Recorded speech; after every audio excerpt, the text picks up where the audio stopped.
Ayandaba, ayandaba, ayandaba, ayandaba. Ayandaba, ayandaba, ayandaba, ayandaba. Atima ayandaba, ayandaba, ayandaba, ayandaba. Wanama ayandaba, ayandaba, ayandaba, ayandaba. Susu, baby, subramia.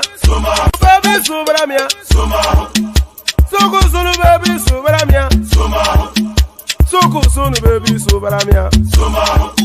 Suku, sunu, baby, subramia. Ejemo, anamana.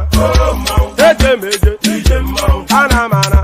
Wana mejemo, anamu.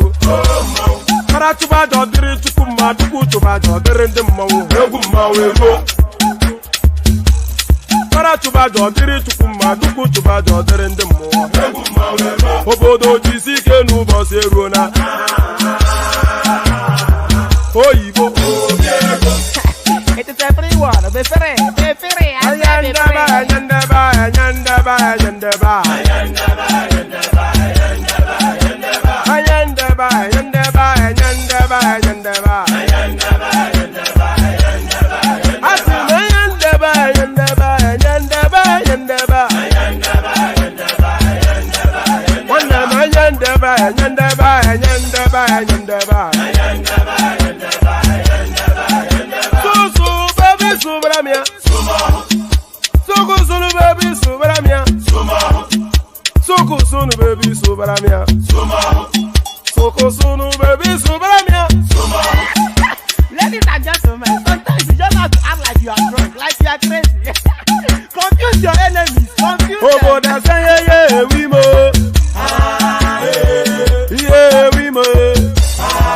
Oboda say yeah, we mo. No basa he ga ponto mo. Iye de gugeme. Okwitara kara mi nguru ma mi ga kwuru mu gwo ya baby mo.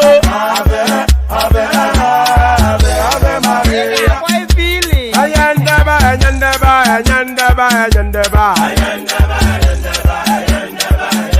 Ayandaba, ayandaba, ayandaba, ayandaba. Atima ayandaba, ayandaba, ayandaba, ayandaba. Wanama ayandaba, ayandaba, ayandaba, ayandaba. Susu, baby, subramia. Suku, sunu, baby, subramia. Suku, sunu, baby, subramia. Suku, sunu, baby, subramia. Asekwa nefo jabanye si akuna nyego bamkambasi ozo. Since I was born, but now I am getting youth. Akuna mota nwa akuna koga book.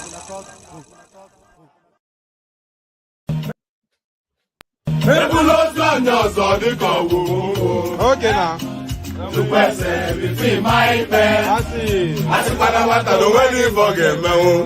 Okay. Papa, you look at me. One day, you get out. Mama, say, I want me to go. I got no one to tell them back. Oh, where would he get? I got you to put it on one of them. I don't know what they are doing. I don't know.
Ìjẹ̀bú ọmọ alárẹ̀. Àyẹ̀wò la ò jẹ́ rí. Tell them, let them know, say, one lay back. Then they see us as they emulate. Then one begin, they imitate. Maybe someday they go graduate. Many people don't know about Baba. I see they go. Owó lọmọ gbàgbé òṣì. Ìjẹ̀bú Àwùjalẹ̀. Ìjẹ̀bú ọmọ alárẹ̀. Kékeré Ìjẹ̀bú o. Aha! Àwọn tó mọ̀ wá o. Àgbà Ìjẹ̀bú o. Àwọn alábòsí o. Àríyá rẹpẹtẹ. Come on!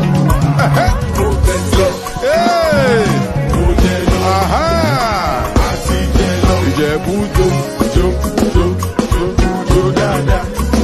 Ìjẹ̀bú Jayọba. We done the ball with the represent. Olówó lọmọ ṣe yóò. Ìjẹ̀bú lọmọ kò sóṣì. Àyẹ̀wò la ò jẹ́ rí. Tell them, let them know, say, wọ́n lè bá. Ìjẹ̀bú Àwùjalẹ̀. Ìjẹ̀bú ọmọ alárẹ̀. Kékeré Ìjẹ̀bú o. Come on! Àwọn tó mọ̀ wá. An empty street, empty tank, no hold up inside town. Shake your banza, naira no even reach dollar. Way yo, home ga home. Stomach getting ulcer. Gaskiya this boy she go far. So we say for little prayer. May God help us meet the vibe well. Cause this subsidy, she dey show us for shaggy. Banza. An empty street, empty time, the whole of inside town. You are broke, chickens now getting ulcer. Away yo.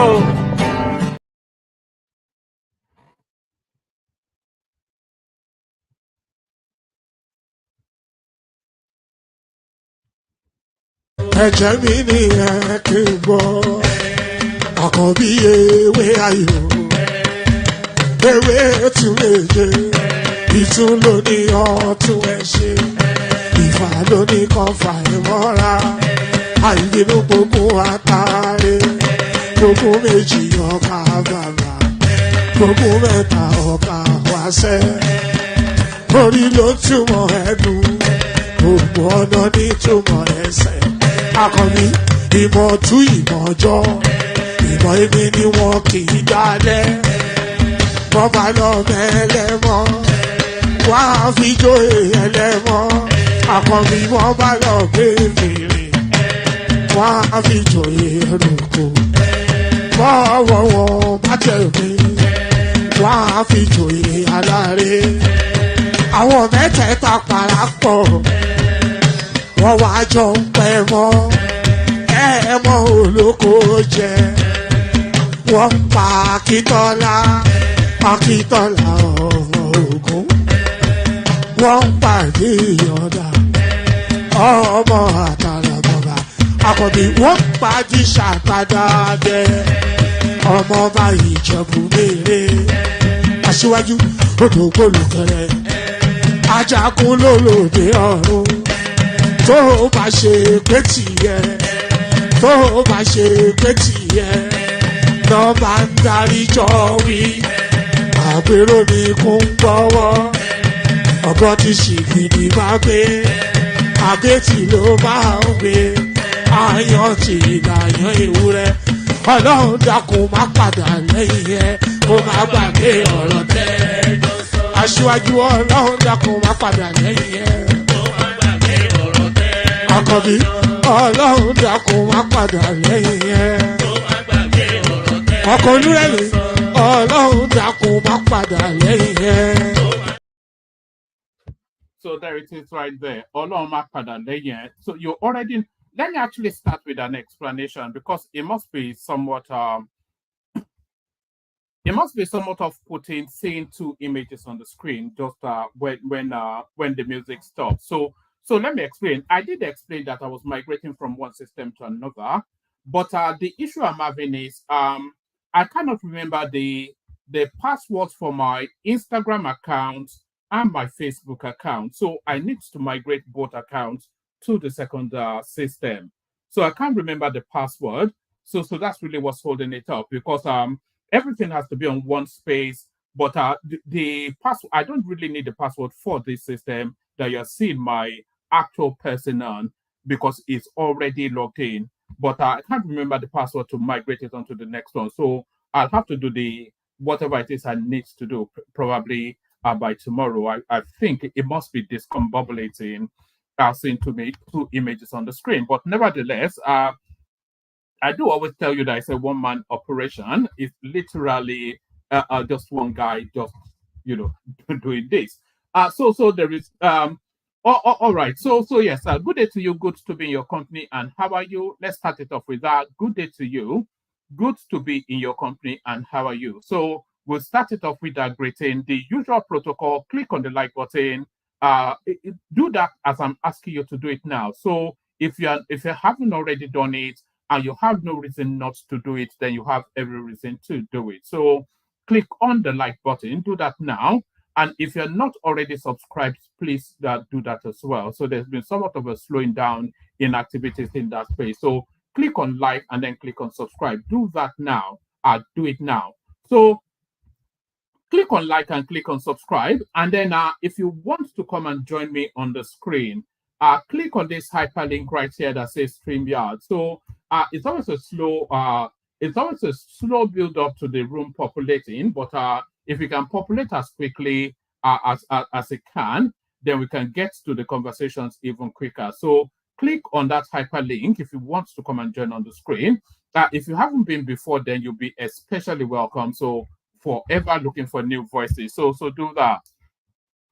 Just to recap, click on like, click on subscribe, click on that hyperlink that says StreamYard to come and join me on the screen. So do that, like, subscribe, click on the hyperlink that says StreamYard, do those. And if you are watching in Watchback as well, click on like and still click on subscribe. So because a lot of people watch on Watchback as well. So it depends on what time of the day. So because I stream so late, people can't really join us. If I was streaming for around about 6 p.m., then I suspect we might be having double the figures that we are having on a regular basis, because that 6 p.m. UK right there, it sits right in the middle of convenience for virtually everybody, apart from myself. It doesn't sit for convenience. It doesn't sit in the middle of convenience for me, which is the shame of it. But so if you are watching on Watchback, please click on like and make sure you're subscribed. So make that effort to do those things. Click on like and click on subscribe. And then if you like I said, but if you're watching live, click on the hyperlink that says StreamYard. If you and on Facebook as well, do follow and whatnot, and whatever it is that you need to do on Instagram and Twitter. We are broadcasting virtually to there was a time we were even broadcasting on Twitch, but then we gave that up because that space is really for gaming more than anything else. But we broadcast to, you don't know how many people are watching us. Quite a lot of people do watch us across several platforms. But yes, so like I said, click on like, click on subscribe, click on the hyperlink that says StreamYard. Share the links on your spaces, share the links on Facebook, share the links on YouTube, copy the links, put it in your WhatsApp groups, your Facebook groups, etc., etc. Let them know what's going on here. So do all those things. Click on the $ at the bottom of the screen as well, out off the screen as well, super chat towards the stream. So do all those things, and then you feel this glowing feeling of warmth. Glowing feeling of warmth. So certainly, somebody that is not feeling, pardon me.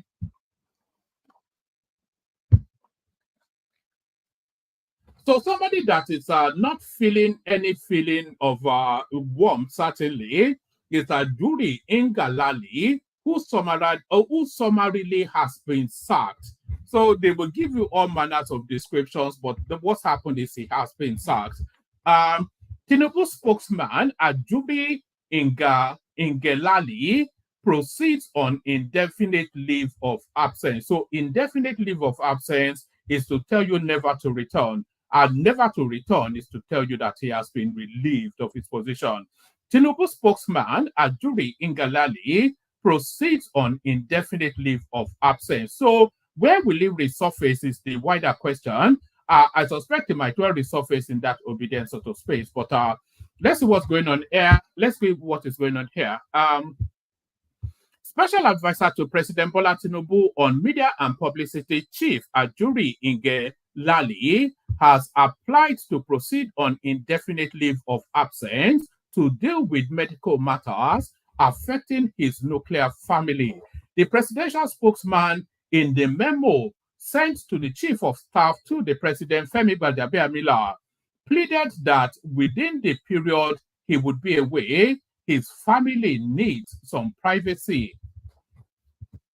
He explained that the agonizing decision he had taken.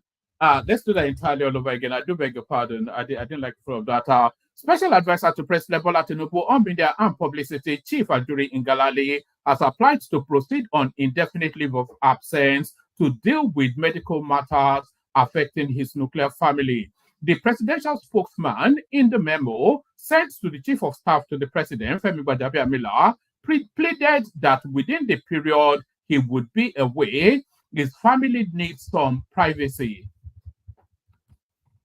He explained that the agonizing decision he had taken entailed that there would be a pause of his functions as the special advisor to the president on media and publicity and official spokesperson of the president, special presidential envoy on climate action, and chairman presidential steering committee on Project Evergreen. It's also entirely leaving government in totality is what he's saying. It further said that the decision was taken after significant consultation with his family over the past several days following a worsening vexatious medical situation at home. He said, on Friday, I submitted a memo to the Chief of Staff to the President informing my office that I am proceeding on an indefinite leave of absence to frontally deal with medical matters presently affecting my immediate family, my immediate nuclear family. While I fully appreciate that the ship of state waits for no man, this agonizing decision entailing a pause of my function as the special advisor to the president on media and publicity, an official spokesperson of the president, special presidential envoy on climate action, and chairman presidential steering committee on Project Evergreen was taken after significant consultation with my family over the past several days as a vexatious medical situation has worsened at home. I look forward to returning to full-time national service when time, healing, and faith permits. I respectfully ask for some privacy for my family and me during this time. So, so forget all that. The guy has been sacked is essentially what it is. So the guy has been sacked essentially is what it is. Let me, we're still staying within that space actually. Yes, we're still staying within that space. Yes, let me bring you this. So just saying Ajure Ngalale versus Bayo Ononuga, why Tinubu sacked chief spokesman sources. So he was sacked. So forget all of the bulabalu and bulaba that those are just quoted words. Just to those are just nonsensical words. Those are just space filler words just for easy landing. President Bola Ahmed Tinubu's special advisor on media and publicity, Ajure Ngalale, did not resign as an aide to the president to address a vexatious medical situation in his family, as he claimed. According to the Foundation of Investigative Journalism, FIJ,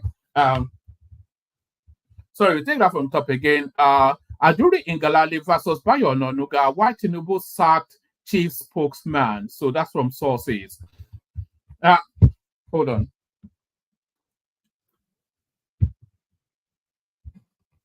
President Bola Ahmed Tinubu's special advisor on media and publicity, Ajure Ngalale, did not resign as an aide to the president to address a vexatious medical situation in his family, as he claimed. According to the Foundation of Investigative Journalism, sources revealed that he was dismissed by the presidency, but was given the opportunity to publicly resign after pleading for a softer exit.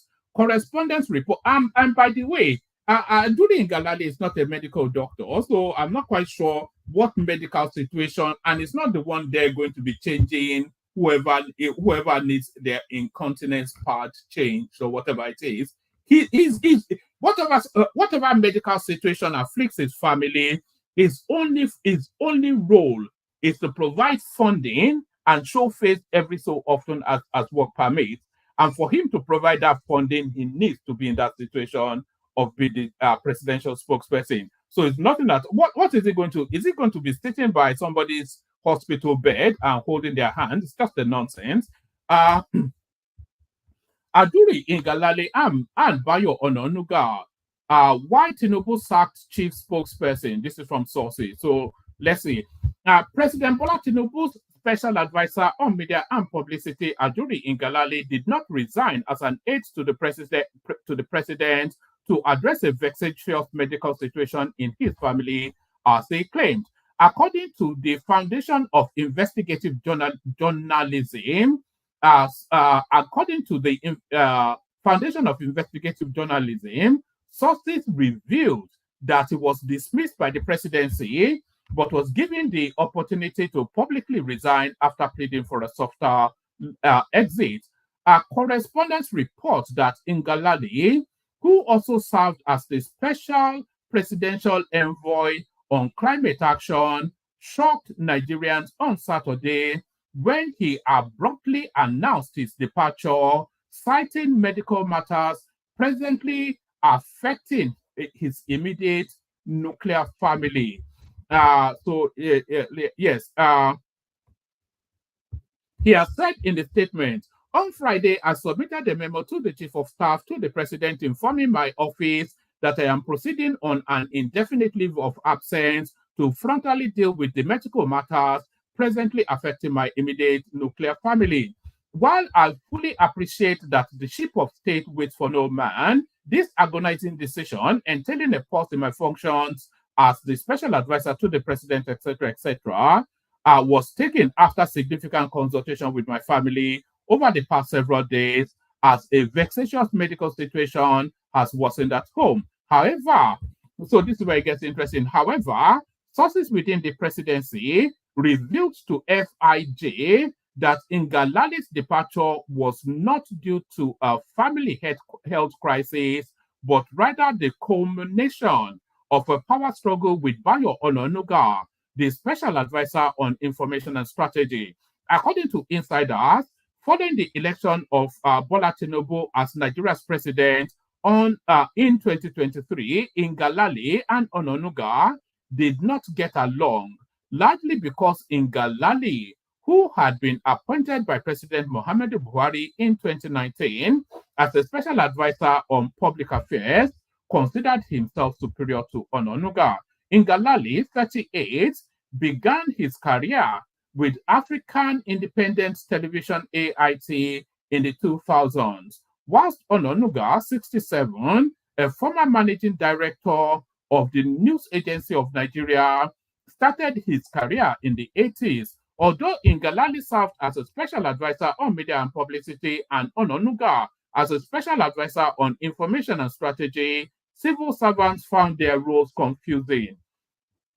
In the previous administration, Femi Adesina was the special advisor on media and publicity, whilst Garba Shehu was the senior special assistant.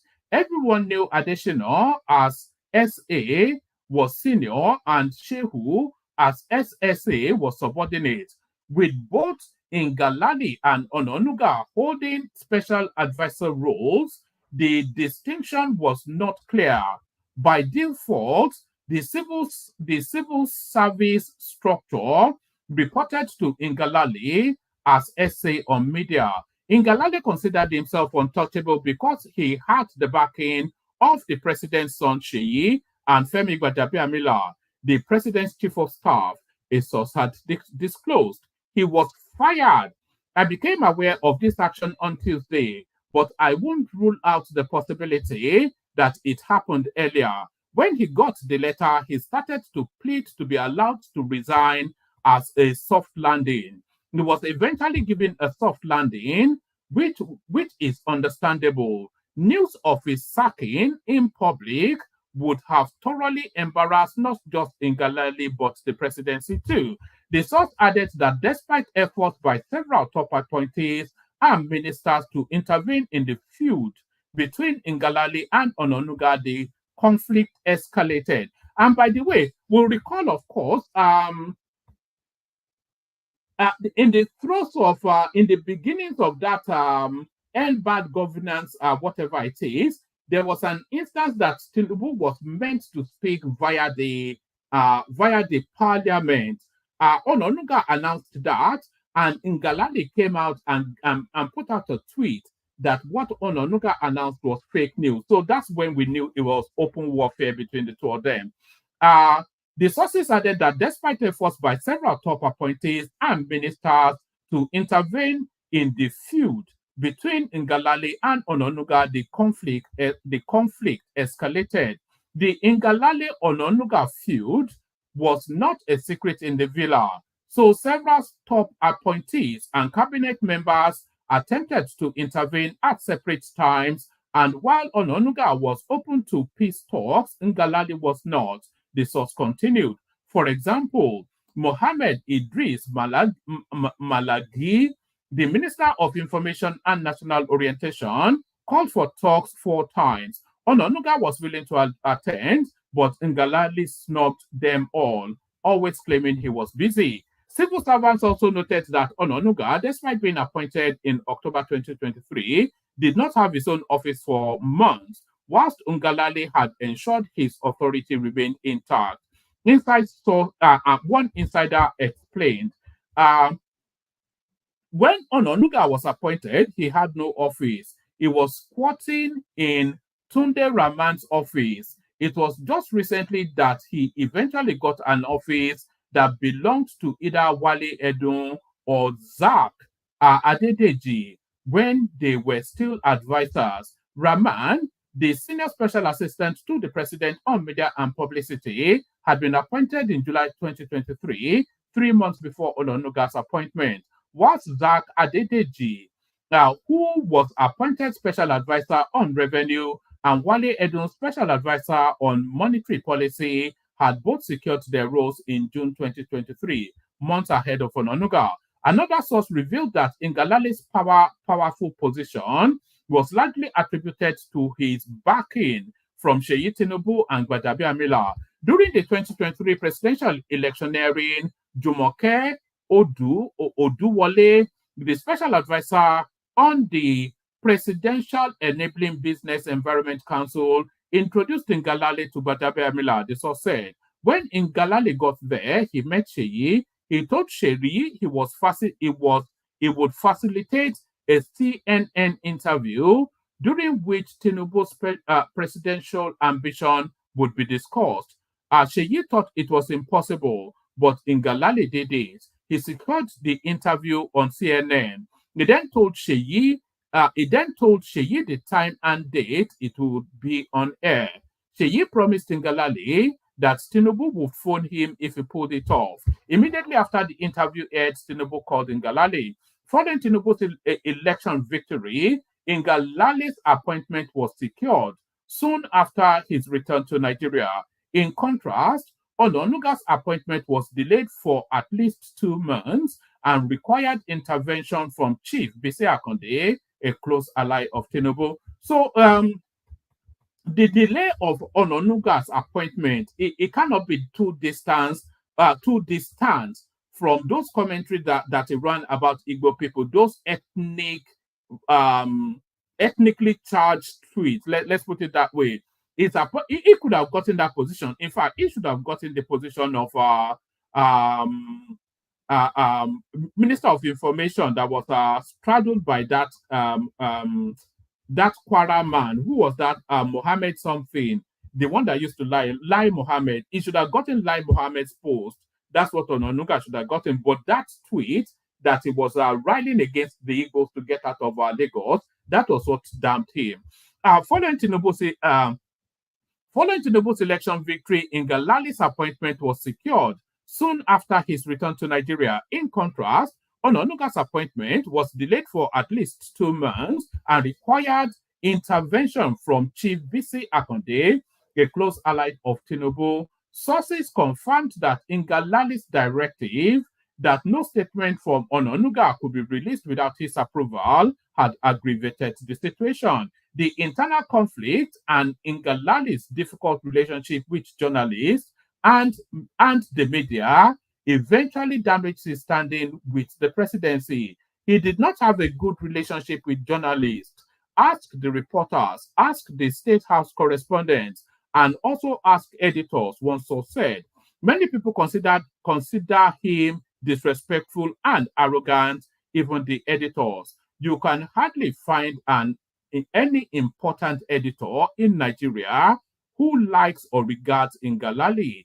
Efforts by FIJ to reach both Ononuga and Ngalale for comment were unsuccessful, as neither responded to messages or calls. So there it is right there. He was sacked. There is no, it's beyond question. So in that power tussle now between Ngalale and Bayo Ononuga, I think the victory goes to Bayo Ononuga patently, obviously. So there it is right there. So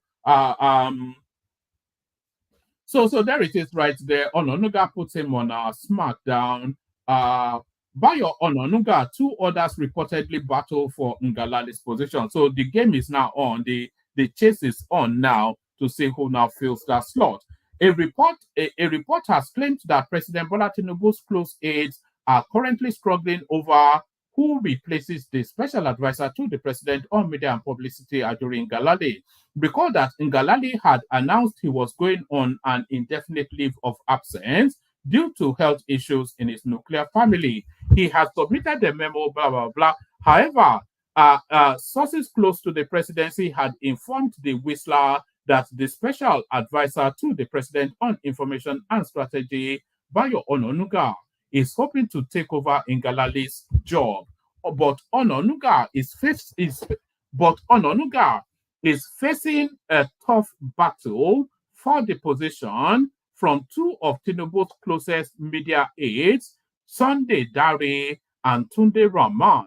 Dare, the immediate past minister of, no, we wouldn't want Sunday Dare. It doesn't have the robustness enough, I don't think, to occupy that post.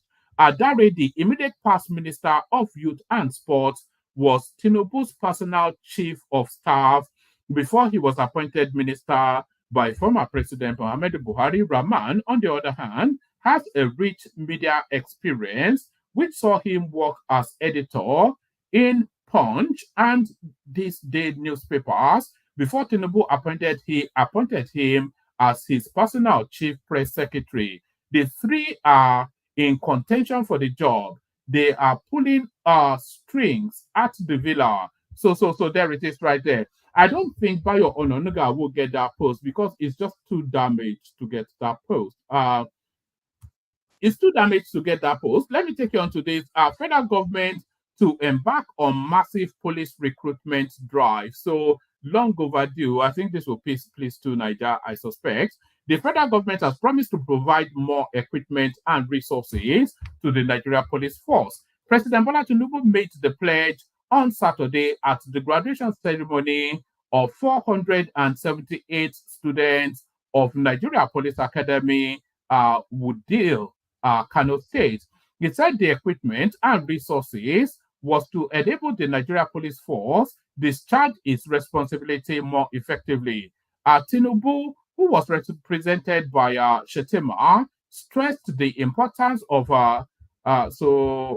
anyway, they want to go on a massive recruitment drive. I hope they do that for the army as well. So let's just go on from that to this one. Nigeria issues first license. Oh God, I'm not paying for anything, so don't worry about that. This article now looks like as though it's behind a paywall. So I'll just read you the headline, even if you let me read that.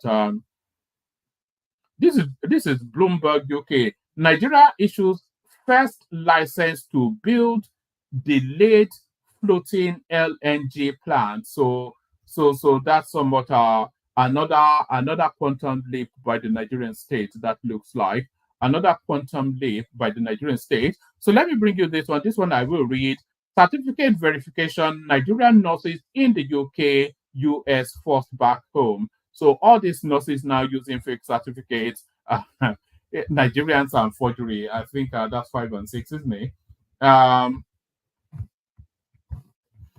The sudden deactivation.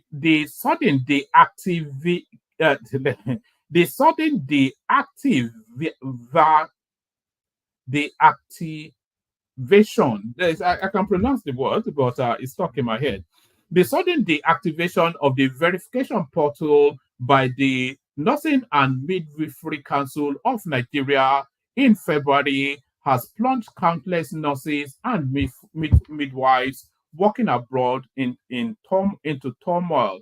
Currently, healthcare workers are encountering hurdles in renewing their licenses and meeting the regulatory requirements set by international bodies. Already, some nurses without the necessary verification from the NMCN find themselves in violation of visa conditions and employment laws, resulting in legal consequences. Correspondents gathered that many nurses abroad, including the United Kingdom and United States, had been forced to return to the country over the issue.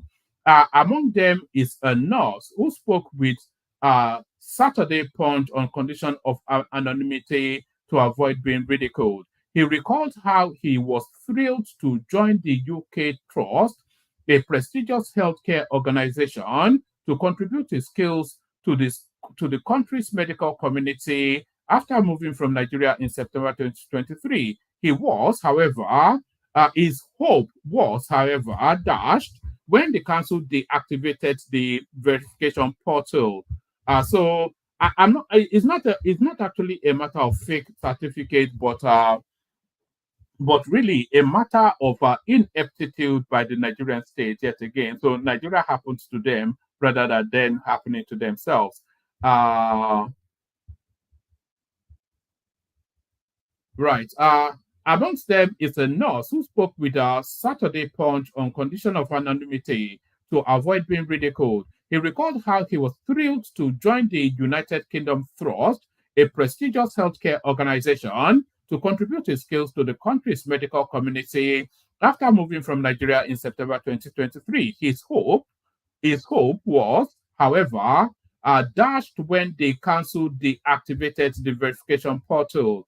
He claimed to have completed a series of exams and navigated the complex process of document checks, and all that remained was to get his PIN as a registered nurse from the verification portal.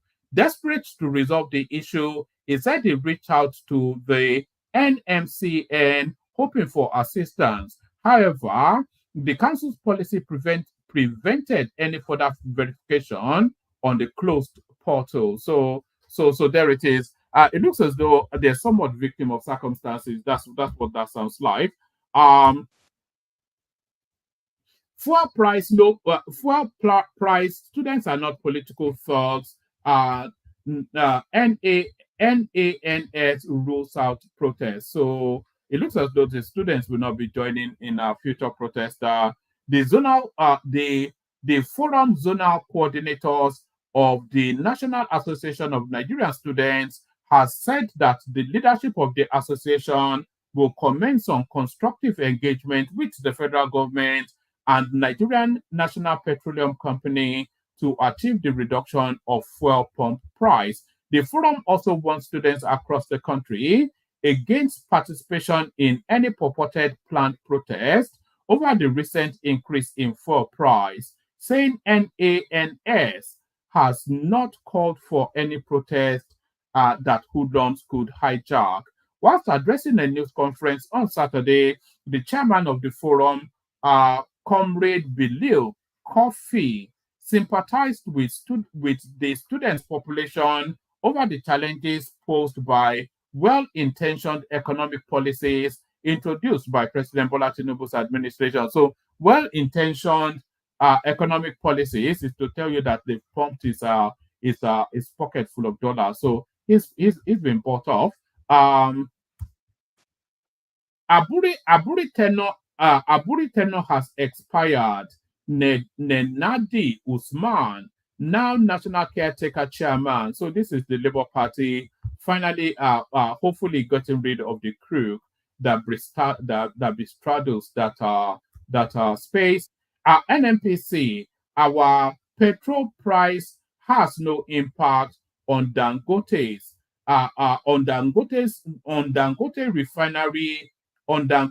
refinery has opportunity to sell lower to Nigerians. So we're still stuck in the battle for supremacy because Dangote tells us he is ready to roll, and he also told us that NNPC are the sole buyers of his crude.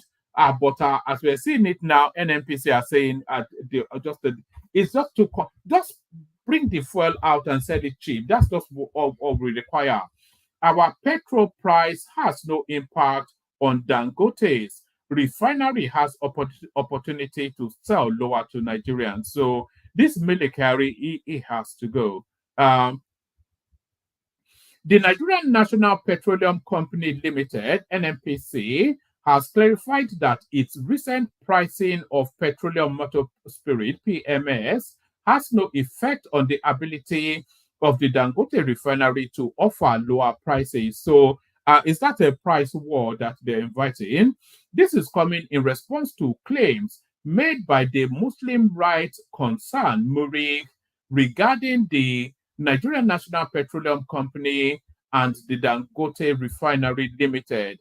MURIC had alleged that changes in NNPC's PMS pricing could prevent the Dangote Refinery from selling petrol at lower prices to Nigerians, and suggested that the NNPC was monopolizing the offtake of products from the refinery. In a statement issued by Obafemi, Chief Corporate Communications Officer for NNPC Limited on Saturday, the company emphasized that global market forces, not NNPC pricing decisions, determines the cost of petroleum products. The statement pointed out that the Dangote refinery, like other refineries, operates in an open market and is free to set prices that reflect current market conditions.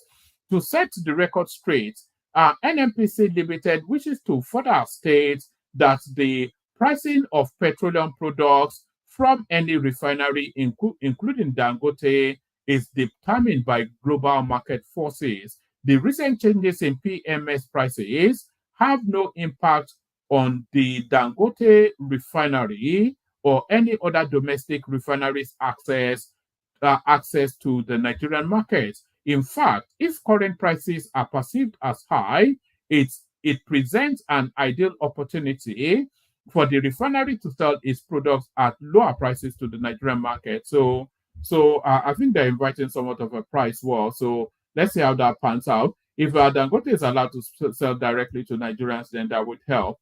All right, I think that's enough readout. Let me send the link. If I keep urging people to join. You have to join so that we can have the conversation. Otherwise, it becomes a difficulty. So let me play you the clips that I have, and then we see what happens. Let me play you the clips that I have.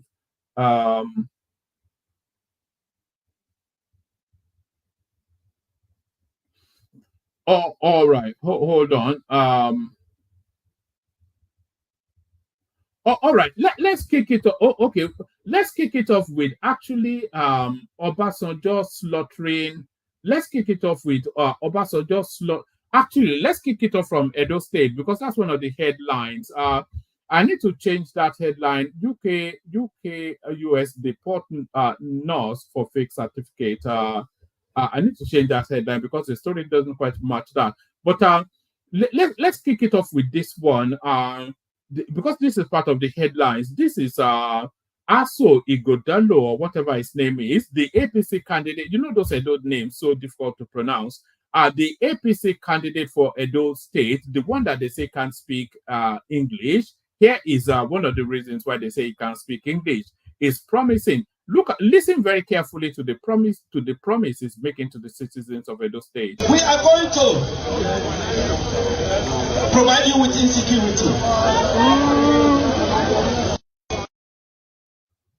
And I'm going to play it again. It's only about 8 seconds. What Oshiomhole party stand in frustration? What Oshiomhole party stand in frustration?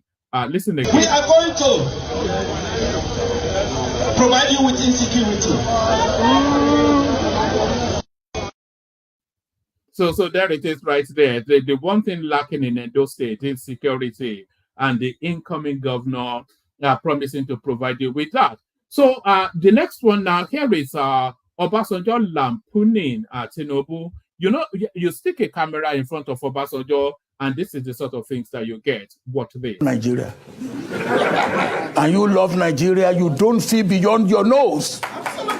There are millions who can run affairs of Nigeria who are not even coming out. That's true.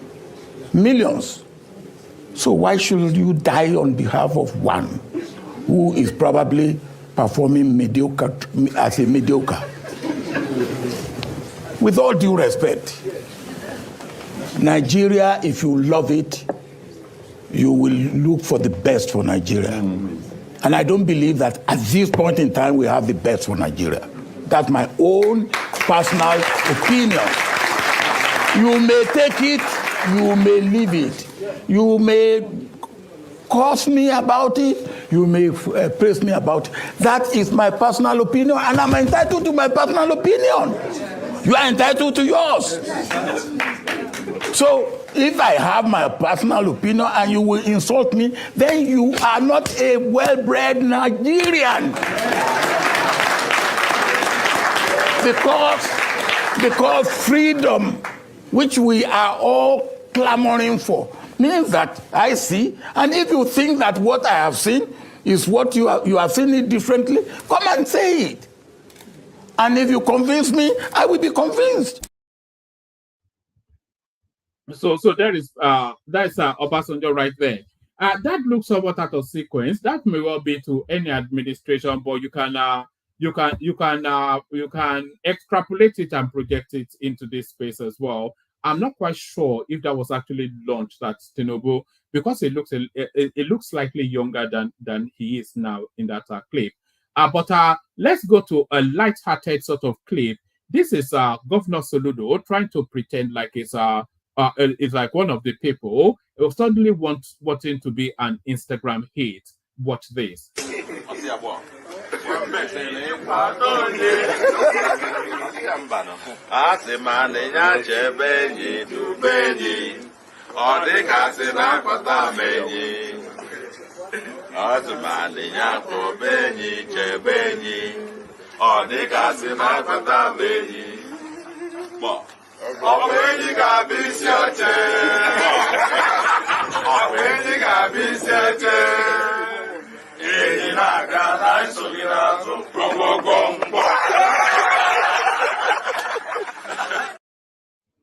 So that's Governor Soludo doing the go thing, trying to pretend like he's somewhat a man of the people.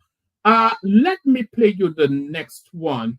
So now this next one. So gone are the days when you can go abroad, or even let's even not say go abroad. Gone are the days when you can be an Abroadian, a proper Abroadian, maybe a born and bred Abroadian, and you think that going back to Nigeria with that American, British, whatever accent is sufficient enough of a pass for you to straddle society. So let me just say that again. I will know it. You go back to Nigeria with your accent, and then you want to use your accent to try and straddle the space. So those days are gone. And this girl found out, much to her chagrin. So here is a girl that wanted to use her accent as a currency, and here is how she was given short shrift. Watch this. I was just doing some reminiscing, and I started to think of the time that I was in Nigeria, and I had my bust down hair. I was looking good, and everyone was saying that, no, you just look like you're not from here because, you know, you're dressed too posh, you're dressed too, do you know what I mean, like too British. So I said, cool. This day specifically, after chilling in the village all day long, we went to Lekki. Lekki is like the nice side of Nigeria, like a nice side of Nigeria. Nigerian girls are so Jesus. But yeah, we went to Lekki. Lekki is a very nice place, you know what I mean? It's like coming here, Canary. Guys, I was like, raw, like, let me just try and make some friends, you know? Let me try and make some friends, because now I'm starting to see girls that look like me. Like, I'm starting to see the bust downs. I'm trying to see the nice hair. I saw some pretty girls. I thought, wow, like, you know, let me try. But this day, I was looking rough in it. I wasn't looking top tier, because when I'm looking top tier, I'm getting treated like an outsider. So I said, let me fit in. But hey, this day I wasn't supposed to fit in. This day I was meant to shine. I've now gone to the girls like, hey girls, I really like your hair. Like a beg. I was like, I really like your hair. Like, where'd you get it from? Bro, the girls looked at me. She turned around like this.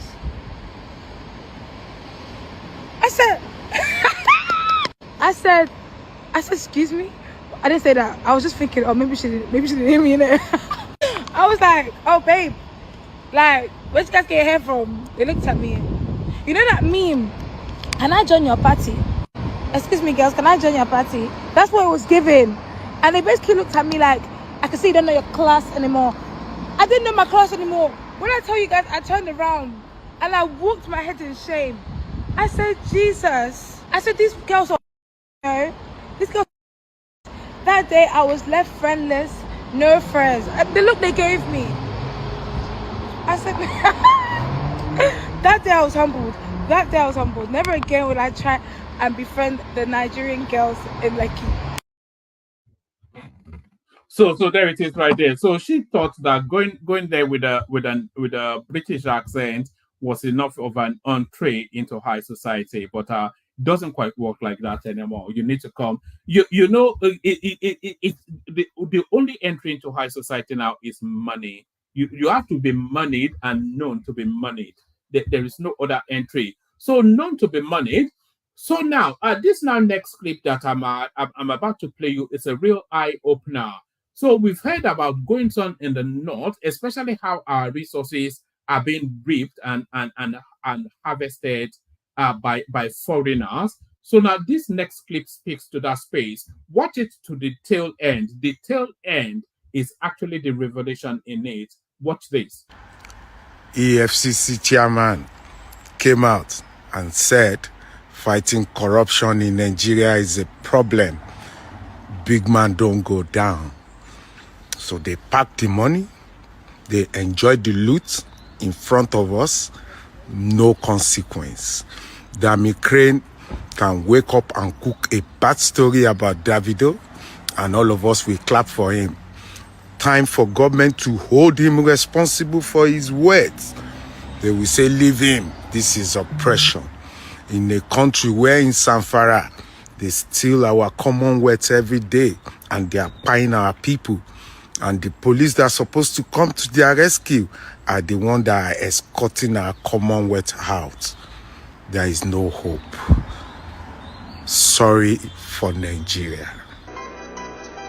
Bugatti boys. Yo, turn off them motherfucking lights. You know what it is. Yeah, fuck your dreams, nigga. This reality.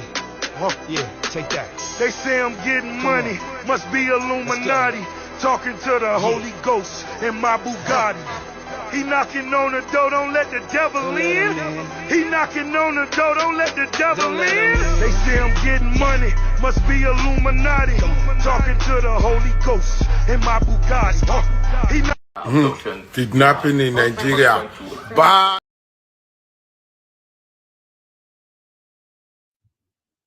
So there it is right there. So that's what goes on. That was that Korah guy, some Arab guy. You could see who was guarding him, of course, a full-blown soldier, and you could see what he was ripping out of bars and bars and bars of gold, countless stones of diamond, whatever it is. And that's not a first one. He does that routinely. God knows how much has been ripped out of that country. The soul and heart has been ripped out of that country. So the soul and heart has been ripped out of that country. Let me play you one more clip. Let me play you this clip now. Tinubu are inviting you now to get real and come into the reality of what is really going on. So here is Tinubu telling you that ease is not coming anytime soon. Watch this. The country is going through a very strong phase of reform. And this reform is taking a very bold and hard decision. For example, you might be hearing from home now in the last few days about fuel prices. But can we help it? Can we develop? You use their good roads there. You see electricity being constant. You see water supply being constant and running. And you see their good schools. And we say we want to hand over a banner without staying to our children. What is the critical path to get us there? If we cannot take hard, painful decisions to pave the way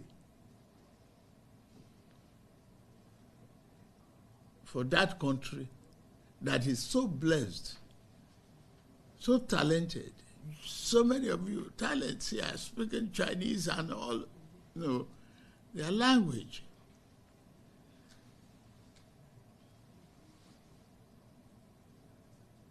It is what you equally contribute and tell them at home that we reflect in the attitude of our parents. The more we want everything free, the more it becomes expensive. All right. So that's Tinubu telling you that ease is not coming anytime soon. So ease is not coming anytime. That's essentially the message of that clip. So that's Tinubu telling you that ease is not coming anytime soon. Let me play the K guys, kick off the session. I'll send the link one more time, see if anybody turns out. Only water, only water, where they see ma.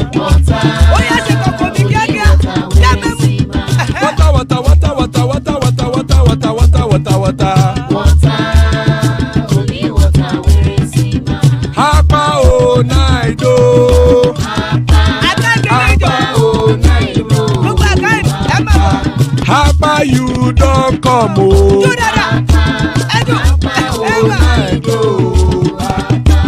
Hapa oh night oh.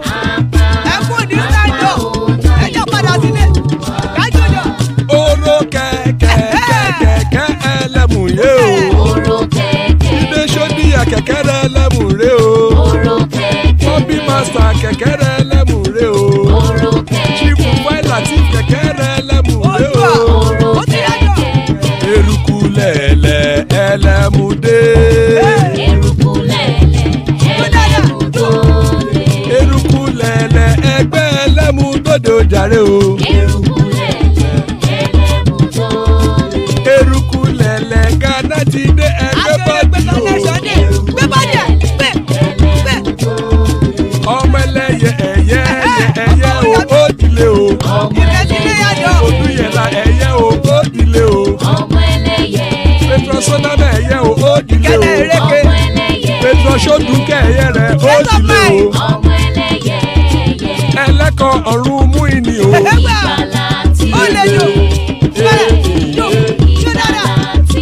Àkùkọ ọ̀run méjìkọ.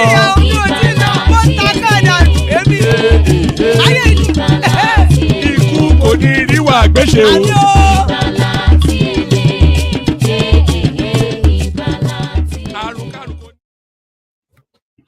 And there it is right there. Ikuko Niru Agbeche, may death have nothing to do with us. So, amen to that on behalf of myself and you, my friends.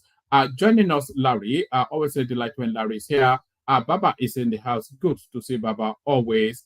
And there's Thomas right there. So, Thomas, I'm not sure even Thomas is taking over. I think he may well have church later on. But so that's the assembled so far. Anybody that wants to hop on. Let's kick it off with Larry, gets the session on the way. So, Larry, you're up first. Good evening, woman. Good evening to you. How are you today, sir? I'm good. Good to have you here. Yeah, and good evening, Baba. Good evening, Mr. Thomas. And hey, Larry, welcome. Yes, sir. No, I'm just giving you a salutation. Oh, okay, sir. Okay, sir. How is your weekend going? Well, quiet as usual. Thank you. Okay. And yours? Yeah, great.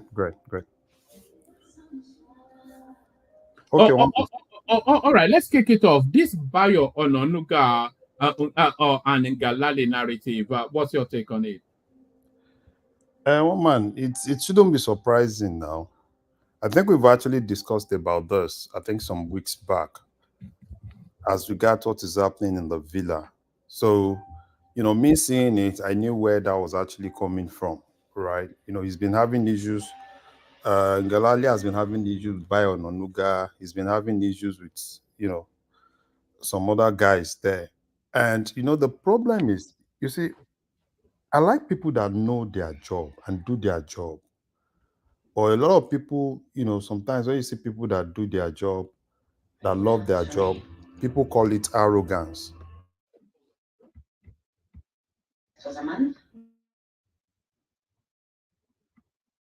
Hello, can you hear me? Yes, carry on. Okay, yeah. So people call it arrogance, right? And for me, I don't know, how, this is not really good for the presidency, right? Because Ngalale, is doing a lot of great job for them. I can't imagine a Bayo Ononuga doing what Ngalale does, right? Because for me, if you ask me, right, I want Bayo Ononuga to go to the back. Let them bring someone, that it's not really too defensive, right? That cannot, because there's a whole lot of things that are really missing in terms of communication that people still need to really hear more. Someone that can actually present whatsoever they're actually doing without, being defensive. That's exactly the kind of person that I actually need, that we Nigerians actually need. But yeah, it's good. He's done his job, he's left them. So he can actually go ahead and do some other thing for himself. Right. And I like but this idea that for medical reasons, etc., only a fool will believe that he was sacked. He was asked to. I didn't even know that he was that young, under 40. He's 30. No, he's a young man. He's a young man, but he's a young man that is passionate about his job. He's a young man, very passionate about his job. He's done a lot of things for them, right? Because the whole thing, right? I think it's just for Bayo Ononuga to be able to, condone some of all those things, or some of all these boys do. Because the bottom line is, when you see a young chap that is really passionate about his job, right? He puts everything into his job. Then there will be a lot of things. Bayo has always been the Lagos old guy, right? They've been with Tinubu for long. and they actually believe that, yeah, they should be the ones to control things within the presidency. And, Ngalale will always want like, yeah, I'm a professional, let's do the right thing. Even though some But people, what they are saying is arrogant is more the thing. They're saying is arrogant. one man, say, let's not deceive ourselves. You see, this issue of arrogance, we need to really understand where that is actually coming from, right? This guy is a professional, no doubt. And when you're actually in a place where all you know is more of being professional to the core, there will be a lot of people that will kind of like, oh, how old is he? Yeah, he's a young man. I don't even care about all those things, as much as you're doing your job. So people will term it whatsoever they want to term it, right? It's arrogance. Oh, is pompous, is this, is that. And which I don't really see with him, because there is a whole lot of things that have really been wrong. That this guy has actually come back to kind of like, make it look a little bit good. Even the Bayo Onanuga that we are saying, if not for some interventions here and there, it's not really good for the optics, having Bayo Onanuga there. So I want to see what he wants to do. Yeah, I know he's close to, it's one of the Lagos boys, Ramon, Bayo Onanuga, all of them are kind of like close, and Dada. So this is the only guy that's kind of like different among them. Are you surprised that he got that job in the first instance? They're talking about the hustle that got him the job. He got Tinubu a CNN interview, and there was No, rewarded. it's not just Fisaya was just being economical with the truth. He did more than that. He did more than that. He did more than just the CNN job. Do you remember that even when a lot of things were, this was the guy that was coming out, he was on channels, he was Arise, he was on Arise, he was everywhere, and people were kind of like, what is this smart guy doing with these guys? You understand? So he did a whole lot of job, right? He did more than just facilitating the CNN thing, right? That even before, a lot of people were kind of like, say, yeah, this is probably a cool guy that they can actually use, right, for that job. So, people can say whatever they want to say. What I don't agree to is, if he's done something wrong, yeah, we can always say, yeah, probably he's done something wrong. But if he's just being a professional, I don't have a problem with anybody being. Do you think it's actually about and around his conflict with Bayo Onanuga? Is that really the push? Yeah, that is the major thing, right? That has been on for long. It's not just today. It's been on for long. And I've been in instances where they've interviewed him, asked him about it, and it's more like, yeah, Bayo Onanuga is, it's more like a father. It's not like, he has anything against Bayo. But the thing, how this thing works, right? In presidency, you have some people, they want favor, they want to be closer to the president. And for him, I think the problem is a lot of people see him as this person that is so powerful, right? They feel he's powerful, they feel he has a voice. And when you're actually in the presidency and you have a voice, then a lot of people won't like you, right? Because they see you as kind of like you're blocking them to have that kind of, that kind of relationship they really want to have in the presidency. So for me, I think it's actually good for Ngalale. Is someone I love, is someone, I like the way he moves. I like, he's been able to do his job well. So now, if Bayo wants to take that, yeah, let's see how he can actually take that. If I don't know, I don't even see Bayo wearing that shoe, right? Yes, that was where I was going to take you to next. Bayo, but if they still want to push Bayo, if they think Bayo can actually do that job for them, they should go ahead, right? But yes, that's where I was going to actually take you to next. Do you think Bayo Onanuga, do you think he's suited to the role, or is he too much of a bruiser, too much of a war horse? The names they are putting up are some Tunde Rahman and Dare, and the former sports minister, Sunday Dare. I don't think Sunday Dare is fit for anything. None of them is equal to the task. Why not Reno Mokri? I think Reno Mokri. Reno is too big for that. Reno is too big for that. Why not his role under Jonathan? No. He's grown beyond that. He's grown beyond that, and I'm not sure that Breno will even want to take something like that. Right? I'm not even sure. What about Boala? Somebody is suggesting. Boala can. I don't know. I don't know if they think Boala can do the job. But the thing is this. One thing is for you um to speak well and stuff like that. Another thing is for you to be able to, for you to be calm. They need someone that is calm, and that's why I like Ngulali. Right? He's calm.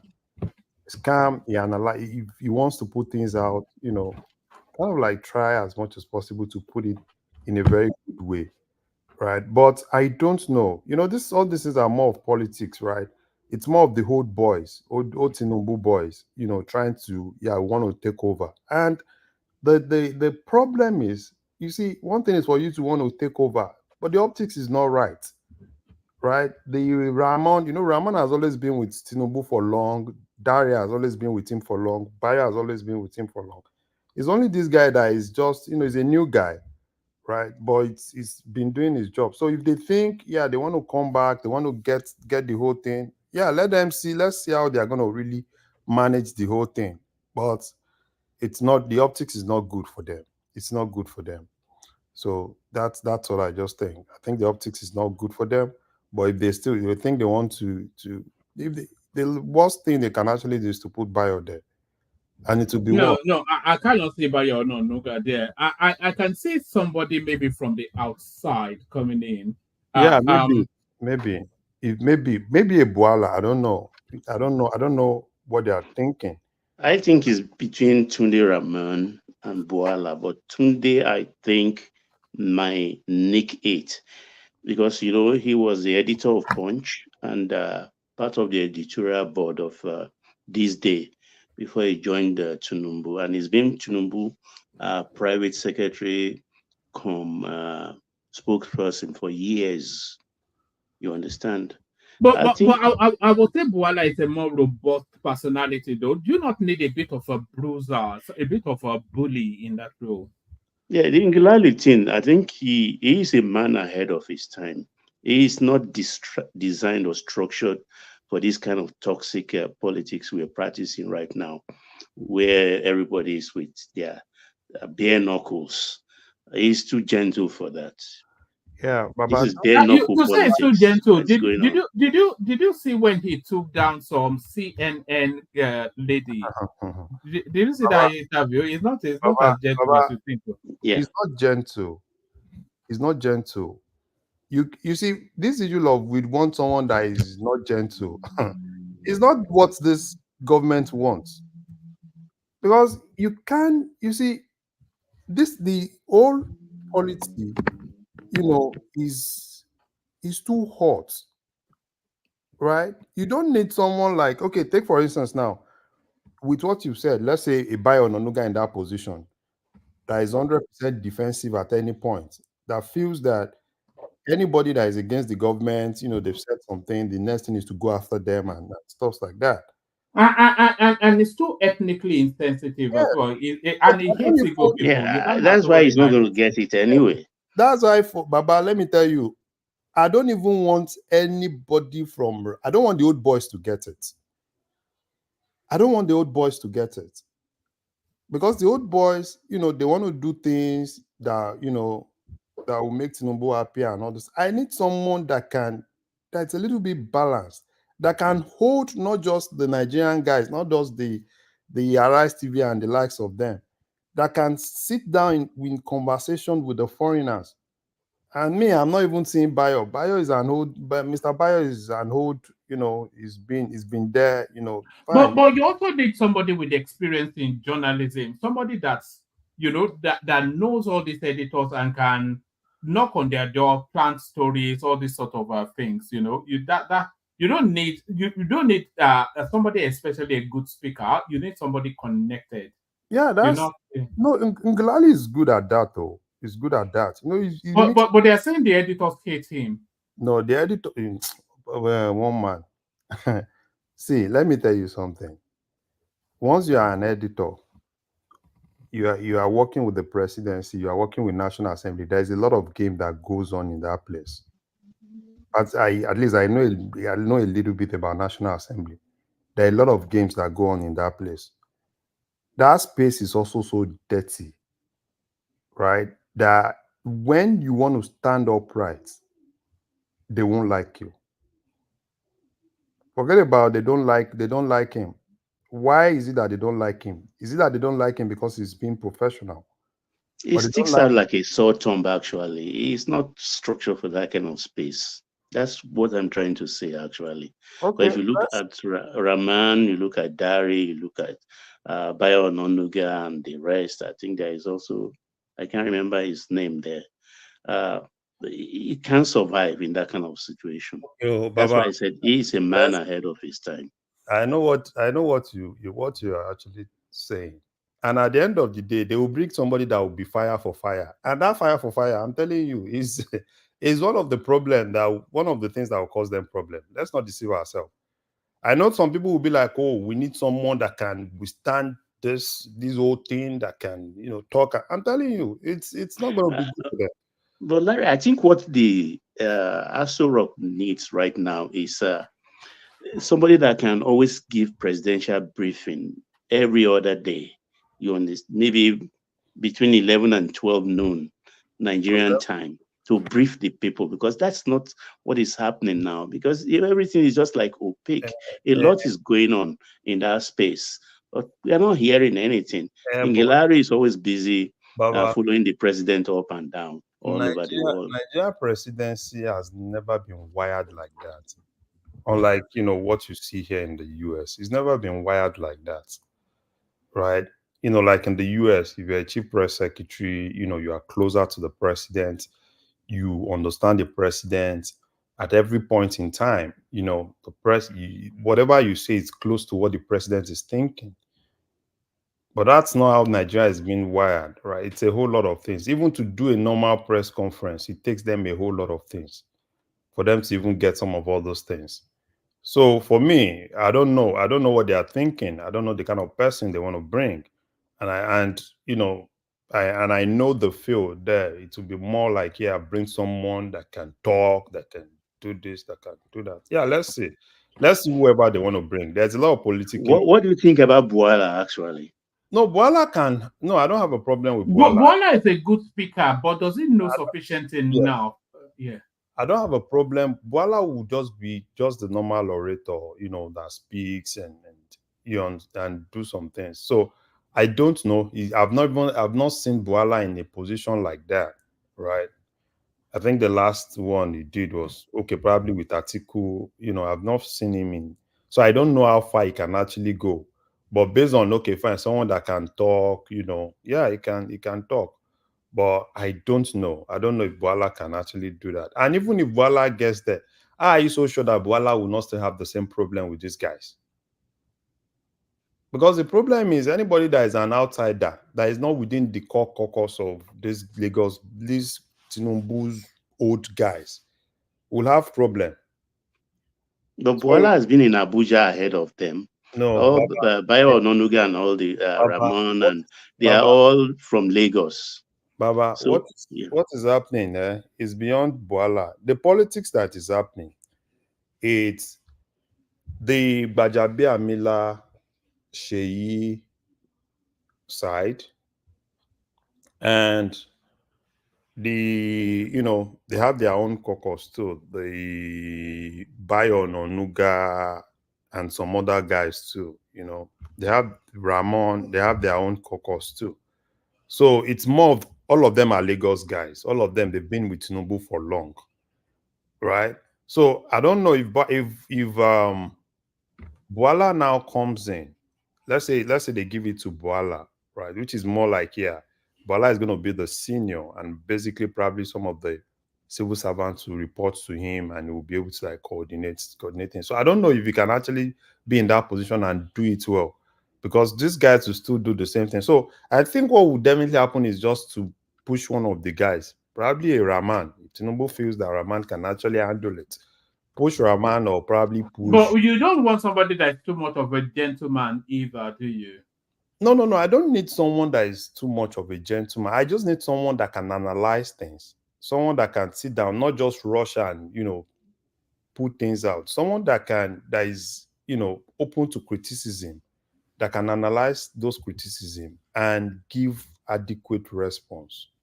I don't want, you know, I don't want an additional, someone of an additional caliber, you know, that additional there that feels that, oh, wait, they are waiting. They are, Additional was a disaster, was it not? Yeah, I'm not that's sure that exactly. it was. It was what's the other one? Shehu something.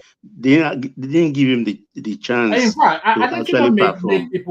people hate Buhari more. If that was possible. That is what I'm saying. And I'm telling you, the mistake they would do is to push that kind of personality again that feels, oh, they are, you know. He was too dull in that position. Actually, Additional was the one that brought wailing wailer. Any small thing, oh, they are wailing. Oh, the wailing wailers will always wail.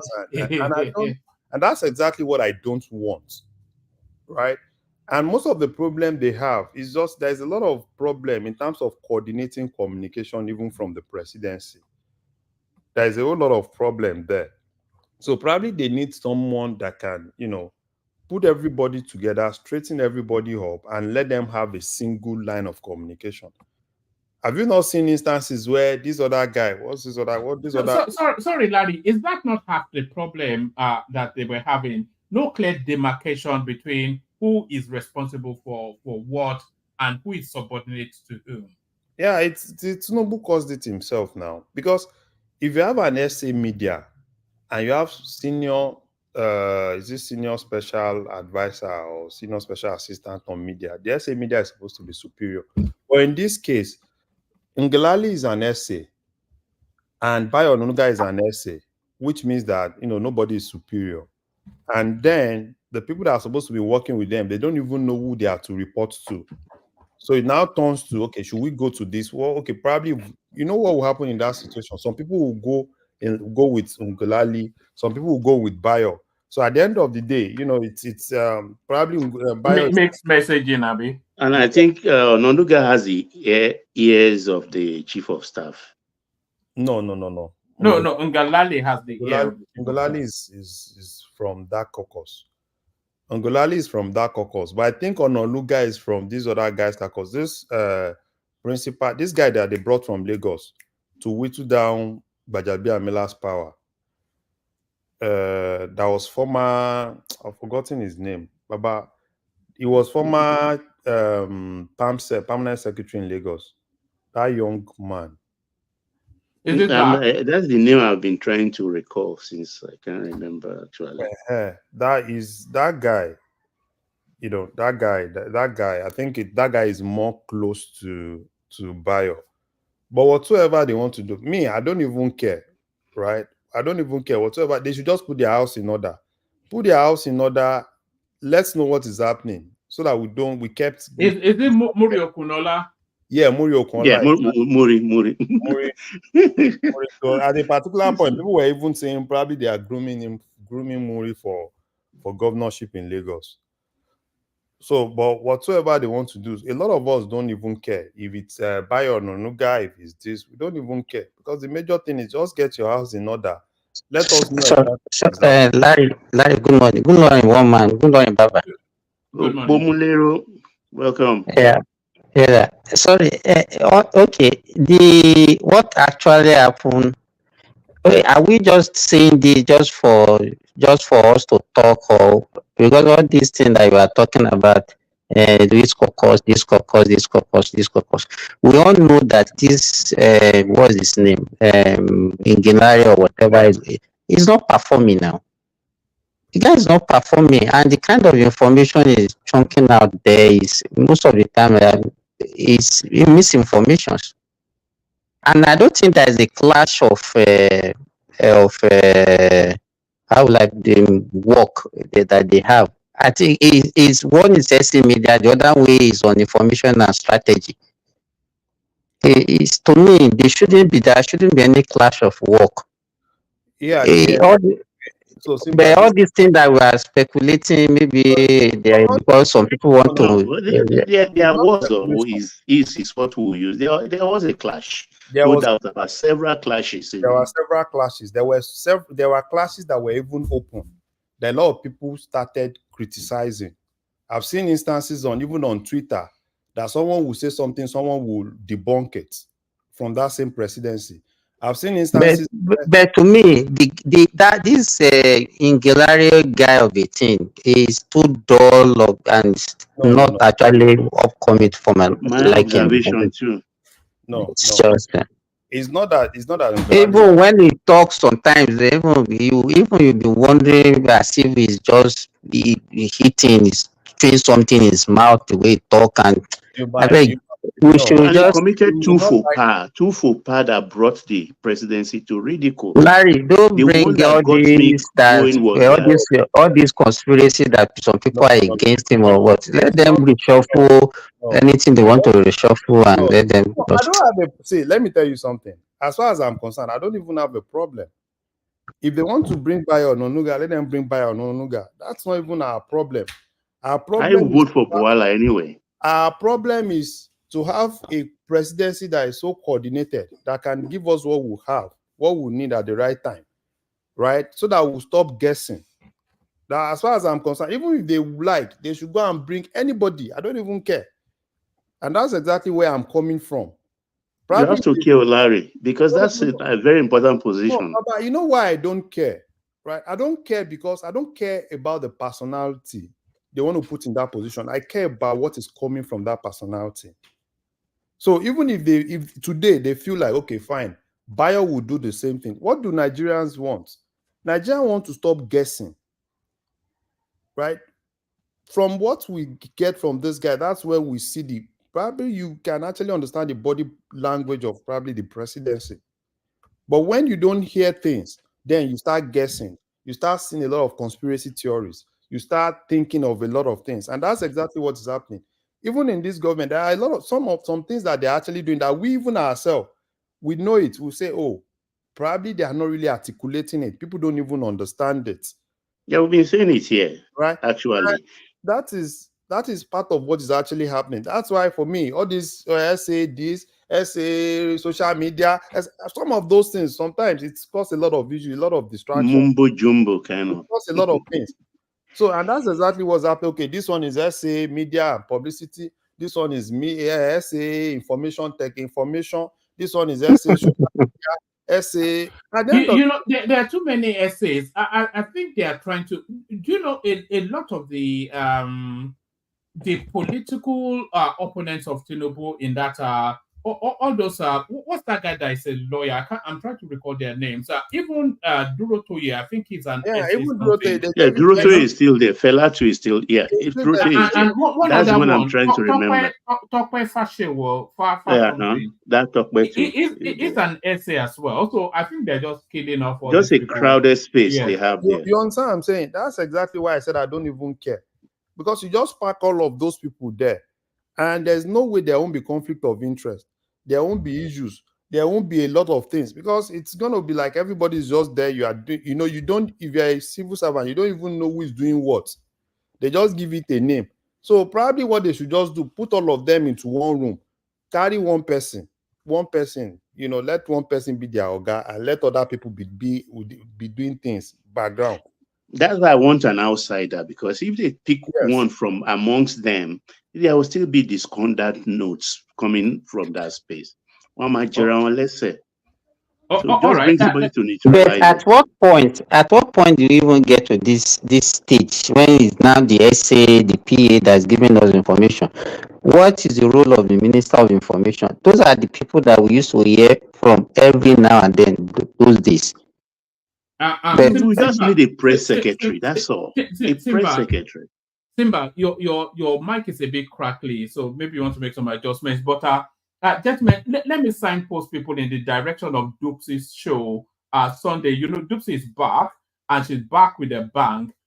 She's asking, she says, as a woman, you don't have the luxury of loving somebody unconditionally. So unconditional love under the microscope, 3:45 p.m. UK time tomorrow. So that's Doopsy back with a bang. The link to her session is right in the comment section there. So the question Doopsy is asking, or it's not even a question, the moral poser, the poser that she'll be taking on as a woman, you don't have the luxury of loving somebody unconditionally. I've never really understood what unconditional love meant. Apart from towards a child, you love a child unconditionally. You don't love an adult unconditionally. But Dupsy is going to be tackling that space tomorrow. So Dupsy is going to be tackling that space tomorrow. Larry, rather, yeah, Larry is going to be tackling this space now. So, do you want to go to the goings on in the Labour Party? It looks as though they are finally able to get rid of Abure, who seems to have somewhat been stepped down. No. They've just started a legal battle. That's why doesn't that guy just clear out of the way? He has stolen enough money, and why does he just get lost? He's a politician now. He's a politician. There is a lot of stake. So what I just see is just that they've just started a legal battle, and the way the thing is, right? I don't see Alex Oti and Obi winning that battle. I think what they were supposed to do is to at least look for a way to pacify Abure, and kind of look for a way to ease him out. But this is the way they're actually doing it. They've started. I think I was listening to this Araban B yesterday, and he said they've actually initiated something. Should we bring him back, Araban B? I don't know. I don't know. Maybe we should bring him back. I don't feel there's sufficient enough going on there to bring him back. That's the thing. But I don't know. So that's what I just think, right? That's what I just think. And in a situation like this, I think what they should have learned from people, previous examples, right? There are a lot of examples to cite. Ali Modu Sharif and PDP, what happened in Zamfara, there is a lot to cite. So I think what they ought to have done is sit down with Abure, look for a way to ease him out. Rather than this, we'll take it by force, we'll initiate a neck. Because even in their constitution, I'm not even sure that they have the power to initiate whatsoever, like a neck meeting. I'm not sure they have the power to do that.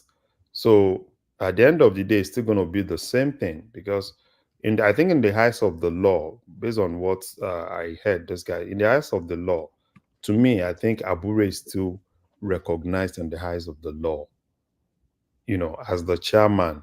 So, and if Abure is still there as a chairman, I don't think, whatsoever they do can actually take him out. At the end of the day, it's going to be double jeopardy. If they have a party, that has a lot of division, so that it's going to open the door for some of all those Labour Party guys that are in National Assembly that are looking for ways to escape. And that is one thing that they can always cite, because if there is a problem at the national level, then you can actually decamp. And don't be surprised, probably in some coming days, you see some Labour Party guys leaving Labour Party to join APC. Don't be surprised. And these are things that they will definitely cite in the court, because I think what the law says, if there is a division within the party, and particularly at the national level, then it's justified if you leave that party. And that's exactly what's going to happen. But I think they can still manage it. They just need to all of them call themselves together, sit down with Abure, sit down with every other person, right? And at least let them look for a way to use Abure out, rather than this want to take him out at all costs. All right, let me take you to one more space, then move the conversation on to Baba. There's still a few more spaces I want to take you to, but I'll move it around and then loop it back to you again. There's this space. As multinationals exit, these Nigerian companies are spending billions to expand projects in 2024. So a lot of people tell us about people living the Nigerian space, the Lever brothers or whoever it is. But for people that leave, a lot of people showing more confidence. But this is the space I really wanted to take you to.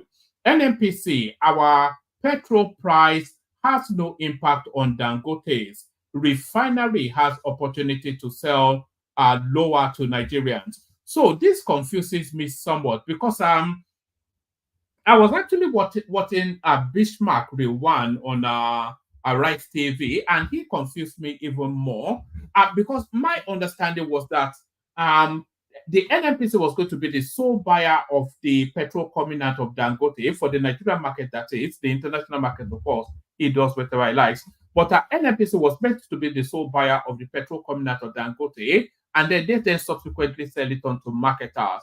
But what they are saying now, what's going on? Do you have any understanding of what's going on there?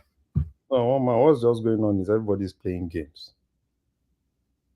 NNPC is trying to play game, and Dangote is also trying to play game. Now, for Dangote, if I have to advise Dangote, I think Dangote should have a second plan and not, not put everything on NNPC. Because at the end of the day, these guys, what they would do at the end of this, look for a way to throw Dangote under the bus. Because, them coming out and say, oh, Dangote, at a point, if you look at some of the things they said, markets would kind of like determine price. So probably you can sell below market price. So what is the established market price? Who establishes the market price? Is it no NNPC? No. What they were saying was that the international space, the price of crude, would determine. Yeah. One man. Crude, we all know the price of crude, right? Before now. And when we now say that is fine, they can always factor all those things in, right? So which price of crude did they use in pushing things to 899? It's not like there is any data they use in pushing that to 899. We all know what happened. And at the end of the day, one thing is probably for me, Dangote should just go and sit down. And that's why I'm more like, let's see what makes up Dangote's price, because we don't even know what Dangote is quoting. So probably if Dangote is quoting something that is even far above the market, what we are seeing in the market, then there is a problem. Then Dangote need an NPC to help. But if Dangote's price is still within what is actually in the market, then I think he is good. Right? So I think the major thing, we'll still see more things. I'm still expecting Tinubu to come. I think what is just happening is just because Tinubu is not back. And I'm not sure But Tinubu spoke from wherever he is, and he's speaking the language of increment. So there's obviously, the increment is going to happen. That's so obvious. The increment is going to happen.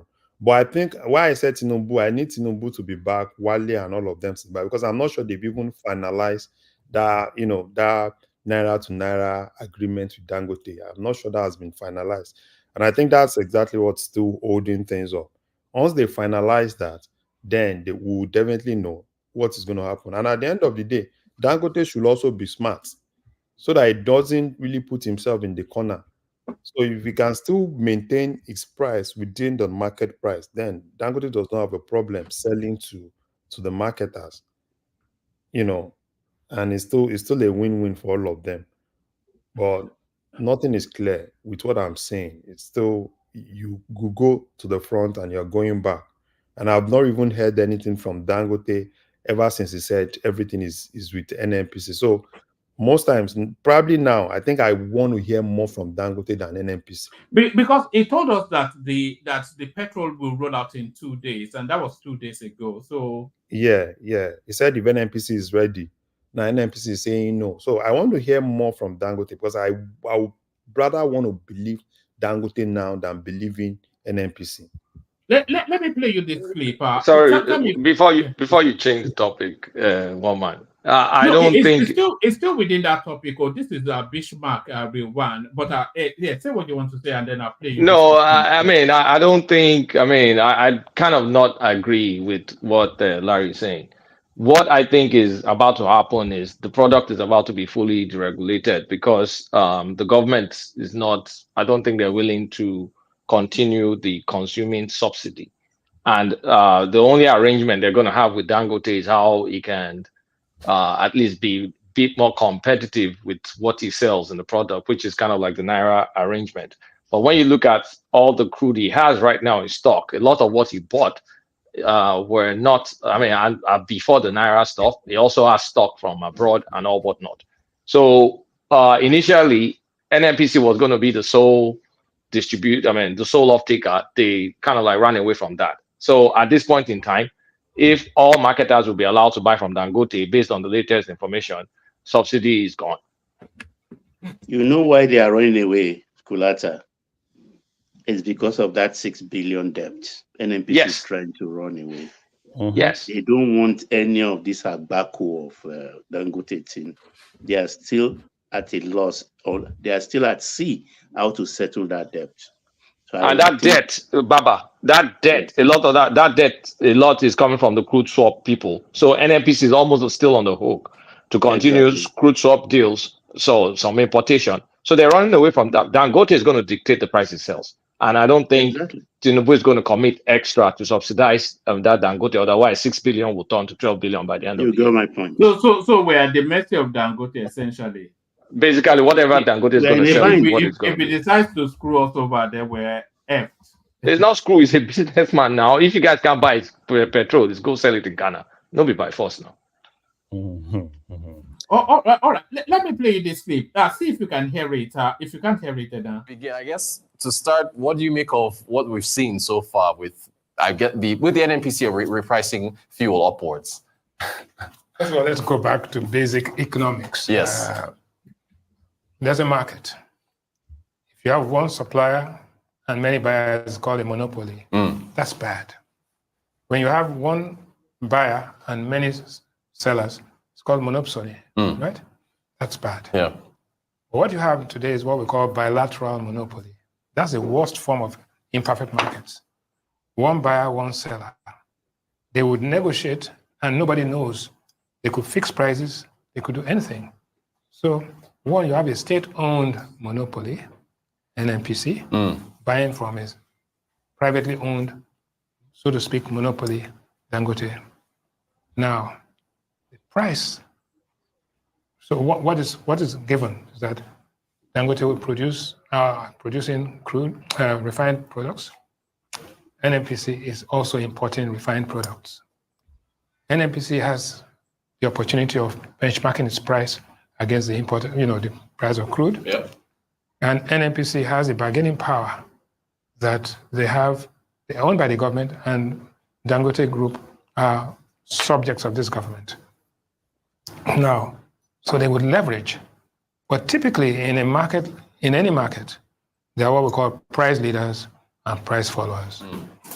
NNPC, mind you, has an option to buy up to 20% of the stake in Dangote, but now has exercised only 7% of the option. So in any case, NNPC has a stake in the supply and has a stake in the purchase. So NNPC is in a very strong position. But at the same time, NNPC is vulnerable because NNPC is actually offering its products at lower than its marginal cost. In other words, $8.55, $8.97 is not the landed cost of petroleum products. NNPC has the leverage to supply crude to Dangote refinery or to withhold the supply. So NNPC is in a strong but delicate position. So let's play the normal. Today, the average price of refined petroleum in Nigeria should be the price of diesel. Diesel is deregulated, liberalized. Right. So let's use it as a benchmark. 1,210 naira. NNPC is selling at sub 900. So there's 320 naira to go. If Dangote sell and bypass NNPC to the middle, which is 900, and we lose 300 naira per liter. Right. So if that happens, the NNPC, the Dangote refinery, which is the largest single train refinery in the world and the biggest investment in this country, will run into serious difficulties. So they need to come together and have that conversation. Because in any case, they are partners, they're equity partners. In fact, I need to play a clip for you. My colleague, Myro essay on the morning show. This what you've talked about now with just one bar.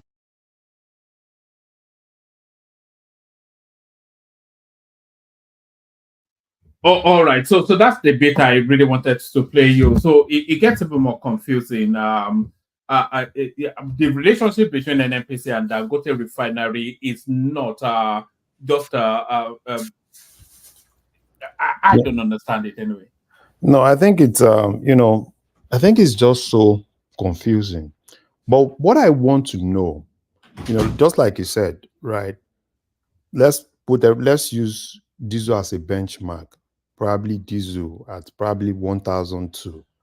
So, but if Dangote can do around 900 and he can still make marginal profit, I think it's good. But I don't know. That's why, for me, I'm more interested in trying to know what Dangote is quoting. But if we don't know what Dangote is quoting, then we don't even know this conversation of probably It depends on how much he's buying. The Naira is buying from per barrel. Yeah, how much is buying, but that is still there's a whole lot And of we don't know. exactly. Yeah, but I'm not going to say we don't know. We have an idea because Dangote sells diesel today. So how much is he selling diesel? So how much is selling diesel? Per PMS is slightly cheaper than diesel. It's not exactly the price of diesel, it's slightly cheaper. So whatever Dangote is selling diesel, minus like $100 or $150 from it. That's the price of his petrol. And his diesel, I think, is about 1,200 or so. If I'm not, don't quote me, but I think that's around what diesel costs now. So I mean, and he's making profit on that. So if he's going to continue at that same profit margin for PMS, then his petrol is probably 1,050 or 1,100. Yeah. So So for me, I want to kind of like first know what Dangote is quoting. So there are a lot of things, right, for him to still make marginal profits, right? So that's why for me, I want to know what Dangote is quoting. If Dangote can still play around 900, I think it's still good for him. Because whatsoever worst case scenario, NNPC will still be looking at importation. To kind of like compete with Dangote. But if Dangote can still beat whatsoever anybody is importing, then because I'm not sure that the government still want to pay any subsidy. I think Tinubu is out of subsidy. He doesn't want to pay anything. And for me, I think what Tinubu should just focus on is how to audit that $6 billion.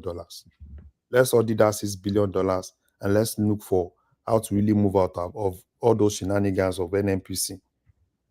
So then probably, I don't know, all the NNPC refinery, because the NNPC is not even talking about their refineries again. I think they just forget about that refinery. No, I think they are looking to sell it off now, but who is going to even buy it is the thing. At least they want to get rid of the worry. They're doing an O&M deal, operate and maintain. They want to sell off they want to sell and operate and maintain contract.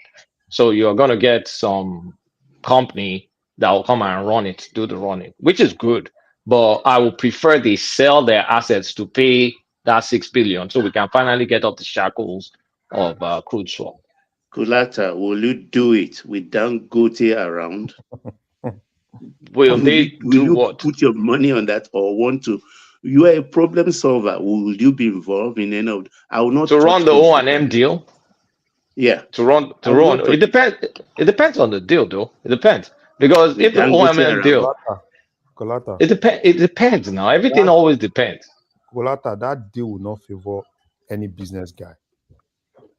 Why will you say that? The only thing I will not touch anything relating to Kaduna Refinery. But I'll probably touch Port Harcourt and Warri if you give me. Port Harcourt is not on the table. I think it's just Warri and Kaduna. You can forget the Kaduna one. No, the Kaduna one they should just scrap it. Yeah. Is the Warri on ready? They said it's almost. Who knows? But it's an O&M deal. It's operate and maintain deal. Maybe you can operate what is ready. I'm looking at Alhaji Dangote and the way he operates. That's why I'm saying I will not touch it. I don't want Dangote wahala. Why? You don't care about the profitability. It's a government company. It's until it's public before you can be worrying about Dangote. Dangote will drop his price. So what? Wait, Kolata. Even the Port Harcourt that will say Port Harcourt is almost ready.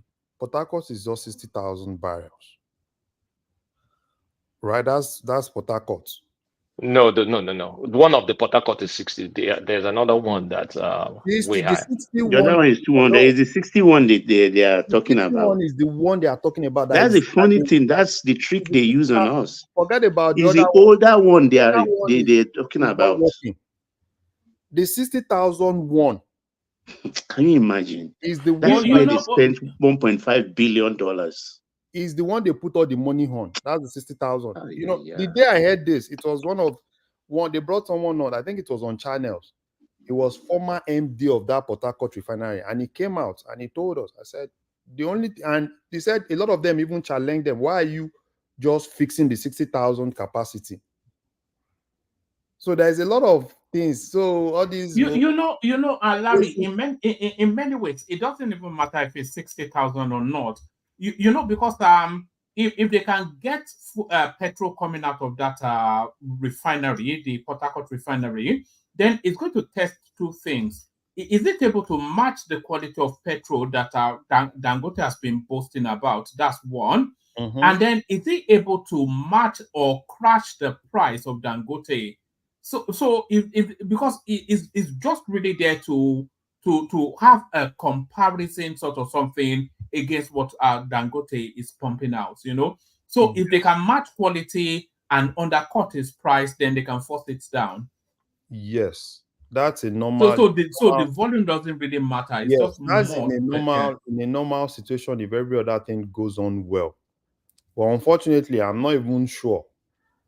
I'm not even sure that that refinery is even ready. I'm not sure. I think it may be ready, because they are under a lot of pressure. People are starting to mock them, this turnaround mentor. Like Larry observed the other time that even the pipelines leading to those refineries are damaged. They're not in good condition. I checked. But and I met it like that. Is that not the repairs that they are carrying out? Forget that thing. Do imagine for somebody like, when this guy was talking, and that was the first time I was hearing it from this Nasarawa state governor. That guy said it on here that refinery will not work. I'm telling you. He said, I think Shemun was asking him about that refinery. He said that refinery will not work. And I think he just said it and probably tried to take it back like, oh. And he was like, yeah, where are the pipes? The pipes, everything is, nothing is working. So, and I think what is happening is, Baba, I told you when that guy was swearing the other time, oh, I swear it will do you. How did we get to this? I told you. I said, how did we arrive at this? Swearing. I told you. Hold the sack with this. I can't. I told you, for the life of me. Point, I think what he was waiting for, that money, they were trying to get another money. I think like 2 point something billion. I was looking for 2 point something or 3 billion. That I said they needed to use that to invest on some infrastructure. And I think National Assembly didn't approve that. So I think that was probably what he was thinking, if they can actually get that. But the way the thing is now, I'm not sure they're even going to get any money anywhere. The first thing I'm interested in is let's audit the $6 billion. And if we are not paying subsidy, let's not pay subsidy. I don't even trust Mele Kyari. You see Mele Kyari, the way he's running everywhere. See him, I was watching him when this vice president was doing meeting with them. The press guys were looking for him to come and give interview. The guy was running. I was like, Mele Kyari's worries, losing his job should be the least of his worries. I won't be surprised if they actually pick this guy up. I won't be surprised, but I don't know, because I don't even trust Tinubu. I don't know. No, right? Sorry, nobody's picking Mele Kyari up. Let's forget about that lofty idea. Nothing. Mele Kyari is secure.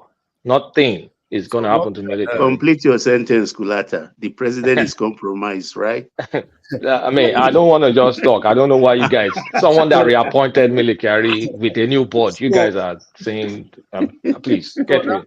Exactly. That's why I said the Mele Kyari is still their own, is their guy. So whatever they want to do, we don't even care. If they want to audit, if they don't want to audit, it's left for them. If they want to audit, it's 6 billion. If they don't want to audit, they should just look for a way to pay it. Pay the 6 billion. Let's move ahead. At least it's another burden that we have. But telling Melekari to continue. Where will 6 billion come from? Maybe we are owing 6 billion now. Are we not? And where we say we should pay? Where is the money to pay? I don't know. How are we? But they can pay it easily though. If they no longer have to import fuel, then they can.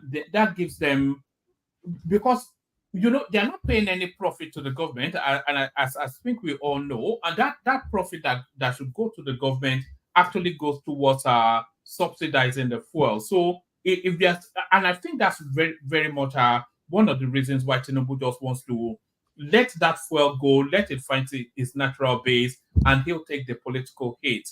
But if he does that, then they'll be able to manage that 6 billion. And if they audit from the Naira operation. No, it's not from it. How is it a Naira operation? It's Naira we are selling to Dangote now. No, not Dangote. If they no longer have to import crude, because a good chunk of NNPC's profit is actually going towards offsetting the importation of crude, the importation of petrol, and then selling it at a subsidized space. The 6 billion consists of fuels supplied to us on credit. Yes. And a lot of it is these trading companies that they own, the Trafigura, the Vitor, and all these companies. And all those deals is based on the swap deals. So you have to maybe renegotiate those deals. Renegotiate those deals. So it still means either they tie down crude for them, or they do something about the contract and then they pay them outrightly. In some structure. But we don't have enough crude to tie down. So it's either we're still on the hook for crude swap. But that is even difficult, Kolata. Take 450,000 out of marginally 1.2 we produce every day. We have approximately 800 left. Out of that 800, NNPC only have responsibility for 50%, which is 450,000. Lower than that right now. Exactly. So where's the money? That's where I ask, where is the money coming from? So man, I don't know. They know how to do mathematics. Like Kulata know how to do their mathematics with them. They know how to do their mathematics, plus or minus, blah, blah, blah. They said, oh, we are doing this, we are doing that. So I don't even care how they want to get that 6 billion. Probably they will sit down with it themselves and do the mathematics, and they'll just tell us, so it's been cleared. I don't even care. Probably the thing is, the president has to sit down with these people. Either if you want your money within 1 year, out of that 6 billion, take a haircut of 37 or 40% loss. They have to deal, and the president has to play hardball. This is the life of the country, and the president is in deep waters.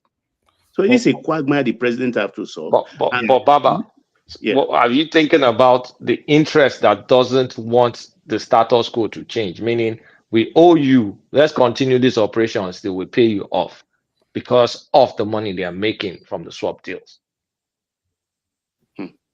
So it's a lot of interest. It's a lot of interest. That's why for me, because what I don't understand, and this is it, before they bring this 6 billion bill, and that is part of what I think Wale is supposed to be doing. Most of it dubious, don't forget. Yeah, most of it dubious, but at least for it to get to this point of $6 billion, right?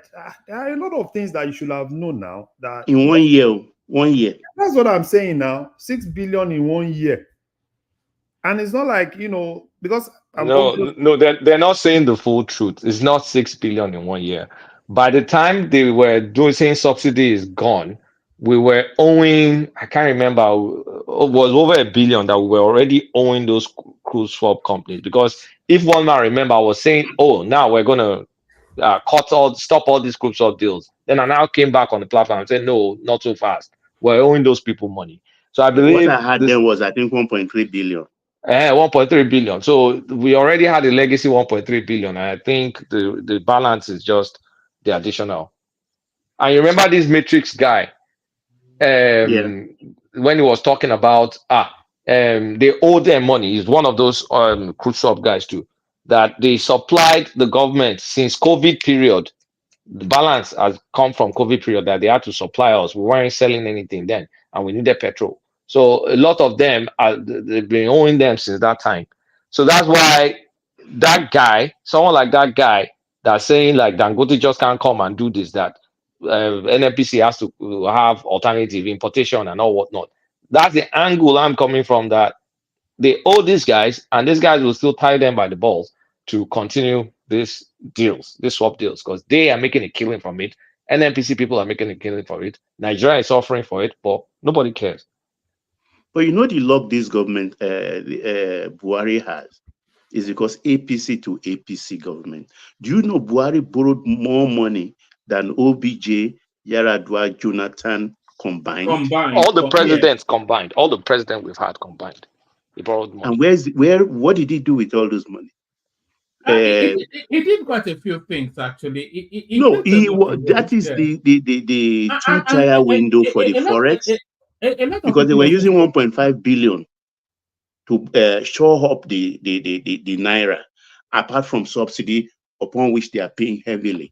That's where all the money went. You have to remember that Buhari went through COVID and 2 global recessions, and he still built infrastructures. He did a lot. The second Niger, the World Bank gave him money. What World money? Bank gave the whole world money for COVID. So is that sufficient enough to insulate a country of the size of Nigeria? How many COVID did we have? I know they stole a lot, but he did a lot as well. I blame Lai Mohammed. He didn't actually promote enough what Buhari did, and I'm not even a Buhari fan, but so there it is. Larry, let's go from you to Baba. Baba, I'm not sure if you want to go to conversations already being had, or maybe this space. As multinationals exit, these Nigerian companies are spending billions on expansion projects. So we've always said there's sufficient money within Nigeria, and the money, of course, a lot of it Dangote. So Dangote Cement, he continues to expand that space. I think that's what he actually uses to harvest money to go into other projects. Nestle Distribution Center in Shagamu, Emzo Pharmaceutical also expanding, BAU. We know he's trying to rival Dangote, but a lot of these companies, they are essentially Nigerian companies. So certainly the international space may not have confidence in us, but we seem to have confidence in ourselves.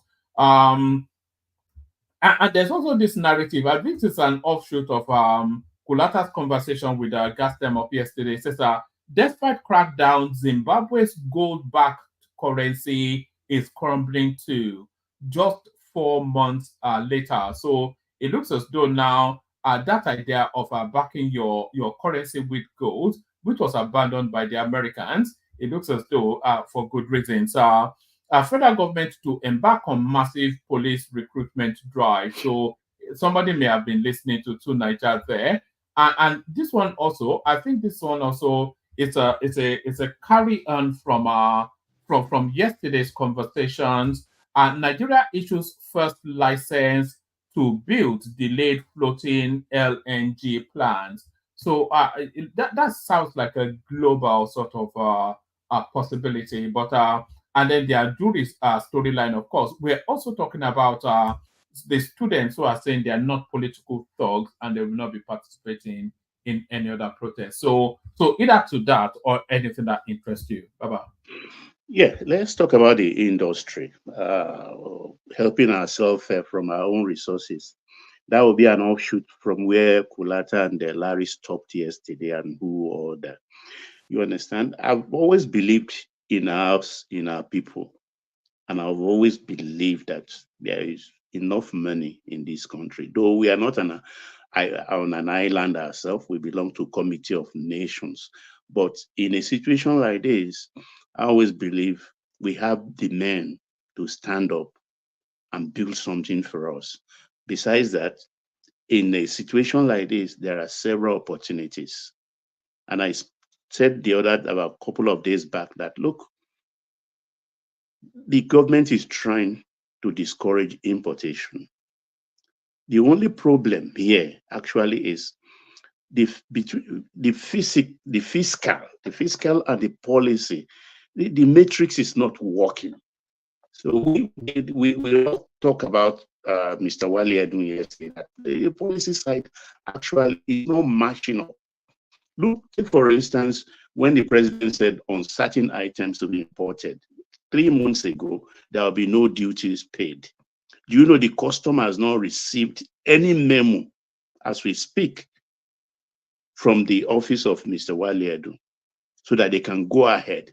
The importers are still paying money, though they can get a refund later, but that will have damaged the prices of goods in the market, because they can't wait to get refund before they can put prices on their finished products.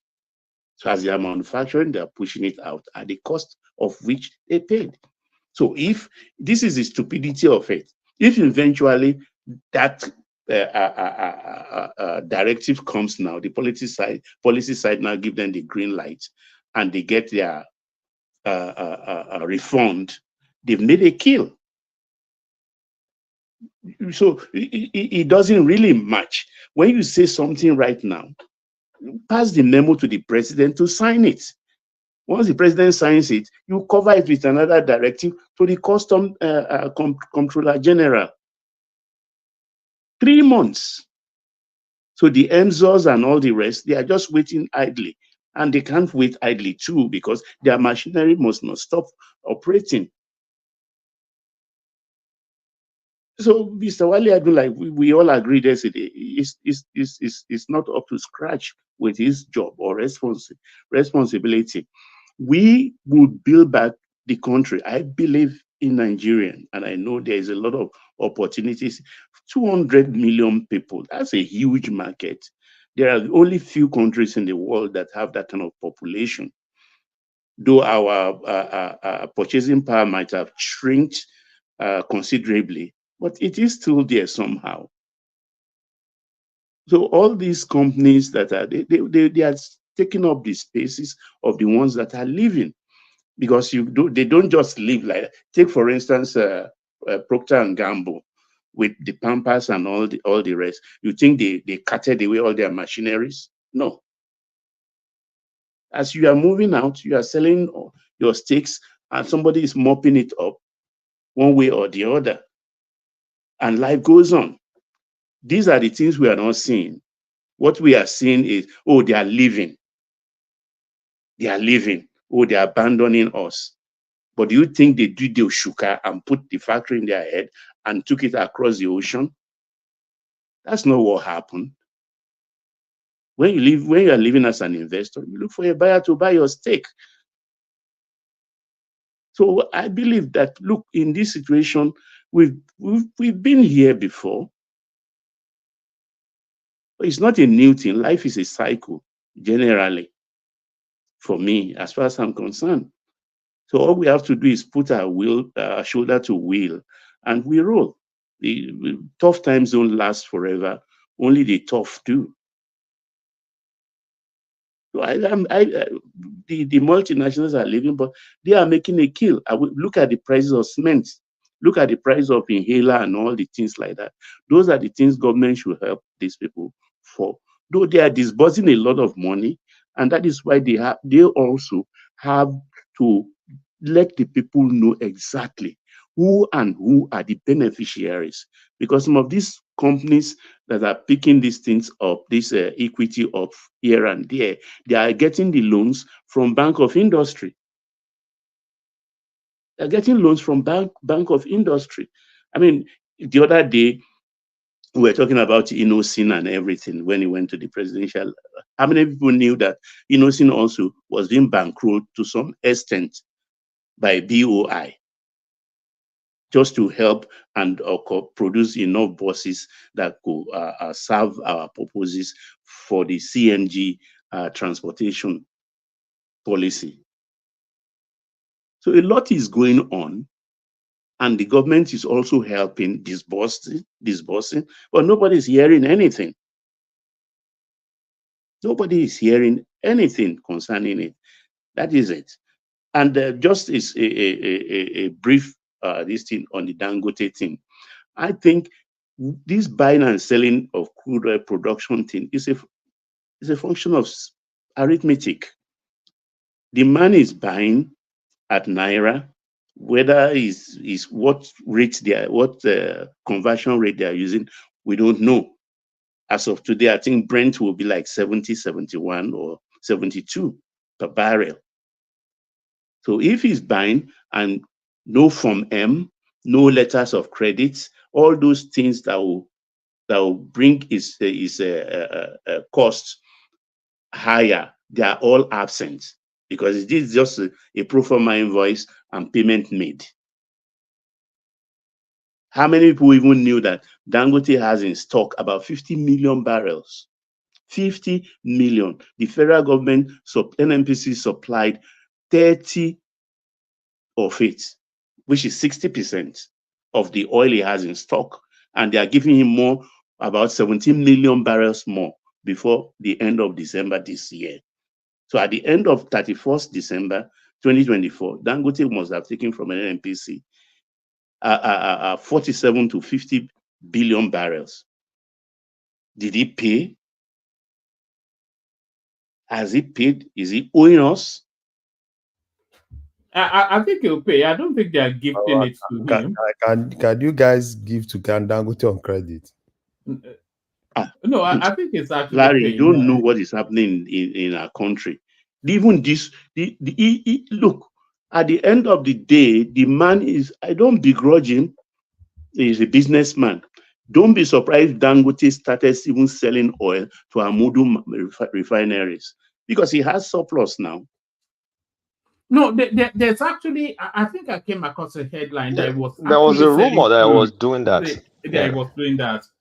I think the ones they bought from America. If Naminko, you get my point.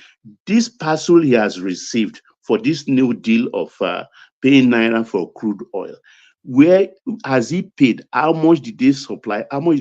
Look, there must be transparency in all of these things, so that the citizenry will understand where we are coming from, how much is being expended.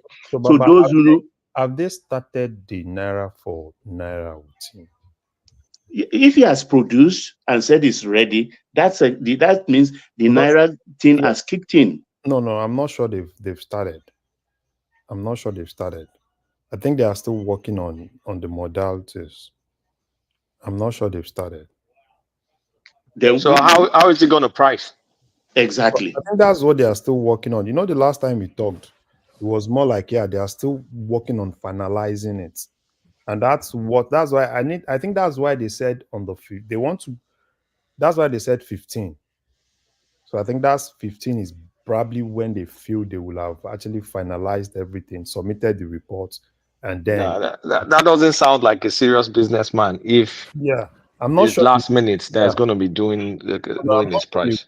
I'm not sure. I think that's part of why he himself doesn't even know, and that's for me. I think probably if Wale comes, Larry, that's not possible now. It's not That's a possible. $25 billion business.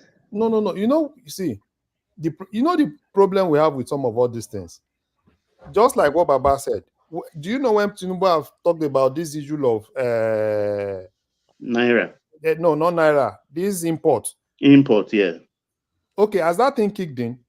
No, that's why I'm complaining. Exactly. So most of all these things, when they, particularly all this committee, we'll have a committee on this, we'll go and look at it. Now NNPC, look at it, and you see, you won't be surprised. I'm telling you, some of all these things, you hear it, you think is immediate. It's not immediate.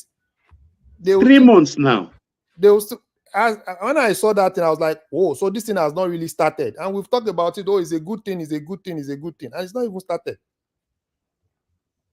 Because the comptroller said, look, if you are bringing it in on the rice particularly, that if you are bringing it in, it has to be unwashed rice.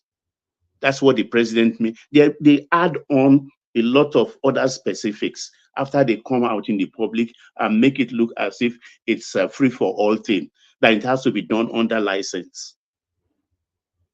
So to me, they don't want to do it. But then, if not even the rice, what about the pharmaceutical products, which is exactly what we need right now? I don't even know why the president went to India and didn't talk to the pharmaceutical companies there and try to get the rights for our own manufacturers. One way or the other, plead with them. Those generic drugs that are old age and they needed will be given to our people under license. The government themselves can even pay for the licenses. Clinton did it for with Mandela. They did it for AIDS. Because AIDS before nobody could afford the medication. But Clinton went and talked to the pharmaceutical company, and they submitted themselves to that kind of thing, and that's why everybody with AIDS can have the drugs available for them. So the president has to wake up to all of these things. We need to help those who put their money down to invest, our own people. We have to aid them. And if we are giving them the money, there is nothing stops us and say, we've given Mr. Lagbaja this money, so that we can know where to put our attention, where to focus our attention. Because it's like the presidency doesn't realize the urgency of the moment. So any other one, woman, or we move to other people. All right. Let me move around. To bring a Kenneth voice on. It's been extremely quiet, and that's always worrisome. When a Kenneth is quiet, it's always a worry. It's either it's asleep or it's winding himself up for a special. Ekene, are you there? Okay. Alpha, your voice is so low. You don't go drinking today. You've already been drinking? I don't go where. You don't go bar. You don't go bar. I don't know if for weekend you always day bar with your friends. Okay, that's I don't go anywhere. I mean, Tinubu don't finally happen to you. No more. All that showing off you were showing off. Tinubu don't happen to you. Nah, man. Maybe on the shop. I don't know. Nah, the shake it on too much, man. They shake it on too much.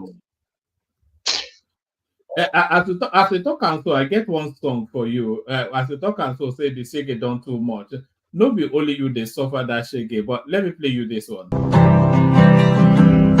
An empty street, empty tank, no hold your inside town. Shake your banza, naira no even reach dollar.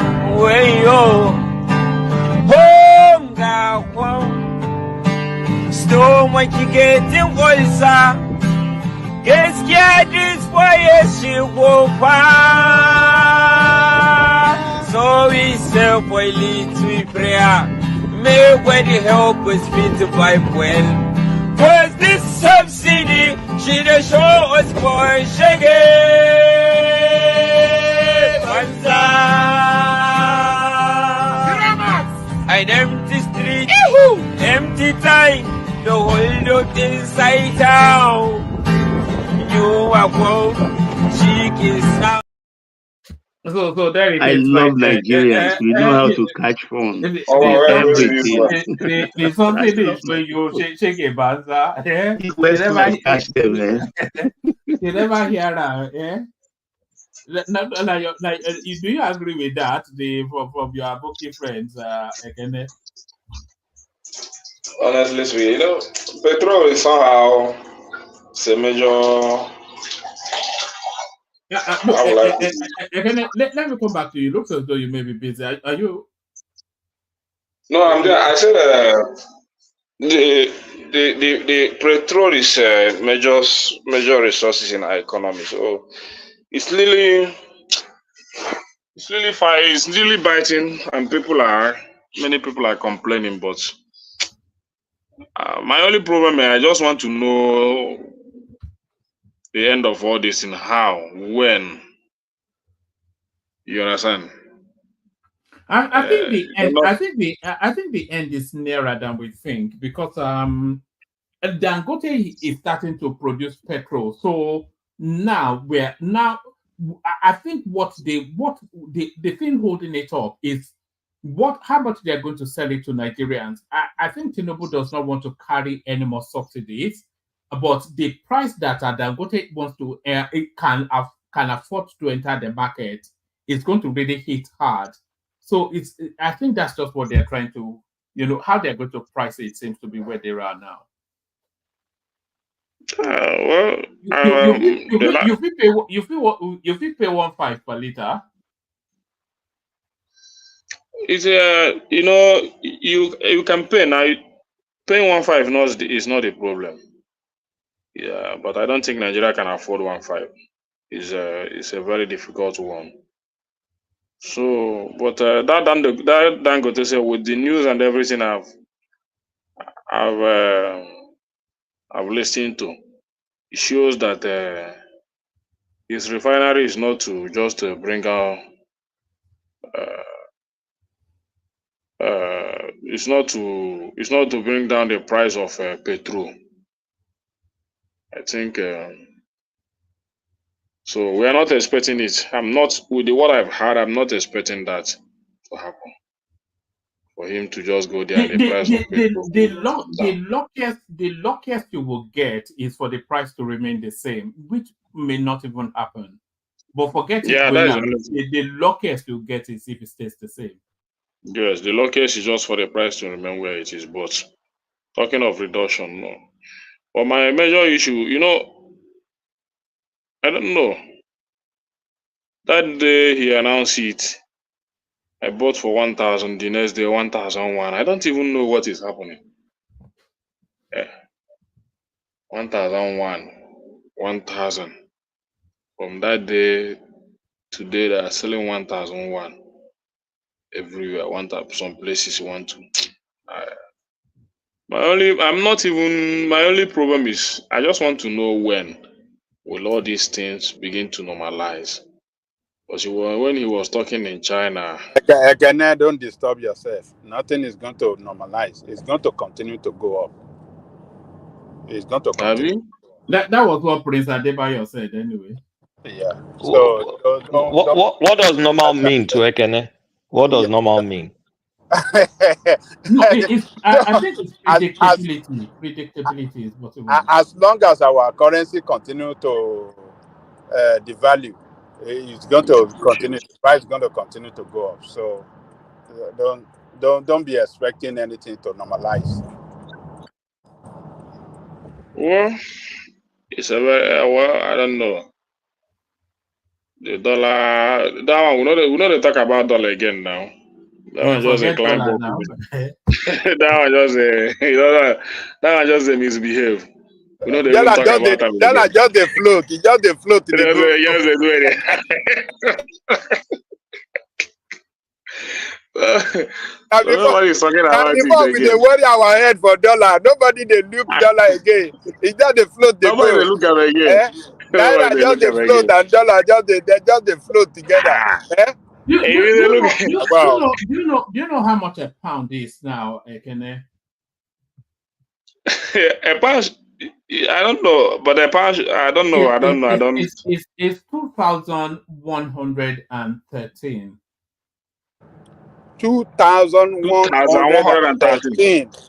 Yes. When I went there for London, I don't check on now. You know. At the Dolowo Gigi.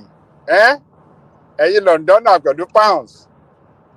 It's just sad. It's unbelievable. You know, all of my speculations on that currency, I think a lot of it may be wrong, you know. I was laughing, when you were saying, hey, people go and buy Naira. I was just laughing. I said, this one myself. I did myself, actually. I'm not sure. I just have to. I don't know what.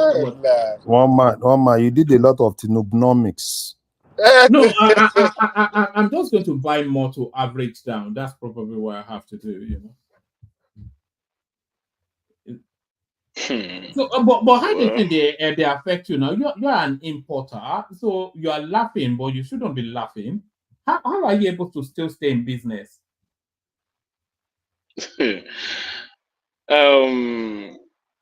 It's a very, you have this economy. You just have to be thinking very well.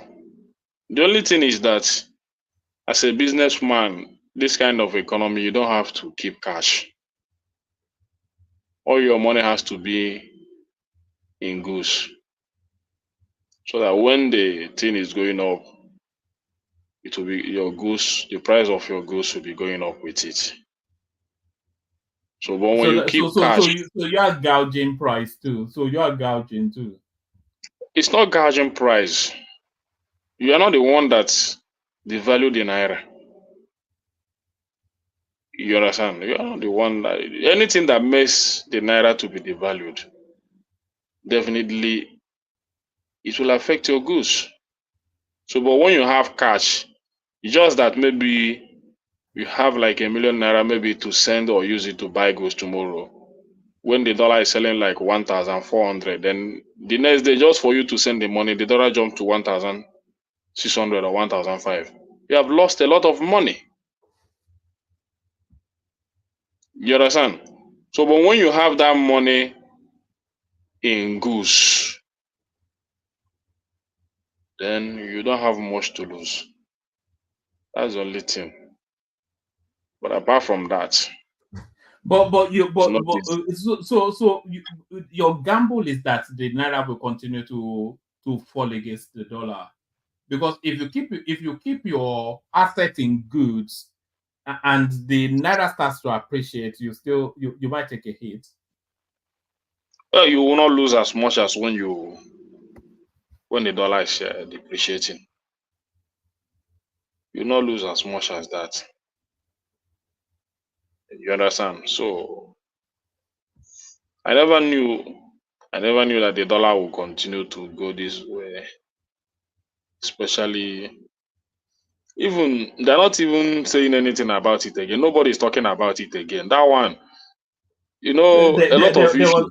There was a time that you never spoke about anything. As soon as you came in, it's dollar. Yeah. They're beating you down. Like they just beat me. I don't talk about them again. Nigeria matter now. You just have to. But we laugh. But I feel for you somewhat, Kenneth, because you are in a direct, you are at the epicenter of this, aren't you?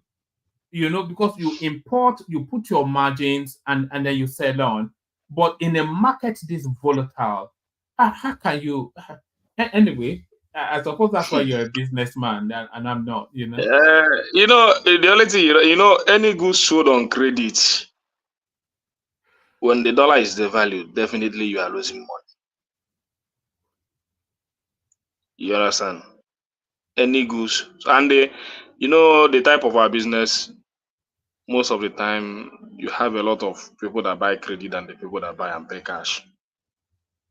So how do you cope? So it's not easy to do business now. Because shops folding up. Are shops folding up in Alaba? Are people going bankrupt in the market? My guy is about to leave to, where is the country safe? I don't know whether in Kuwait or one of my guys was doing very well. Very, very well. It's giving up, Abi. It's giving up. I think the papers are already out safe. He will leave, I think, by next week or so. With his wife. He's a guy that is controlling millions during the time of Buhari. So just check it. How many small scale businesses are going down every day by day? So this person I know personally, my friend that I know personally. It's not they tell me. It's gonna be very tough for small scale businesses, especially it's very tough. Those that are into manufacturing of little because they are using petrol. It's not diesel. They use petrol to run their this thing. They will crumble. we how much we're ready for more hard time ahead of us. Yes, there's even harder times still ahead. Yes. The president has already said it now. That the more we buy things cheap, the more things will not get better. So for things to get better, we should expect that the price of commodities and petrol will go high. Is it not what he said in China? He said it. What did he say? What did he say? That's not the interpretation, Ken. What is interpretation? Hold on. I have what he said. Let's hear him. The country is going through a very strong phase of reform. And this reform is taking a very bold and hard decision. For example, you might be hearing from home now in the last few days about fuel prices. But can we help it? Can we develop? You use their good roads there. You see electricity being constant. You see water supply being constant and running. And you see their good schools. And we say we want to hand over a banner without staying to our children. What is the critical path to get us there? If we cannot take hard, painful decisions to pave the way for that country that is so blessed, so talented, so many of you talents here speaking Chinese and all, their language.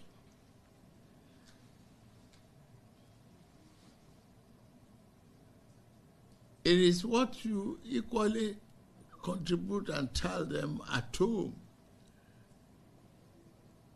that we reflect in the attitude of our parents. The more we want everything free, the more it becomes expensive to develop. That's it.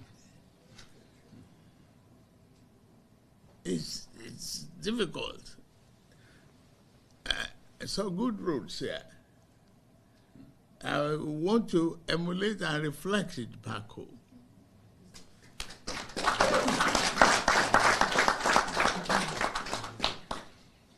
I want our children to be in good schools, not in tattered huts and dilapidated classrooms. You make teaching interesting and make business flourish. One economic action leads to another.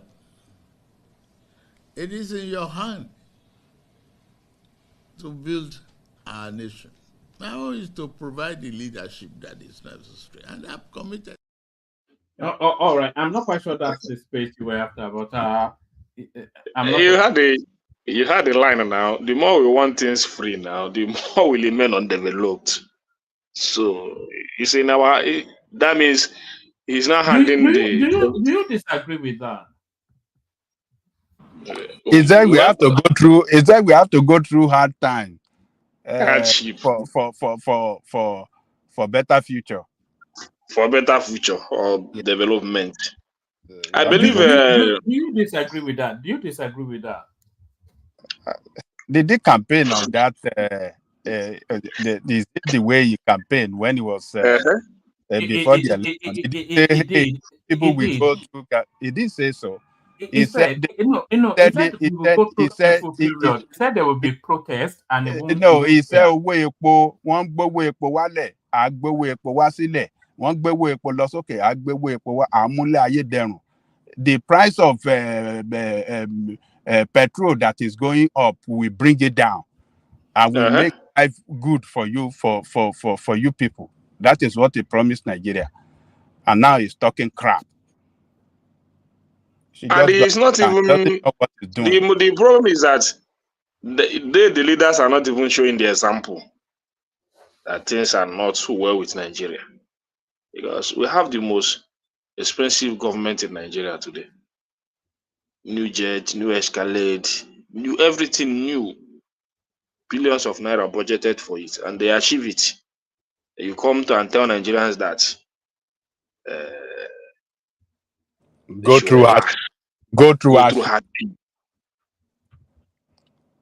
So it doesn't match. It doesn't match. Before you match your words with your action, you that is the leader, so that at least when people want to rise up, they will say, after all, our leaders are showing example. You understand? Everything should know. So is it only the citizens that are supposed to bear the brunt? Is it only the citizens that only always tell them to suffer, hit your head on the ground, one day? Okay, with all these things, where is the hope? That is even the most important, what I'm expecting to hear from that speech, to tell us that within 4 months, 6 months, the hope will arise. It's a fluid situation, though, so you cannot make those sort of promises now. It's a fluid and an evolving situation. No, one man in building something, you cannot tell me you are building something you know that you will not achieve. It never happens. Then you are not a good economics. In reality, when you are building something, one man, if you need 1 million naira in the next 6 months or in the next 1 year, with the job you have, you know what it will take you to save that money. In order to reduce or to gain that, in order to achieve that, you reduce your expenses. By that time, you reduce some pleasures to be able to achieve that, save some certain amount. And you know that in saving maybe 50,000 naira, 100,000 naira every month, within the space of 1 year and 2 months, or within the space of, let's say, 10 months, I will have 1 million naira. It's a simple logic. You understand? And you will do whatever you want to do with it. You cannot tell me that we are having a reform that doesn't have any destination. The reform of no destination. You come out every day and tell me, bear with us, bear with us. See, nobody is happy with it too. If you think that people are taking this lightly, it's just that nobody wants to die. I have many evidence to that. Sorry, what do you mean by that? What do you mean by nobody wants to die? Is Tinubu killing people? I mean, people don't want to, maybe they protest and all that. People just want to, people are lamenting. But you know, the government will have today no room for protest, because definitely somebody will die. You understand? So I have the people, this guy from the north that used to sell this JC. He used to carry it with a bag, and he will be walking around Alaba, and people will be buying from him. When he came to our line today, he said he's an outside guy. He was shouting He said that what took him to market inside Lagos yesterday to go and buy goods, the transportation, he spent more than 5,000 naira. And not that he carry load, because clothes, you just buy it and put it in a bag, come back, then sell it to maybe all these Alaba guys. Then tomorrow he goes back again. From Alaba to inside Lagos. That Lagos Mandala. Why didn't he use the blue line? He spent more than 5,000 naira. Okay, Now why you didn't talk he blue line. Now use when the you blue come line? Lagos, you go know how the when you come Lagos, you go know how the blue line they work, whether they work every hour or every minute. It works every hour. I don't think so. But even if And it is working, 750. I don't think so. You know, Baba, it's not good to be there saying things when we are telling you that how this is how it is. You know, when we talk about this price increase, you said it's not Tinubu, it's the marketers. Look, when I talk, Ekene, I talk from informed position.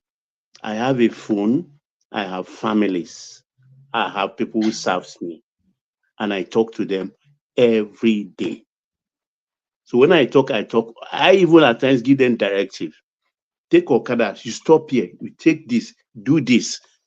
Because at times they tell you, oh, it will cost Oga, it will cost you about 5,000 for me to get there. I say, no, take this, stop there, take this, everything. They themselves are surprised at what I know. So I'm telling you, from your place, 1,000 to mile 2, 750 to Marina. And in Marina, you can trek. That's 1,750. Okay. Okay. Well, the only thing I know about the blue line is that it has hours and minutes of operation. And as a businessman, I told you it's every hour. I know it's not every hour. Oh, it is. It's not every hour. No, I said it's not. Let me set you a task. I want you to go on one of these trains and record an experience for us. Anytime you have a moment, just do it. I used to. The last time I passed there was on Sunday. The thing is, even those many times I've passed there, I never, because maybe let me say because it's Sunday. The thing is just there. They will just lock it. It's not as if it's not there. It's there. Those Sundays that I passed through it, Let me say one thing. Okay, let me say one thing based on my observation. The adoption of those trains has been, in my own opinion, disappointing, because Nigerians are not used to what you guys do in London. Like, you have to maybe walk to the station, get out of another station and walk or take a bus. So people would rather drive. Because I was talking to a friend that, okay, why don't you take this train and then from there you take a cab or whatever to your office? Because said the train doesn't get to Ikoyi, it works in Ikoyi. And but I'm like, well, if you were in Jand or whatever, is where the train gets to. You get there and then you look for alternative transportation. No, you can't become. No, in Marina there are blue buses already there to take you further into the this thing. And I don't know how much they price those ones. Everybody I spoke to, nobody wants to embrace that. It's like they feel like I have a car, I have SUV. Why would I go and take train? No, that's the mentality. Kulata, it's not that people don't want to. If I want to use that, it will inconvenience me, my time. You are saying exactly what my friends were saying.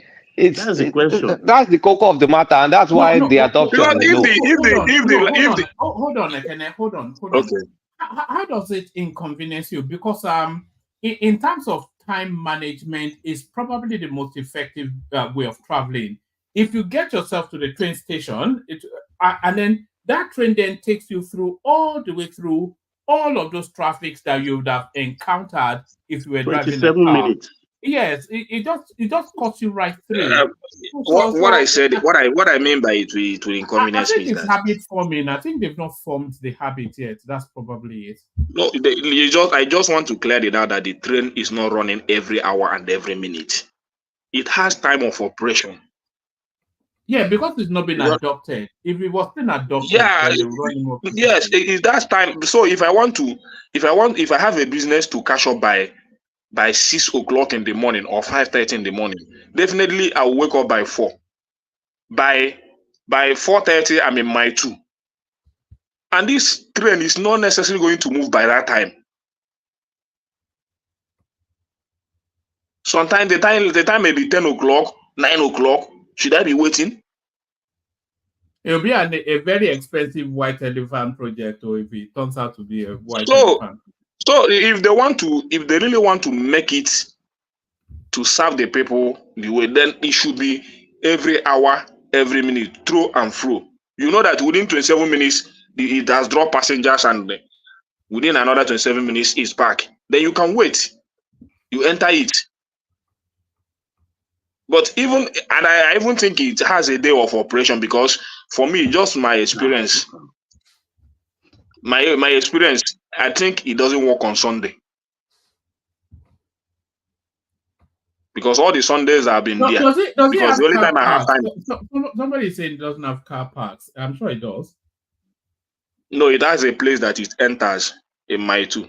It will enter under that place. Car parks.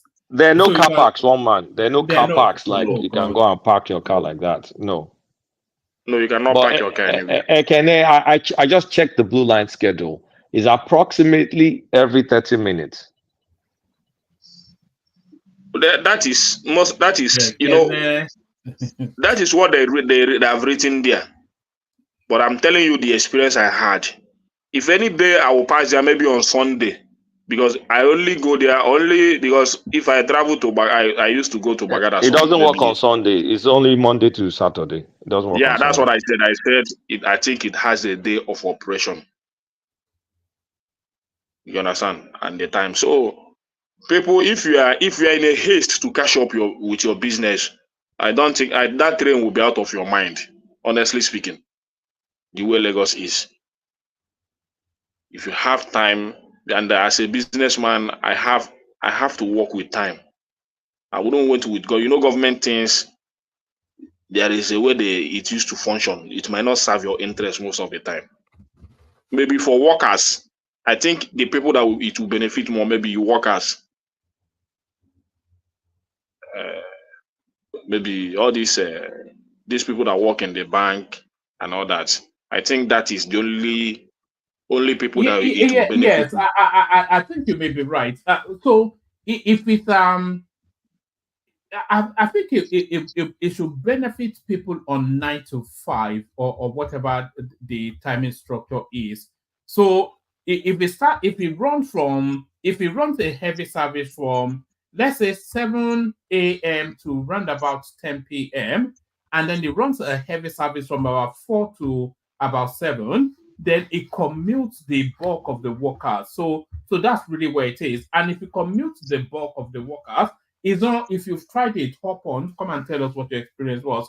If you commute the bulk of the workers, then it frees up those workers from the roads, which then fuels vehicular movement. So if they manage it properly, it could really free up Lagos if they manage People it properly. are using it well. 1 year they've carried 2 million passengers in 1 year. People are using it. Well, the only thing that brought up this point is that this guy. You've not made an attempt to use it though. It is not in my place, or I don't even pay transport to work. Yes, I live almost inside Alaba. Now. What for? For the experience. Where am I going to with it? For the culture. So I don't have anything to. You can do it for one man. Even if I live in Lagos don't worry, I'll pay the fare. Don't worry, I'll pay the fare. And I'll even buy you lunch. No matter the amount of years I stay in Lagos. Your lunch and the fare. No matter the amount of years I stay in Lagos, it will not benefit me unless if I move from Alaba to that environment. So it has nothing to do with me. It's for people that go to maybe from Alaba to maybe the people that sell clothes go to Mandalas to buy goods, either shoes, or then come down to Ojo to sell it. These are the people I'm talking about. I don't think it's for people like you anyway. I think it's for people with predictable commute, like 9 to 5. I think those are the people that it really gets towards. I don't know. Well, if I have any need, I don't, because even if I want to go anywhere on Sunday, I have to use my private. You understand? Because I don't think I will need it. So but for business, it will not even affect my business in any way. It will not. I think the thing is, people or Nigerians, we are very slow in embracing something new. So maybe it's new and people are not, but those who know, they know. Is it even being promoted sufficiently? In London, for instance, nobody will tell you to park your car and go and look for your yellow line, your red line, your green line. That's an established culture now, and this is a new culture. And when you miss it, you know that you miss something. But one man, everybody cannot use the train, but at least maybe the fare is too high. I think they said. I think in terms of Ajale Coco is cheap fare now. Ajale Coco wants it free. It's cheap. You not cheap. How much is it? Odeo, How much is it? What is cheap? It's not cheap. Oh. Baba is cheap. It's not cheap to Nigerian people. No, 750. Aja. I think it's what for you? 750. 750 is cheap. 750 for one ride. Yes. From Mantu to Marina. One stop at the National Theatre. Oh, well, but do you know that you can get the last time I traveled to that side, I think I entered bus for 300 naira to that marina. From my I don't know for now. Yes. It's more than that now. Well, I don't know for now, but the last time I went there, the bus that I entered was about 300 naira. When was that? When was that? When was that? Over a year ago. Yes, over a year ago. Exactly. That one don't. It don't change now. So I'm trying to say maybe if the increment of transport from there now will not be less than 1,000 or maybe 800 or 900. If that is the price, then I think people will prefer to use. Even the constant increment in fares, it might well even drive people onto that train. As people have been priced out of being able to take public transport, they might well have to. That train will ultimately prove cheaper than you getting on a bus, even the convenience. They're even telling us to use. I almost feel like traveling to Lagos just to go on that train. If I go to Lagos, certainly that's my first item. They are promoting even bicycle for us. So when I see them promoting bicycle for us, I will just laugh. You Where laugh. is the road? Where is the road to drive the bicycle? You want gallop to tear my John Thomas. You want gallop? Don't worry. You want gallop to tear my John Thomas? You're a bushman. You're a bushman. Is it electric bicycle? There's electric bicycle now. Is it electric? Whether electric or manual. Nigerian gallop will tear that 2 egg under my don't worry. Under my 2 legs. You don't need it anymore now. You've completed your kids. But just in that space you're speaking to now, in places like the Philippines, China, all of those spaces, do you know the popular mode of transport is actually motorbikes? And I'm not sure why Nigeria have not adopted that. Maybe we don't have the rules for it, but that's the cheapest ways of a scooter is how people travel around, only because they can't afford a car and the petrol, especially in places like the Philippines. So even in Rome, one man. I used to see. They are very poor society now. Let me say this. Sorry. Let me say this. Come after me. Just that Rome that Baba said. Actually, driving a car in a place like Rome is considered vulgar. It's like they just see you as a crude, like a bushman. When you can in fact, they ride more bikes than school. And in Italy too, that's in Bangkok, that has the same kind of rail system that we have in Lagos. They drive kekemawa is what they drive the most. Kekemawa and tuk-tuk and bicycle. You took it as I want to say tuk-tuk. That's what we call tuk-tuk. One man, if you really want to emulate something, if you really want to adopt a system for your country, you adopt it fully. You don't just tell people to be using bike or that. You see their roads. You see, even they build road to the extent that it has a place of those bikes and motorbikes, and they are using it freely. You enjoy your ride. Not in Bangkok, not in Bangkok.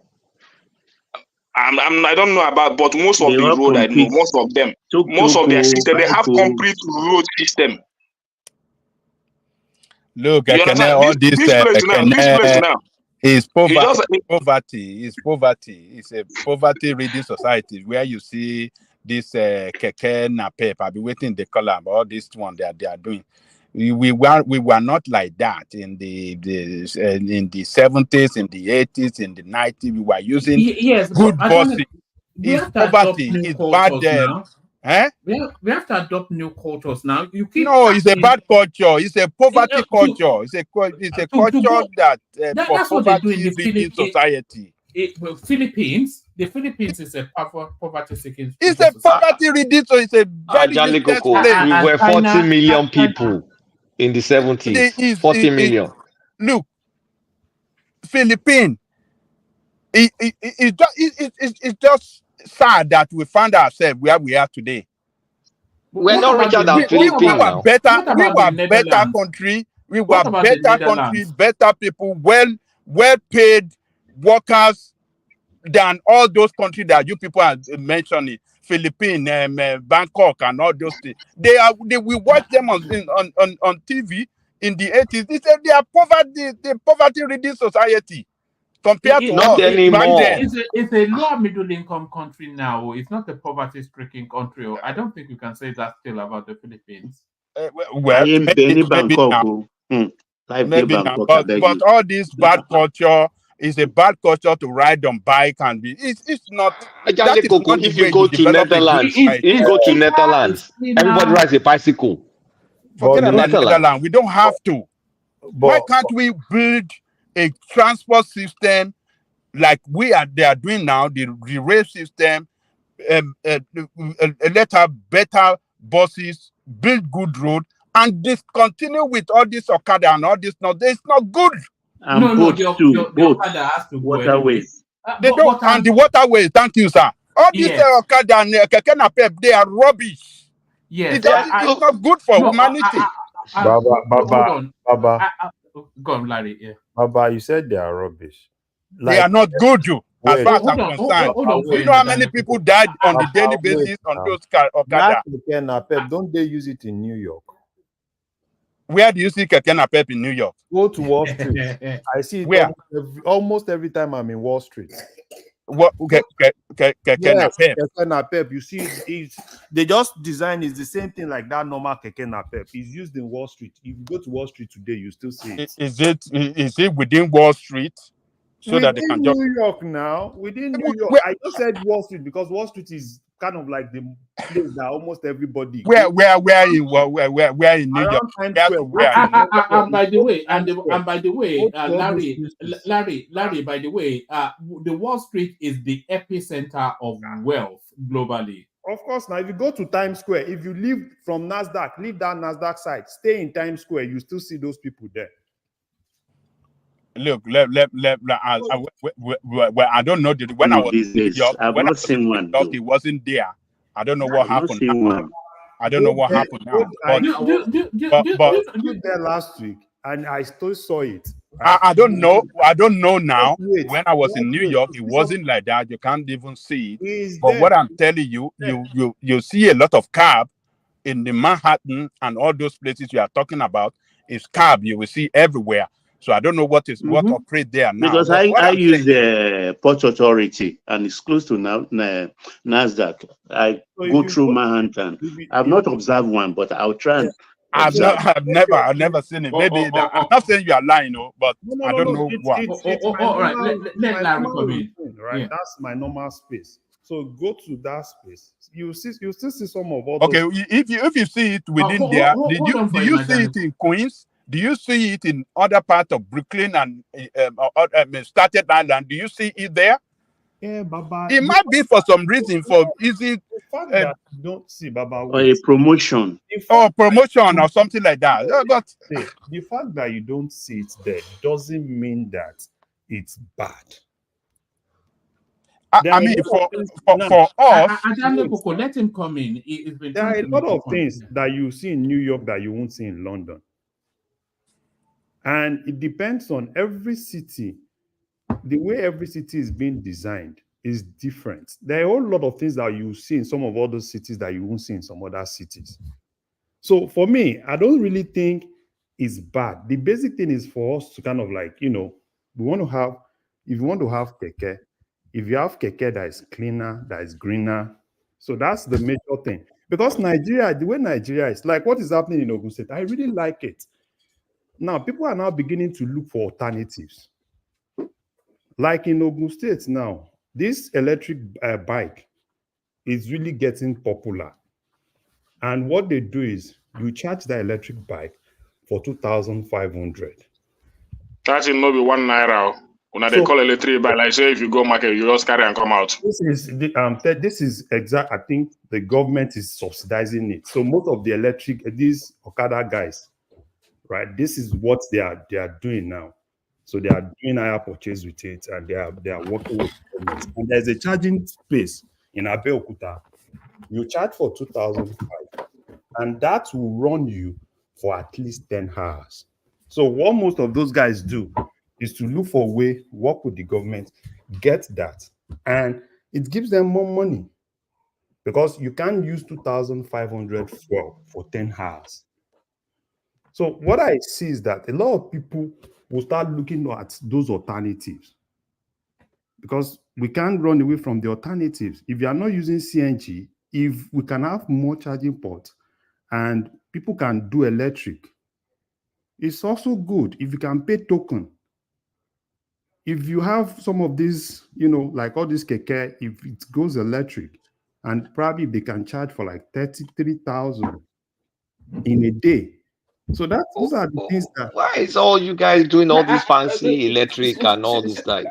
Shall I show you something? Just something completely out of this conversation. I just had a mad moment.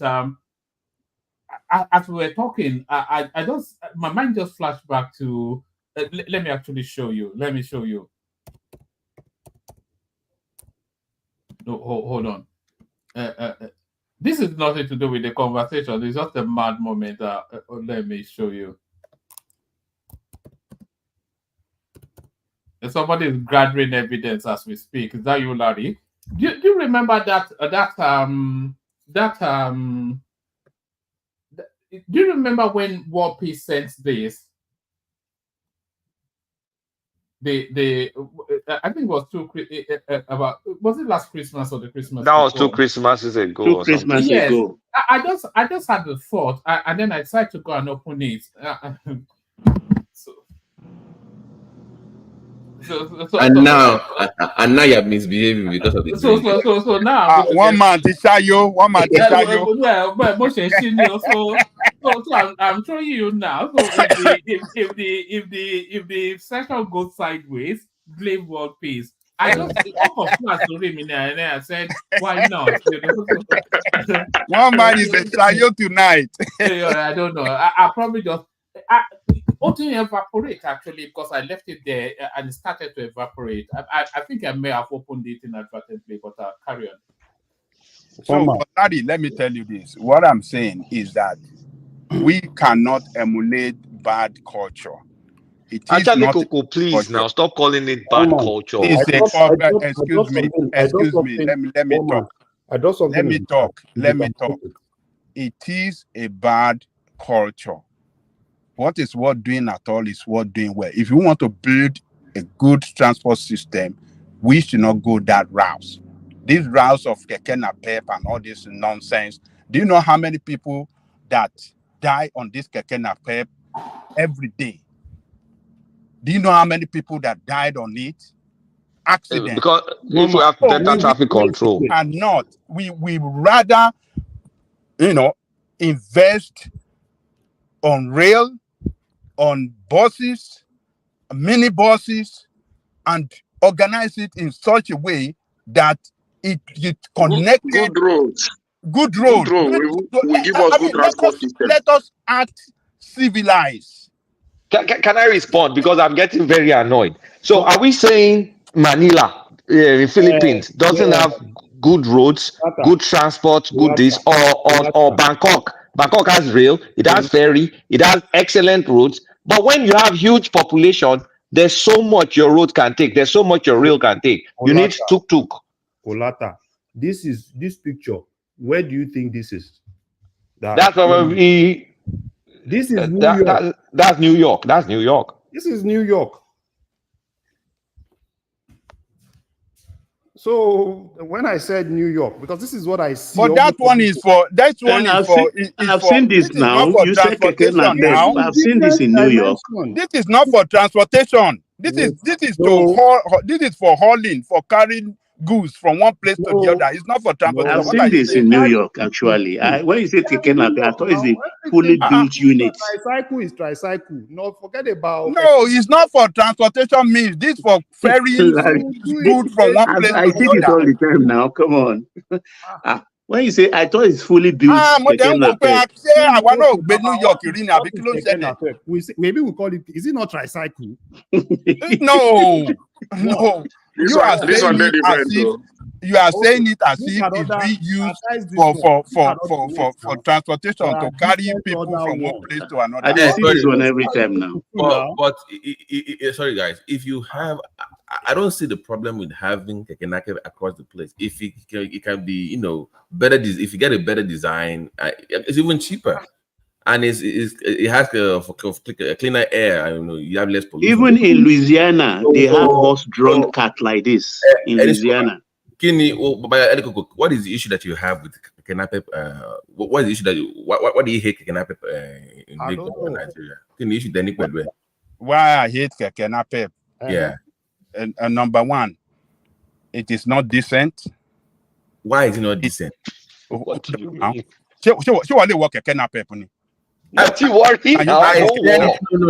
I said if it's better design. From one place to the other. If you come with a better design for people that if you want to go E-class or EV class or whatever, you can come up with a better design for it. Doesn't mean that you should just ban the whole thing and say because it's not better, it's not well designed, so therefore you shouldn't have it. Is it effective though? That is the common problem. That is not well designed.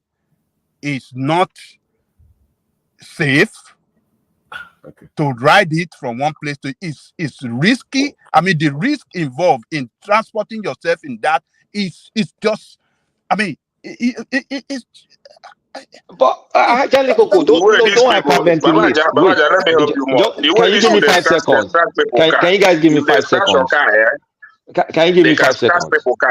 I've entered Keke Napep in Hyderabad. I've entered it in Hong Kong. I've entered it in Bangkok. Are you telling me those are not world-class cities? That they don't have train, that they don't have train, they don't have ferry, that they don't have every single thing you want to talk about? They have every single thing, including Keke Napep. And I entered Keke Napep. Kulata, even the girls in Bangkok will force you into one. Yes, now you have to take tuk. You can't go to Bangkok without taking tuk-tuk. It's impossible. It's impossible. Well, in our own place, as it is today, it's not safe. That is number one. Number two is not convenient. Number three is haggard, it's dirty. It's not good for to be used at all for transportation. I mean, it's not just good. Sorry, Oman, can you place the last link I put in the private chat just to maybe he will like this design from, I think it's from Manila. One man, if you're there, I put a YouTube link. It's just like a 10 seconds. Yeah, just hold on there. So this one, this is okay to me. I don't see I don't see a problem with it though. Abi, go bad now. Go bad now. I don't know what the issue is here. It's okay now. See, BT, even in Lagos, you see different design of all those things. People are now beginning to design it in proper. Hey, you can have your luxury class, E-class. You can. People are now beginning to design some of all those things outside that normal one that we have. I've seen pictures in Lagos where people design these things. They kind of like have doors, like that is not really like those normal keke, that doesn't have doors. So fine, we can go a little bit further to kind of like get more of some of all those things. It's not because it's cheaper, because we still need to look at the society we had. We shouldn't say, oh, because probably, oh, this is not supposed to be, because I don't know what the argument is all about. I don't know, because if you're saying it's not safe, the ones in New York are not. It's not like they are safer than those other ones. So we should just not throw things away, because even the major cities, these are major cities. Because I still even prefer the one in Nigeria than all these ones in New York. Right. So for question to Larry and Coletta, because you've been to Manila, I've not been down there. So do they have some kind of restrictions to where this thing can apply, or is it just? I've not been to Manila. It's Bangkok and Hyderabad, and I mean, in those cities, do they have like areas where? In Thailand, I've not seen any area that in Bangkok is free everywhere. So everywhere. There are no restrictions to where they can. No. But for a city of 30 million people like Lagos, you need something like this now. You can't all have trains and cars. You need some exactly. But Lagos state government ban it in some area in Lagos. That was more of a security issue now. Yeah, those are the negative side of it now, of using it, because some people, some unscrupulous element, we want to use it to. Okay, so because of some people, ban it for everybody. No. Okay. Work on the security issue. Don't ban it for everybody now. Well, it's not fair to everyone. Because some people are using it for security, whatever, then ban it for everybody. No, find a way around it. Ridiculous. You can't ban the whole NAPEP because some people are using it for the first activities now. Oh, do you know how many cases? Do you know how many cases of incident that they recorded before they? I'm not saying that, but I'm saying that government can do it, but find a way around it where they can still secure. Which way government is? Don't say ban. No. Look, you don't know better than the government. No, you don't know better than that. You don't know what it takes them to take that decision. Okay, they are. I don't object to banning Okada, but Keke Napep is part of modern life. It serves its own purpose now. Why will you ban Keke Napep? All those tricycle. When because of security issues. No, you can find a way around it as a government. Places like New York, right? They are DMV register some of all these tricycles. You know, it's even in London. It's in London as well. Yes, because this is just normal thing. Register them, have a way of monitoring them. We shouldn't say, oh, probably okay now. And the fuel economy, of those things. The fuel economy of those things are superb. Yes, we said Keke Napep is not safe. Probably tomorrow, if train is not safe, we'll ban train too. Ban everything. Train is not safe. We just ban train. Well, who said that you should ban train? I said we should invest more on train. We should invest more on buses, efficient good buses and ferry services. That is where I said we should invest more and not on everywhere in Lagos. Larry, Zita wants to come in. So Zita, let me bring you up to speed. We are talking about transportation in Lagos, and then we were talking about actually what better this. We were talking about all this new intrastate rail system being built by Sanwo-Olu, and Ekene was informing us that is underused and oftentimes closed. And then Akulaka was saying that people should really be transporting themselves to the train station and then just zoom into in and out of the city. That's a better way of transporting. And then we're talking about the transport mix that will make Lagos more fluid in terms of vehicular or even people movement. And then I was suggesting then that a culture of motorbikes and scooters needs to be introduced in Lagos just because of the volume of people there. And then I think Ajade Koko was pushing back against that to say that a more of a mass transit system as they had in the days of Yo. And then we were arguing that those days are past and you have to get contemporaneous. And then we went into Keke Napep, which seems now to be an evolving space globally where that somewhat is a nicely little packaged vehicle that can transport quite a few people, and that should come into the mix as well. So that's the back and forth, Zita. Okay. Sometimes when we don't know, first of all,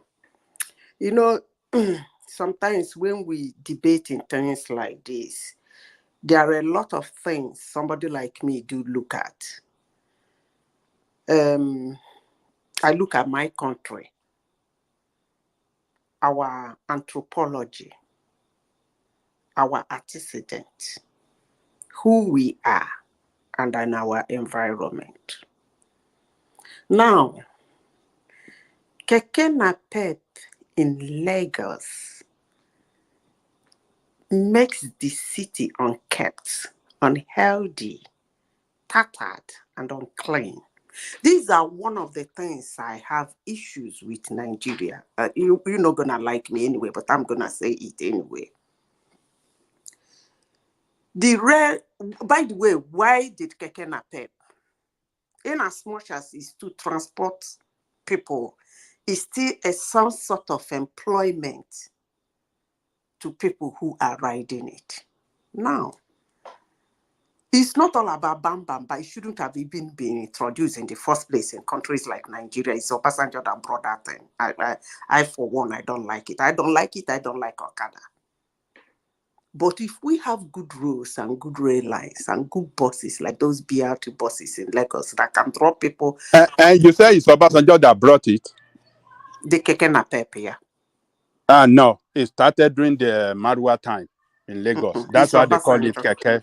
No. It's Marwa that introduced For it all I in care, Lagos. it's Obasanjo that brought that. Hold on now. They call It's him Keke. They used to call him Keke Marwa. It's Marwa that started it. Lagos. It's Marwa that started it in Lagos before it spread to other I parts don't of know about Lagos, but it's Obasanjo that I know. I can they tell remember you, vividly say it's when Marwa that thing that entered the way. introduced it. It was despicable. They used to paint it green, white, green. It was despicable that time because You if you sit Nigerians, on it, child. Now God go save all of you. it's like sitting in Okada. The rain will blow you up and down. The dust is gonna dirty your clothes. Anyway, I don't want to talk about what it looks like. We all know what it looks like. But let me continue with what I'm saying. It's employing people and then transporting people. If we concentrate on the transportation, we're not gonna make headway. Because from what I'm hearing, everybody is talking about transport people. Let me shift a little bit towards the employment side. Because those people who are riding those Keke Napep, they are using it to earn a living. And for government in Lagos State to build rail lines that are not used is actually ridiculous. I don't know why that is. That means they're building rails, leaving more roads. If you construct rail line, if you look like Chicago, look at places like New York and Philadelphia, if you see the way they construct their railroad, some people can but not just have to use the rail lines. That is the main idea. When you are building such a thing, you build it in a way that is going to be more accessible, easier for somebody to come out of his house and like, why am I going to enter my car and go round and round and round to get to my office? Why don't I just jump into the train? That's the idea behind constructing railroad, more especially in the cities. But when you construct it in a way that you have to give way for somebody not to have to go through that trauma of going round and round and round to get to the city, they will still prefer to ride. So I think that's what is happening in Lagos. That is one. Secondly, if the rail lines and the buses become very busy, those people will be employed. Those people who are riding that keke napep, making the city look very tattered. Because when we talk about something happens in Bangkok, in New York, is being used, in these places you should come down to the level of Nigeria and see how we are out of QAQC. Our policies are not being kept. Our laws are in shambles. So for somebody to be riding in Broad Street in Lagos, a keke napep that is dilapidated, to me is despicable and it's an eyesore. I don't really do care what that keke napep is for or whatever is going to convey or whosoever is going to carry. I like my cities very clean. I like high bra areas, low bra areas. If you are talking about Ogun State and local places that keke napep, small cities and small towns in Nigeria, keke napep should ride, I don't mind. But telling keke napep because keke napep is in New York, therefore keke napep should be in Abuja, then I ask you, what is the standard and what is the Ogun QAPC? State, you mean Osun State? Ogun State is not a local area. Maybe you mean Osun State. I say local. When I say Osun State is not local. What do you mean? Continue, Sha. It's good in Ilesha. Keke napep is good in Ilesha. Okay. What I mean is, okay, I don't know if somebody is conversant with which city. Okay, let me give an example. If you know Abuja very well, you know where they call Area 10, you know the main Abuja. Excuse me. In Kubwa, keke napep can ride in Kubwa. I don't mind. But telling keke napep to be riding in Wuse, I mean, to me, it's going to be a nice one because of who we are, how we handle things. Those things, those ones I see in Nigeria, some of them, their headlamps are broken, their windows are shattered. I mean, who even want to see that kind of a thing in a city in the first place? Who wants to see that kind of a thing in a city? Don't you blink your eyes when you see all those yellow stars gathered one place or running hetasket everywhere in the city? I don't like it. Madam Sister, almost all the buses in the environments use one headlamp. Most of them don't even have a headlamp at night. They use torch to drive. As I'm talking to you now, in this our city. Which city? You said what? I didn't get you, Ekede. You said the keke napep has torch or what? He said that they Not use only keke torchlight napep, for the I'm headlamp. saying buses, even buses. All these are our buses. These LUT buses in all these our environment. So wait, you see why you guys, you and Zeta, all of you now, all of you people, I don't think saying that well because you know see downfall, the standard of downfall, you are now saying, no, we're too classy for keke napep. What do we mean? You don't see downfall for Lagos. No, I don't want to see downfall in the first place. Oh, okay. So we say like we have some standard. Look at our downfall. You're now I saying, don't want this see, downfall in the is first your place. economy strong enough not to have I downfall? Is the don't want the question. You don't downfall. have a Listen, we don't have a strong. Our consuming power is so low. Can I speak? We deserve keke napep. Can I speak? There is something that happened in Nigeria, and I don't even know how it happened, but it happened. These interstate buses is being managed by individuals, private companies. Ekene Didishuku, the young shall grow, ABC, blah, blah, blah. Even Innocent turned his own to automobile company. He used to be Innocent. Everybody know him in those days. He used to run around Anambra, Imo, Abia, and then all of a sudden he started going to Lagos. Before you know it, he became an automobile company. But what am I saying in essence? How we keep saying this, government should hands off all those things. Those intercity buses that BRT or whatever they call it, it should be owned by individuals. Let them run that thing so that these people who are driving this Danfo and Keke Napep and motorbike, they do get employment. I like a clean city. Honestly, I wouldn't want to. Let me be honest with you people. That's one of the reasons why I don't like Lagos. It's too busy and dirty. Unless you have to go to the highbrow area, it's too busy and dirty. So with Keke Napep and those they are Danfo and Molu in those days, it makes the whole thing look ridiculous. You cannot call a city a quintessential city with all those things happening around it. That's what I'm saying. It can be done. They've started the red line. Let them hands off all those things. Let individuals run it. Let people get employed. But if you don't want to work for them, you can go to probably Idi Roko or Ajelete, all those places and run your Keke Napep. There is nothing wrong in that, even your Molwe and your bosses. It doesn't matter. Lisa, let me interject briefly. For the rail lines to be successful, we need Keke Napep.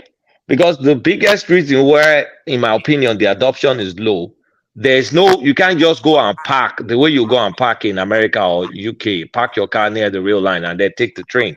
That convenience is not there.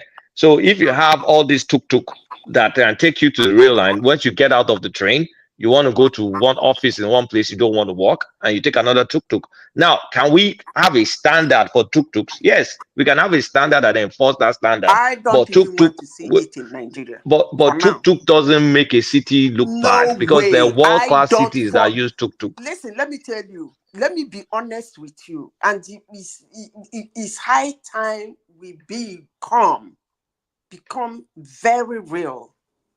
Let's be real. We know who we are. I don't want to see tuk-tuk or whatever you call it in any highbrow city in Nigeria. Who are we? Sorry, who are we, please? I don't know what. We are people who have a way to run around laws and regulations. That's who we are. I hope you understand what I'm talking about. We have a way we run around laws and regulations and walk around it. Zita, let me just say something. Are you coming from a standard of Iceland or Norway, wherever you are, which is a very sanitized, very sanguine, very very cleaned up sort of society? You can't have that in Lagos now. Lagos is rugged, is grubby. Why not? No, because it's not even built for that. No, I'm not saying it should be 100% or 70% like. Because you keep saying but it can clean, be 50%. Clean, like, we don't want the clean Lagos. We want something slightly grubby. Okay, I rest my case there. You don't want a clean Lagos. What is woman talking about? Not in terms of not in terms of. I don't want data. Like you don't want like to be like lifeless. I don't want it to bland sanitize. To plan to sanitize. Let me tell you, this thing, symmetrical line, all those sort of. Kulata is talking about.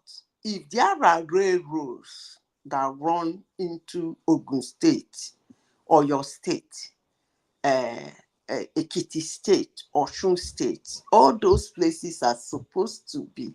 The remaining 5 states in Southwest is supposed to have a crisscrossed rail line to cushion Lagos. Okay, it does already. You have a rail line. BT governor has not done his bit. We are praying. Mama, I will press your neck. So people We in have the city train, can jump into Zita. the We train and have come to work train. in We have Lagos. train that stops in Abeokuta, stops in Ibadan, and then we have train that goes to Oshogbo. That's Ogun, Oyo, and Osun State. The Okay, adoption wait. is low. You have No. Sorry, Vita. And by the way, that background noise you can hear is raining heavily where I am. Heavily. I'm not sure this is the biggest we've seen so far. But the adoption may not be low because Thomas has told us anecdotes of his sister who is I think she's in the entertainment industry. She lives in Abeokuta. She has a gigs in Lagos, and she uses that train service. She'll go and park her car at the train station in Abeokuta, hop on the train, go to Lagos, do her gig, do whatever singing, and then go back home for dinner.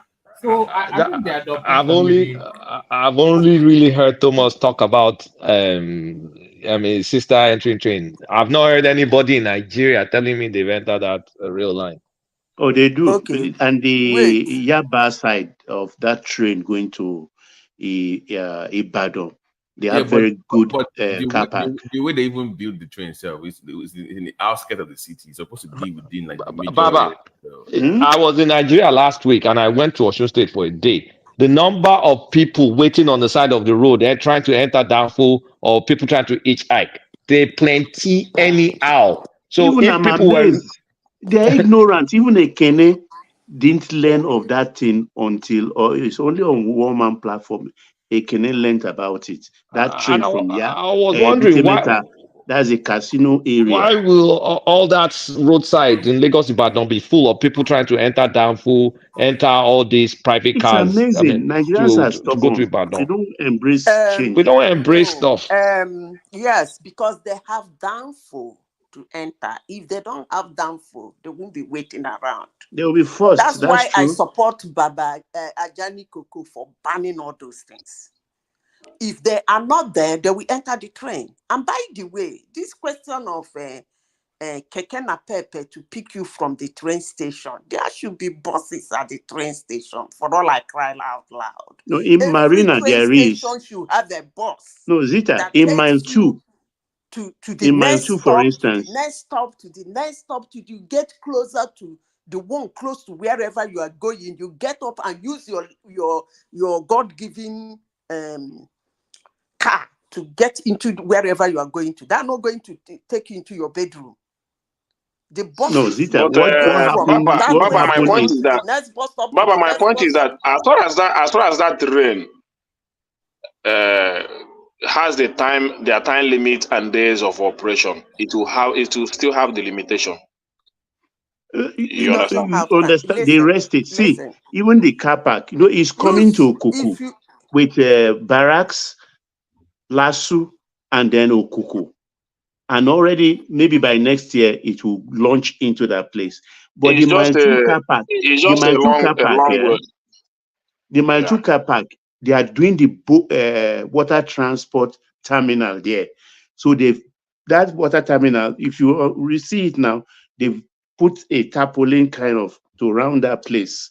That's where the car park should be. So they're going to streamline it that when you come from Okuku, for instance, you get to Mile 2 and you are going straight to Victoria Island straight, because the blue line stops at Marina. You take a boat straight.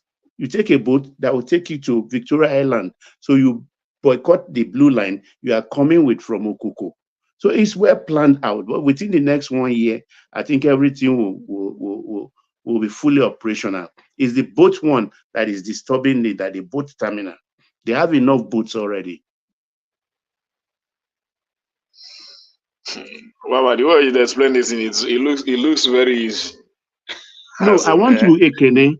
I know that you have your car, you love your car, and your movement is not that fluid. It's about your business. But one Sunday, you close early from church. Just move around that axis. You will understand exactly what is going on. I know what you are saying, but the only thing I know is I only pass that area maybe Sundays that I used to go to Bagada. I know. So and that Sunday, those Sundays, those trains don't work. It doesn't work on Sunday. It will just park there on Sunday. And once the patronage So is I high, never. Sorry, Baba. Can I set you a task? So it's up to you if you want to take it to. I can parachute a little bit of something for you for lunch, but we want you to go on that train and report back to this platform. You know, like you did with when you were telling us that they are selling yam for 10 million naira where you are. So do that. Go on the train. Don't worry, I'll speak to you offline. I can parachute you a little bit of change for you to go and do that. But we want you to go and document an experience on that train. You really want me to enter that train? I want you to. How can you be in Lagos? Something that big happens and you're not. No, the issue is that one man is not. I will not say that it doesn't benefit me, but with where I do my business and where I stay, it will take me a very long time to experience it. yeah, you are restricted. I don't know. That's it. I'm very restricted out of. So that is it. So I'm not. It's not that if I trade in trade fair, I mean in Marina, I have a lot of people that trade there. So I think they may be using it. I will try to use it. You understand? But the only thing I know is that train will be a way to suffer car owners. If they did it in that way, you will find out that most people will patronize the train and those buses more than using their car. I can assure you. But it's even more convenience. But you know, government thing when you have rules, Nigeria don't want to obey rules. Are very fast. I don't even know why anybody wouldn't like to ride a train. That's one of my best public transportation. I love trains. It's very safe. It's fast. You see more. So why wouldn't I ride it? It's very let's see as Nigeria continue to develop, then maybe in the future. You people should be more and they are making money because I made the calculation at 750, 2 million passengers in a year. That's 1.5 billion naira. That's a lot of money.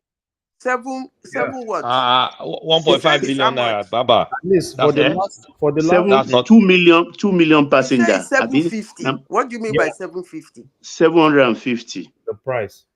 For what? For the train. For the train.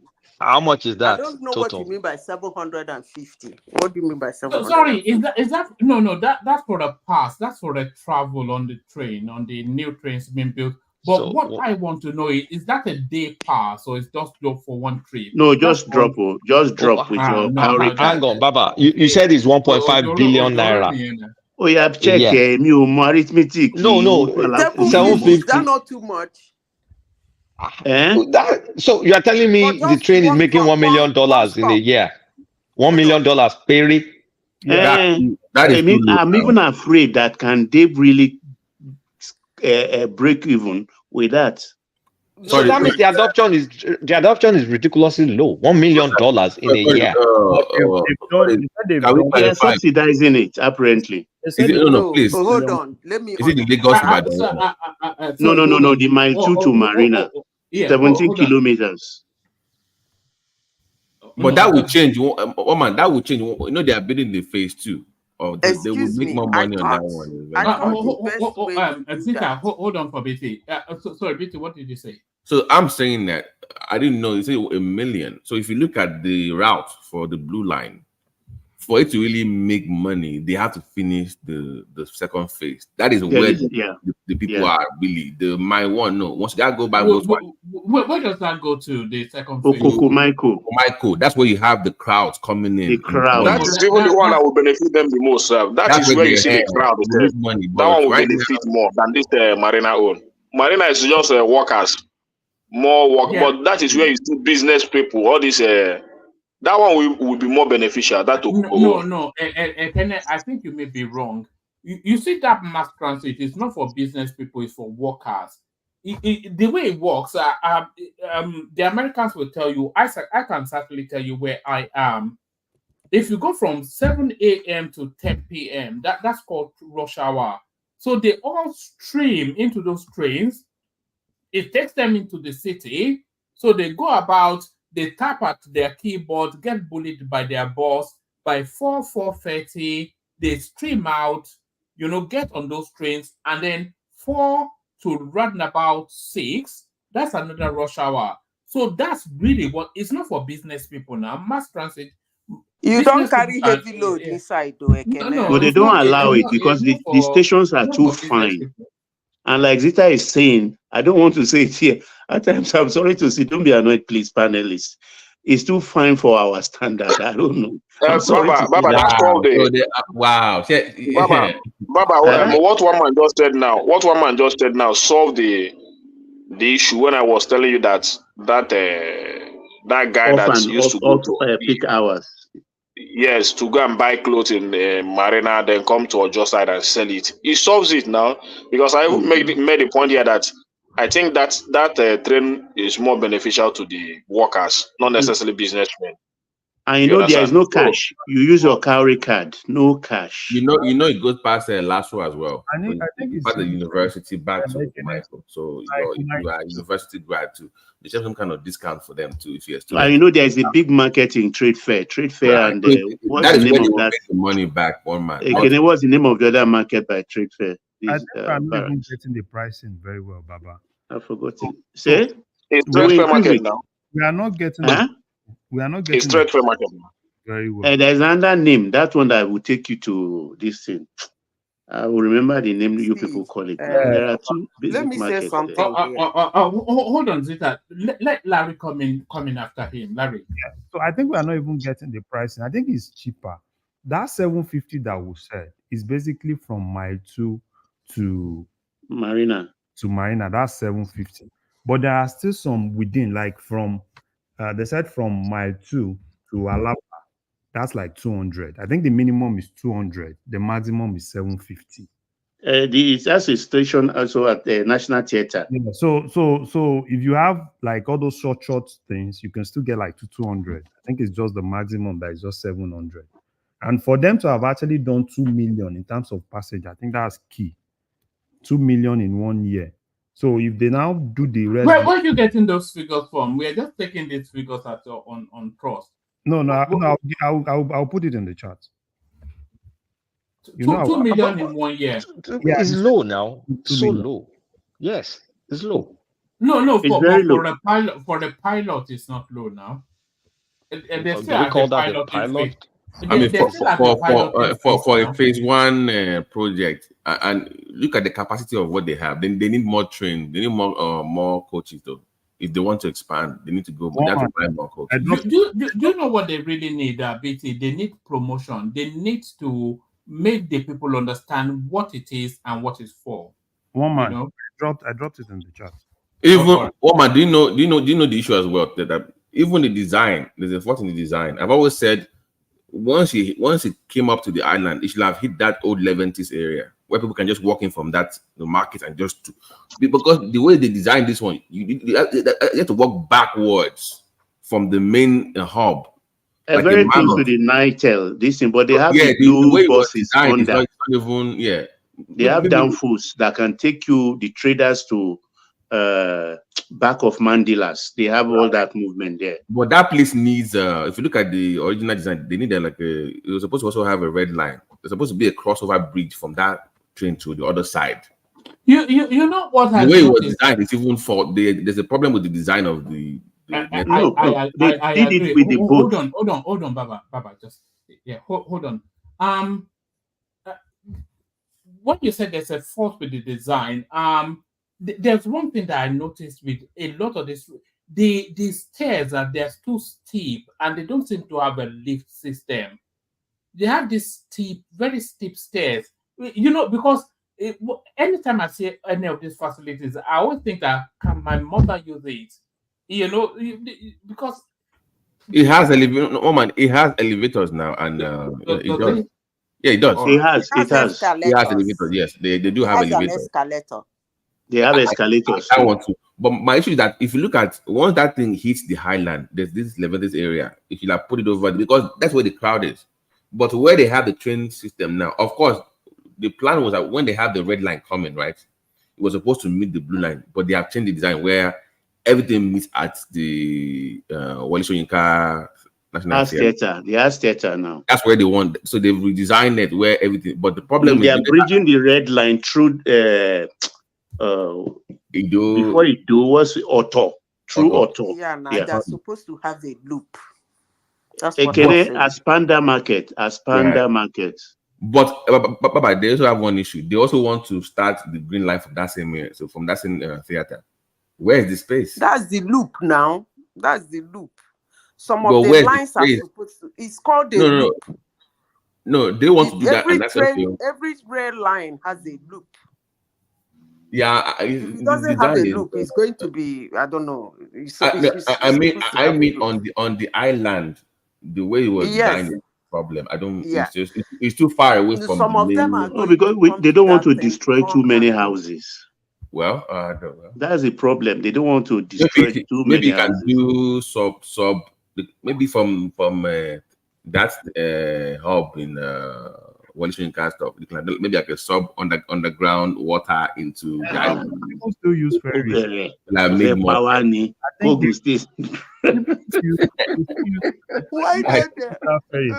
let's talk about the pricing. I don't think the pricing is right. No, let me. How much is it though? How much are they charging? What I want them to do is that, apart from the day pass, if somebody wants to ride it for just that day, they should have a day pass, not per station. They should have a day pass, then they have 2 weeks pass and 1 month pass. No, Simple. I think you should be able to do that with instead of from here to here, you pay so amount from here. It looks. I don't know. Madam Zita, you can load your cowrie card. So you can load your cowrie. That's not what I'm talking about. Let me understand what I'm saying. When they say a day pass, it means if they want to do it per line, fine. But normally it's supposed to be per the transport system. A day pass means you can pay something like 120. 1,200 for a whole day. So you can ride the blue line, you can ride the green line, you can ride the purple line. They will get to line, that, I think, when they finish. Yeah. At the end of the next day, exactly the same time you paid for that one is over. Then for people who are walking, who use the line regularly, places like New York, Chicago, Philly, is the pass is cum the bus. So the moment you pay that like 10,000 naira or 20,000 naira for a month, it will take you on the train and it will take you on the bus and the boats. That's exactly where that's how going. It works. So the people running the train and running the bus and the boat are the same company. So when you pay for one whole month, you keep tapping. You tap your way. This one that's saying from here to here, I mean, it's clumsy. I think no. What you do is you load your cowrie card, you tap in. You can change to the red line, you tap in also. But as you are tapping in, it's making its deduction. You'll be deducting the money. No, exactly. That's what they are doing now. You are talking about value. You can do value if you are not. They should do it optional. If you are not a regular user of the train line, you can do value. You load your money. It's only when you tap, it takes the money. That's value. But for that's the system now. That's the system they have now. That's what I'm saying. For those who use the train regularly, they should have what they call pass. They have what they call a day pass, 2 weeks pass, and 1 month pass. What is a pass? You load the money. How much is a pass for 2 weeks? A pass for 2 weeks is 20,000 naira. You load your 20,000 naira for 2 weeks. You don't talk to anybody. You keep tapping. You tap the boat, you tap the bus, you tap the train. You go wherever you want to go within Lagos State on that same transport system without being disturbed until 2 weeks is gone. Same with 1 month. Same with a day pass. Not value. I'm talking about pass. They're two different things. Oh, like you get like a membership kind of thing where you It's just not membership. No, it's not It's not membership. membership. It's like It's not seasonal, membership. akin to seasonal ticket. Okay. I think they will Yes. do that for Muslim. There will Yeah, be that too at a discount. yes, I think BT's question his question there just tells us, it speaks to just how privileged life he lives. He doesn't know about those sorts of things. You know, that system actually it could lead to better adaptation of this sort of these trains and mass transits. So if But they the tell them stations that, are too elaborate, don't you yeah, think, one no, man? yeah, hold on, let me make this point. It could lead to mass adaptation of this mass transit system that they are building. If they tell them that, okay, your because they have to put figures behind it, if they can find out sort of the average costing of travel for the average worker per week, let's say, for instance, for the purposes of the example, is 50,000 naira per week. And they said that, okay, if you load 10,000 naira on this Oyster card or whatever the equivalent is in Nigeria, you can travel on this mass rail system. I think it could lead to mass adaptation if they adopt the sort of system that Zita was The talking pass about. is better. Pass is It could better. You lead to don't mass need to worry until the but I month can ends. tell you, Madam Zita, I can tell you that Nigeria will not even go for that. They will. Okay. They will. Let me tell you what I do in Nigeria. Let me say this, You Madam. know what they call West. Let me talk now, since I need to talk. You know what they call recyclable plastic. I don't know if you people know about that, but the business. Yeah. Here in Norway has, apart from the one in Maryland, is it in Maryland? Norway has one of the highest and busiest depository in the world. Okay. So in Nigeria, they pick it for me. So I do this thing I'm talking about. They're jumping at it. Those little ones, those young ones. So I don't do I have to give you this. I do like this pass I'm talking about. In 1 month, if you have to get so and go around so and get this is your amount. So they jump at it. They will jump at it because if you are free, you don't need to bother your transport, you don't need to check your card whether there is money in it. You keep running, more especially people who go to work every day, go around. Nigerians like moving about a lot. So why wouldn't they fall for it? If they can load their GSM for 1 month, why not? Is it not the same thing? Load 1,005, you talk for 1 month. Load 500 for 1 week. Is it not the same thing? So they should do the same to the bus, to the the transport system in Lagos. So why not? They should, but I think Nigerians like more of pay as you go. No, that's pay as you go now. It's the pay as you go. No, but the difference is that you don't need to be putting it. Sorry, Zita. Larry, let me disagree with you. Nigerians don't. Maybe they do like pay as you go, but I think they like economic efficiency more. I think Nigerians love a bargain. They love a bargain. That's what they love. What Madam Zita said will be beneficial for people that always go out. Right? Yeah, but that's what the mass system is. Nigeria that stays at home. When is there any constant? Nigeria that stays at home? Yes, now. When is constant that every day you go out and you use all those, like what you said now, yeah, that kind of person goes out every time, is from here to here, from here to here.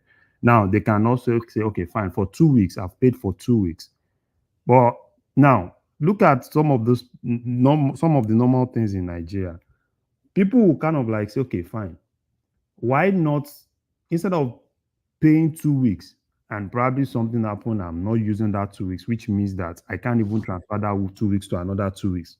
that tool is already gone, right? Why not do something that I know that, okay, fine, it's pay as you go. I can only pay for what I use. Yes, but Larry, the mass For transit what? system. Oh, hold on. Sorry, just 1 second, Zita, and then I'll be quiet.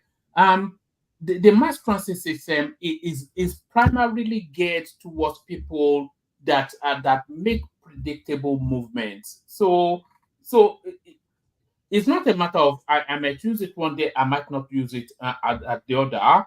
I have to start work. I have to go to work at XYZ, get there for 9:30, 10.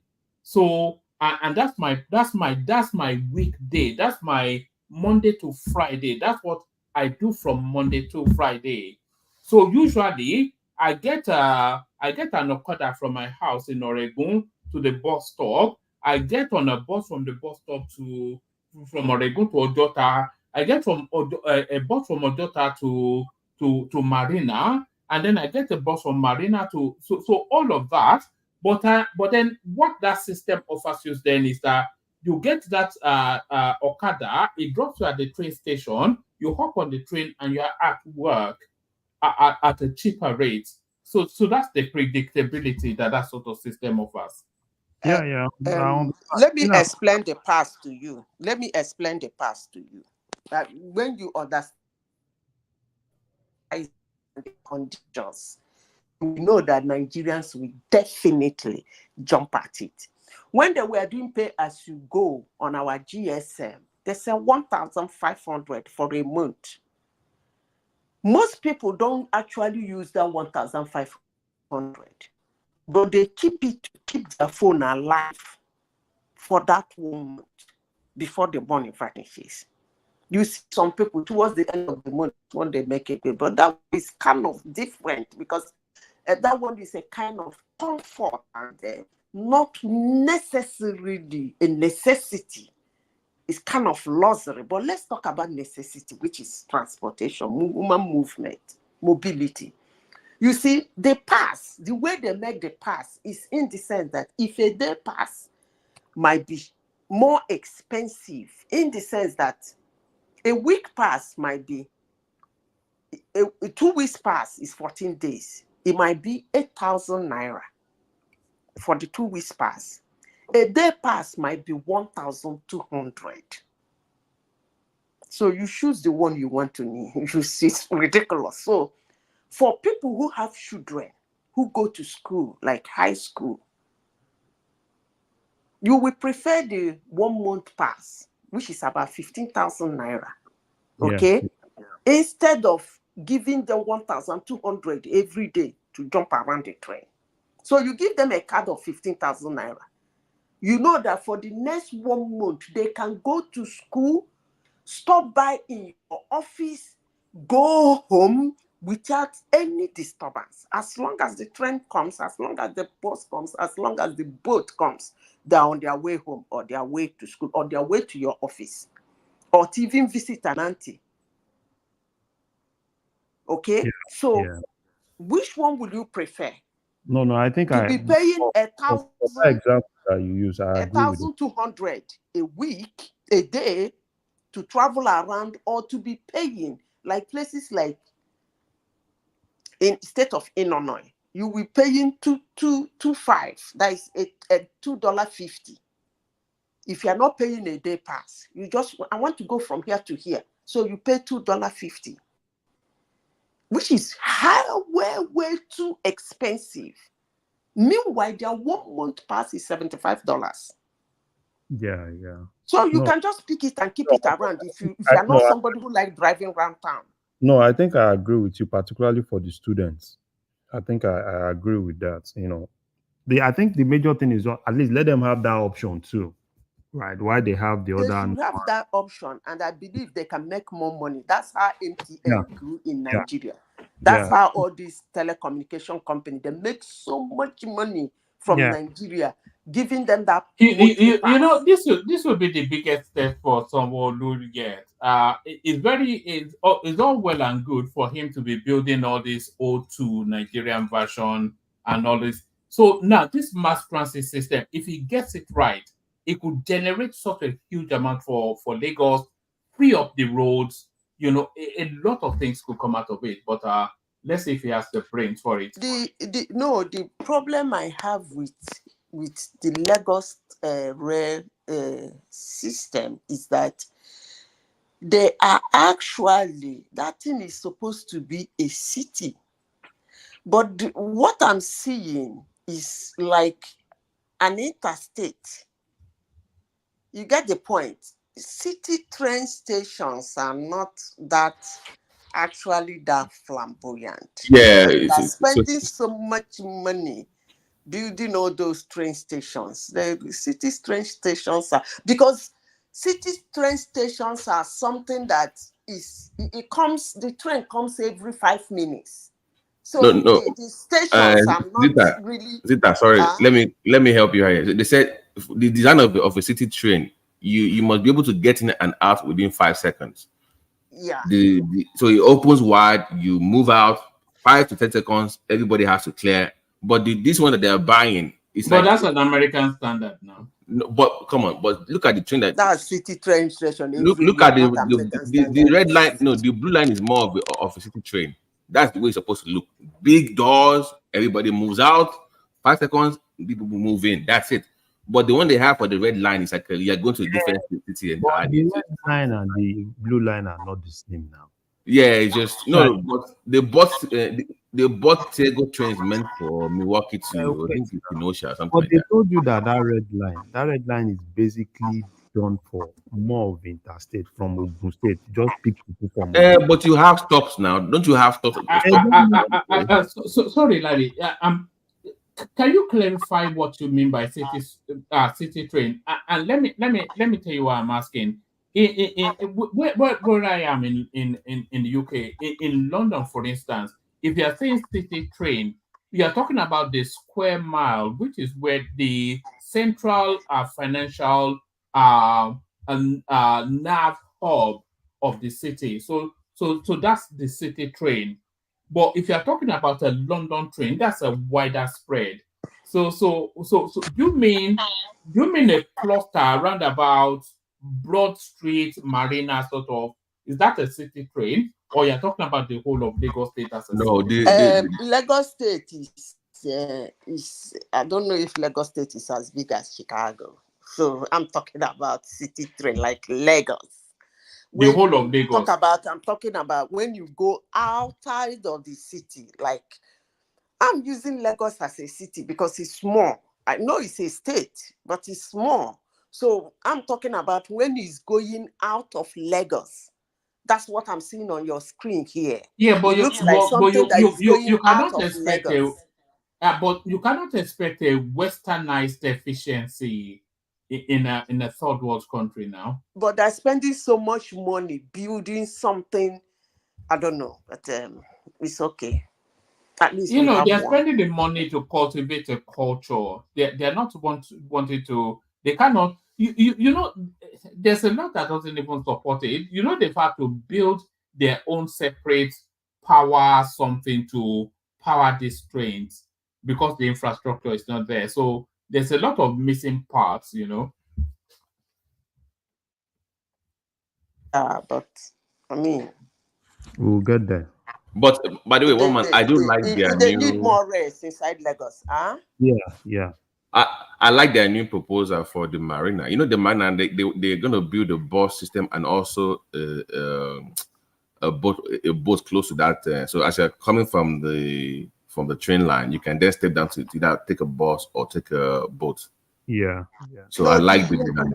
Yeah, most times I think the man is using Chicago system because most times at the end of the train, the last stop for each train line is usually like an airport, but now a land port. Like you have the sea, you have the bus terminal, you then now have the train terminal. Like now, if you say red line goes to Howard and it goes to 95th Diram. At Howard, you have buses. It's a terminal for buses and for the trains. Then at the other end of it is for buses and for the trains too. So that's how it's supposed to be. There's nothing different. The end of where the train ends or where it takes a U-turn. It's supposed to be a terminal for everything.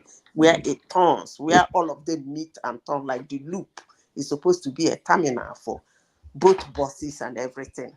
That way it makes it easier.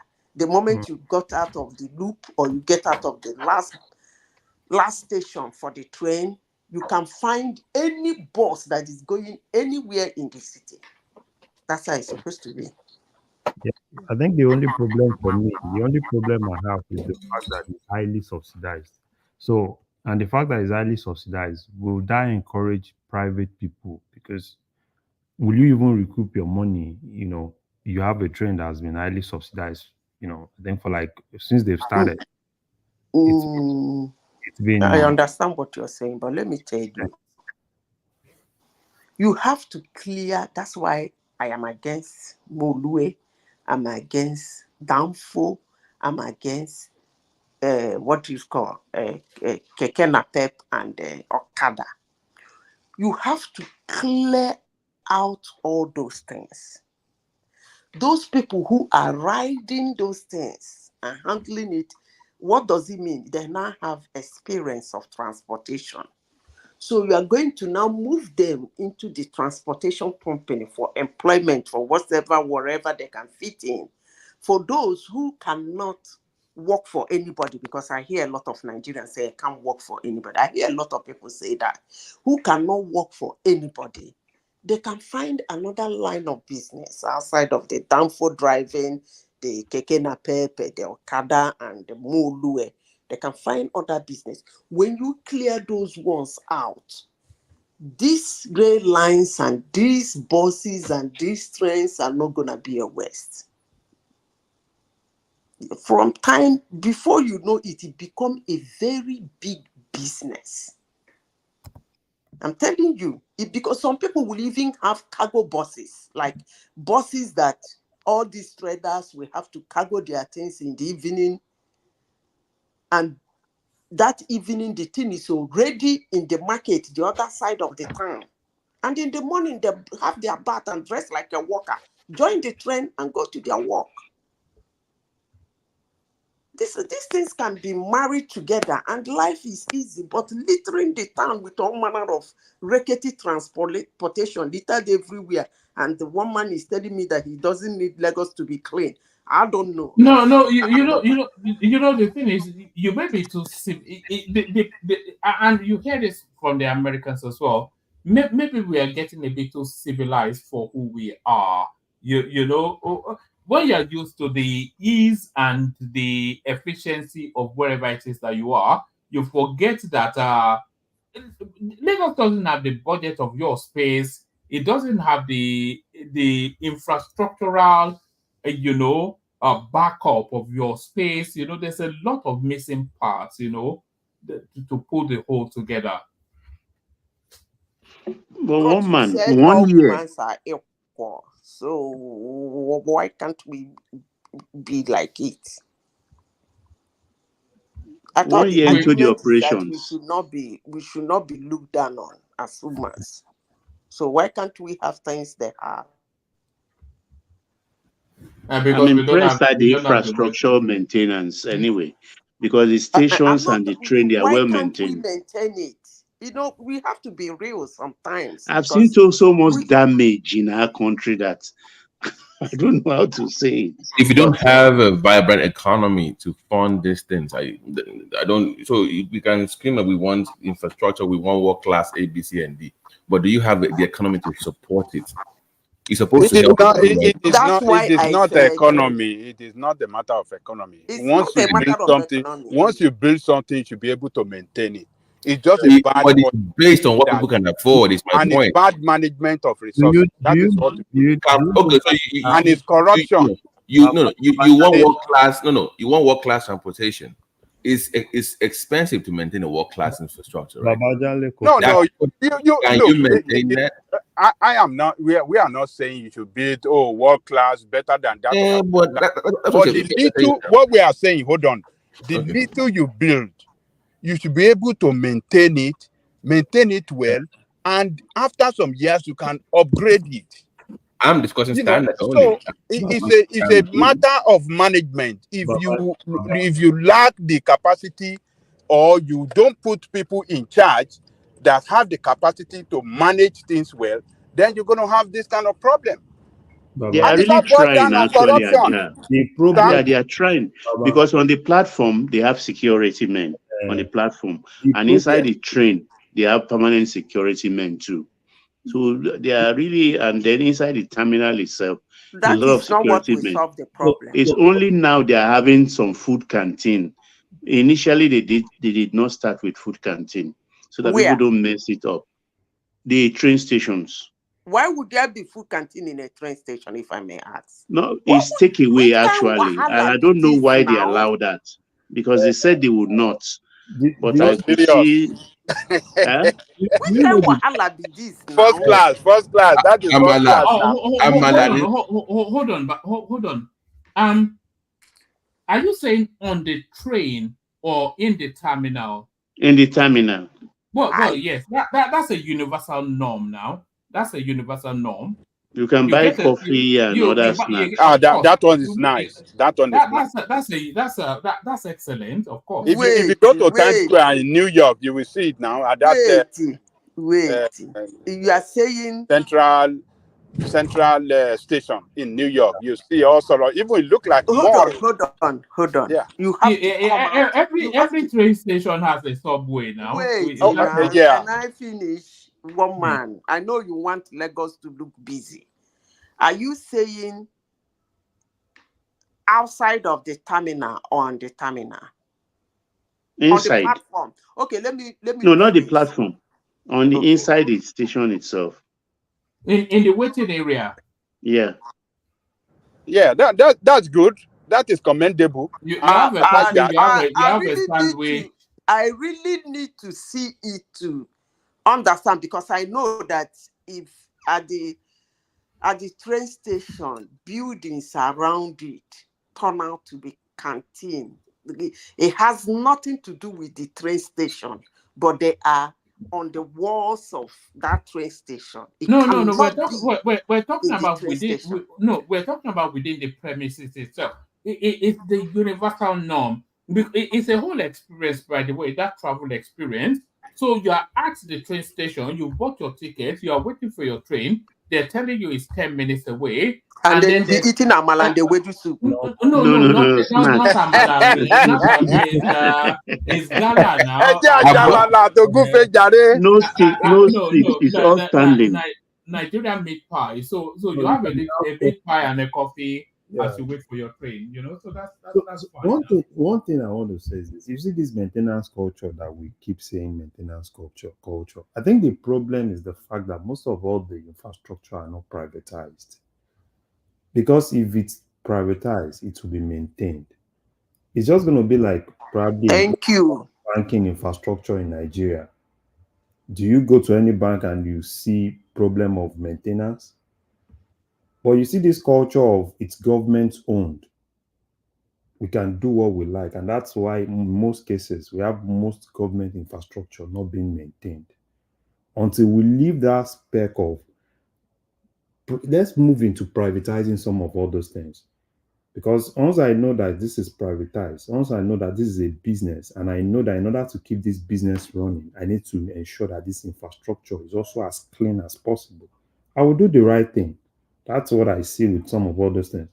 We keep saying, oh, we have maintenance culture. Privatize things. You will see that it will be well maintained.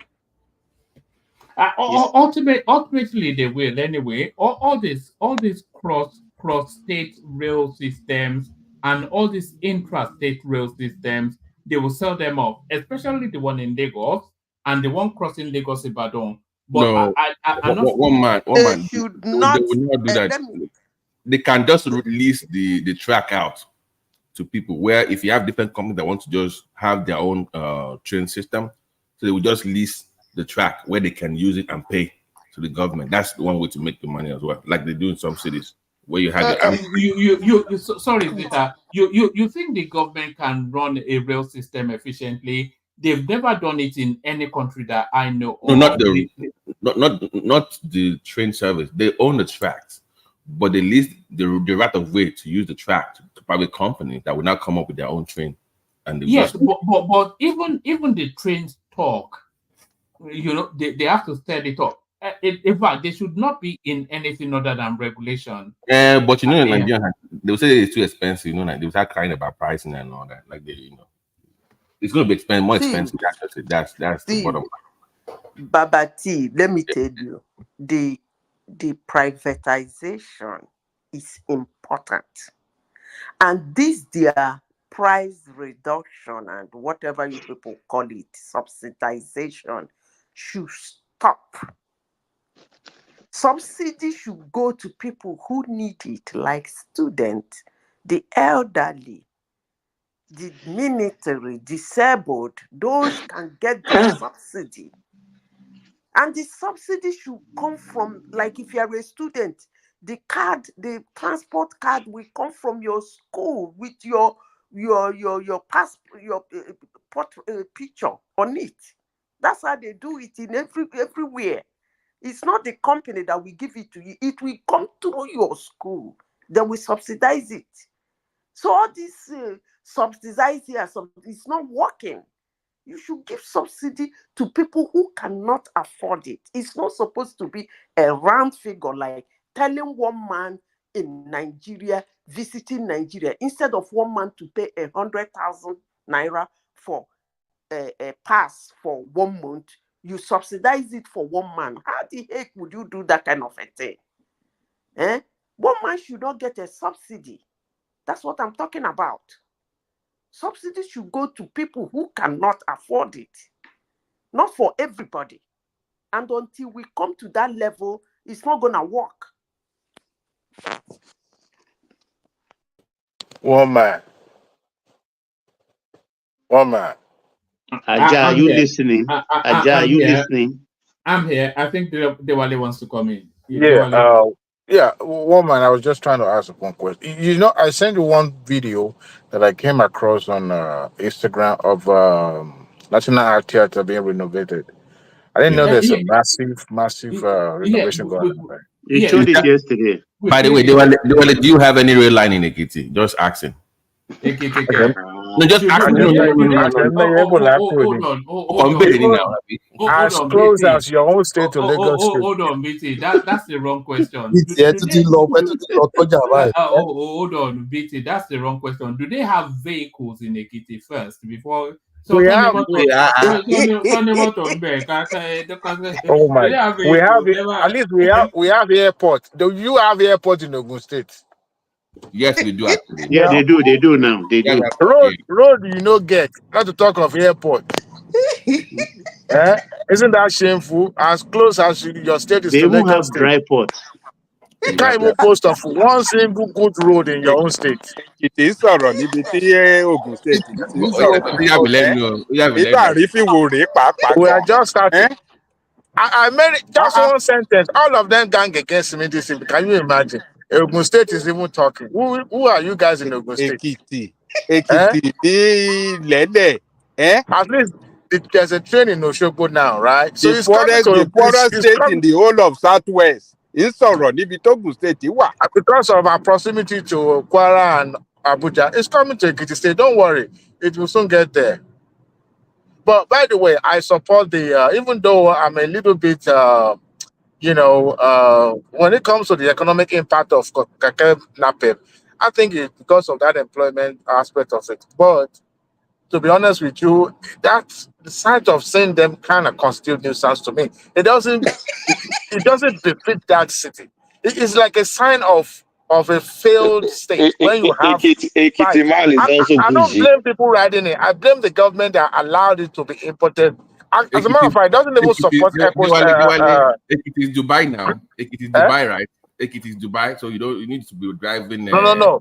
We are look. Even though it took a long time before regular motorbike get to Ekiti State, because it wasn't at the point people weren't using it because apart from that fact that we don't really have that population, people were not so keen in riding a bike, something that could easily get you on the ground. But the thing is this. If, no, but don't try. Don't use that Ogun State. Don't use that Ogun State. You don't have it. Stop acting you idea. have what you don't have. But the point is that the NAPEP should know have been in our society. Period. You see the way they face out Polwe and the motorcycle. I mean, these are the things that are actually affecting the ecosystem. For crying out loud, they are not contributing to green environment that people are, stop it, Dewale, stop it, please. I'm going to come from that aspect now. because Of course, this is 2024. We shouldn't even be thinking of that. Do you know the amount of carbon monoxide people are inhaling? And that's noisy. Stop that black of Every day. That is enough to make somebody have a what do you call it? Throat cancer, whatever it is.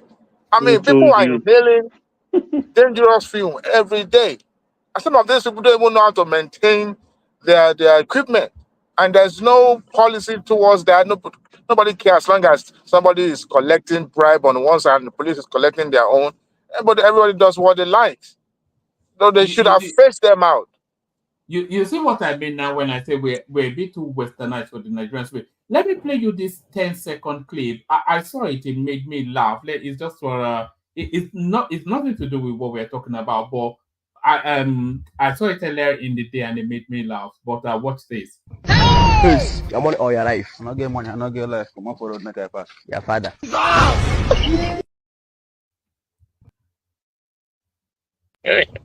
Please, your money or your life. I not get money. I not get life. Come on for road, make I pass. Your father. That is where we are now. Money where you don't feel connect. I don't get money. I don't get life. I have nothing to offer you. I have no money. I have no life. We got to state. I'm robber will come to your house. They will have nothing to take. You just look at them. We better drink and go home. There's nothing here. If we get to this stage, the armed robber will come and you will rob the armed robber. You will rob the armed robber. Honestly, guys, I don't think that means of transportation should be left in the hands of private individual alone. The government is for regulation, but at the same time, they have to provide an enabling environment for private investors to come in. Even indigenous investors have to come in. And I like what Lagos State is doing because they're trying to utilize every available means to be able to, provide efficient transportation of system. But the thing is that like what I heard you guys discussing the fact that people are not using it in Lagos, not utilizing it to the maximum capacity, and maybe because of awareness or people are being, I don't know. You see that solid Kulata mentioned in Oshogbo or somewhere in Osun State where people prefer taking, hitchhiking than just taking. Lagos State or Osun State is too It's in Lagos State because people prefer. They believe that they can negotiate their price. So they believe that will be much faster than waiting for just a train to come and then start calculating how long it's going to take them. So they don't see that instead of them arriving on time and take something that is more cheaper. So we don't have that culture. Maybe with time, and if government takes away all those keke napep and motorbike, maybe that will compel them to start patronizing and using those, those trains. But directly saying government take away MC Oluomo in Lagos. But let me bring another perspective to all of this. With divest is Agbero system and invest into maybe it will invest in it. Let me interject by bringing another perspective, which I call corruption with responsibility. There is corruption in Lagos, but I'm amazed that they still get money for all these projects. We discussed it, I think, with Rational Mind and Kulata some couple of weeks back when he was talking about corruption. I know there is corruption, but yet they still find money to do all of this. So I'm impressed to an extent. What do you guys think? It still boils down to what Asiwaju has mapped out for Lagos State. I mean, if you look at it, yes, there is so much. I was explaining to a coworker yesterday about the impact of alpha beta in the way it let Lagos State, generate more income. Um, what they've done is that some of these capital project has been earmarked, and they are pursuing it rigorously because they have a vision to transform that city to compete with other cities across the globe. And what you're saying happening is that there's no free meal anywhere. So what they're trying to do is that Owa Abula Finchi Abula Leju. They will provide the service, but people will pay for it. As long as that service is provided, people wouldn't mind.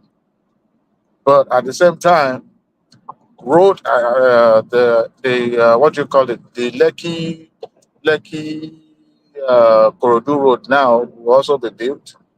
Even if they borrow money, but people will pay, and and that will shift. Uh, uh, People will migrate to that area, and that will open up that area as well, economic development, and people will start. So, to me, I think Lagos State has a good vision by embarking on this huge, massive projects. Can I say something on this platform one day that when you are borrowing money and you are utilizing it, there will be no noise. People will not, even ask questions. But when you are borrowing money and they could not even see the impact of that money you are borrowing, that's when people will start asking questions. So I think what Lagos State is doing, I think other states should emulate it as well. Like Kulata's state, and even your state governor, Babati, should emulate that and transform that state. At least he has 3 years left now. So Just leave him alone. Just focus on Lagos. And they take part of the 13% derivation fund to Ogun State and Lagos too. But Baba, let me show you something that actually speaks to what Zita was saying earlier, that she wanted Lagos sanitized and cleaned up. So this is something. It says world's best cities for nightlife 2024. So the best cities globally that you can have a good time. So this is who actually did this? Oh, sorry, I need to mute somebody. There's a background. So what's that? What's that? Oh, that's Baba. Yeah. All right. Okay. So yes, it says world's best cities for nightlife 2024. So this is coming out of Time Out magazine. I'm not quite sure if it's a global magazine, but it's a well-referenced magazine within the UK. It says that Time Out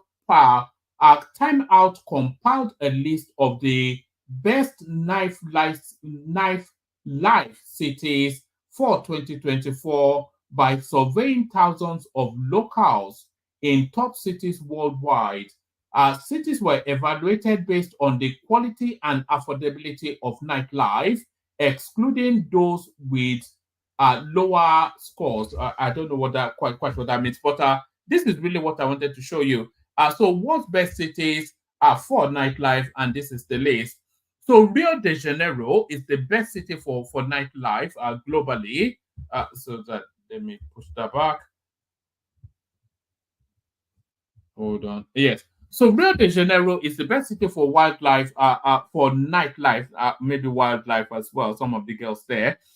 Rio de Janeiro is the best city in the world for nightlife globally. Manila in the Philippines comes second. Berlin, Germany, and this is Guadalajara or whatever that is. Then Houston, Texas. Then Lagos. Guadalajara, that's Mexico.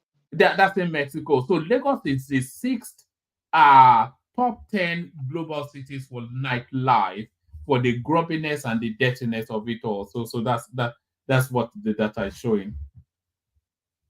Baba. Yeah. Baba. So you belong to the era of 60s and 70s. Now, compared to this, what we have now in society, would you say we've improved when it comes to nightlife, or things are not the way it used to be, or can never be compared to those eras? No, nightlife has always been vibrant in Lagos, and I think it's the safest time to even move in Lagos. Hotel Bobby, Abi. Did you ever go to Hotel Bobby, Baba? Hotel Bobby. Is the best. One man, Besides the hotel thing, food, for instance, is I know where you can say 2 a.m. and call your driver, get me to the Bami Roller Tupelobe Bakery.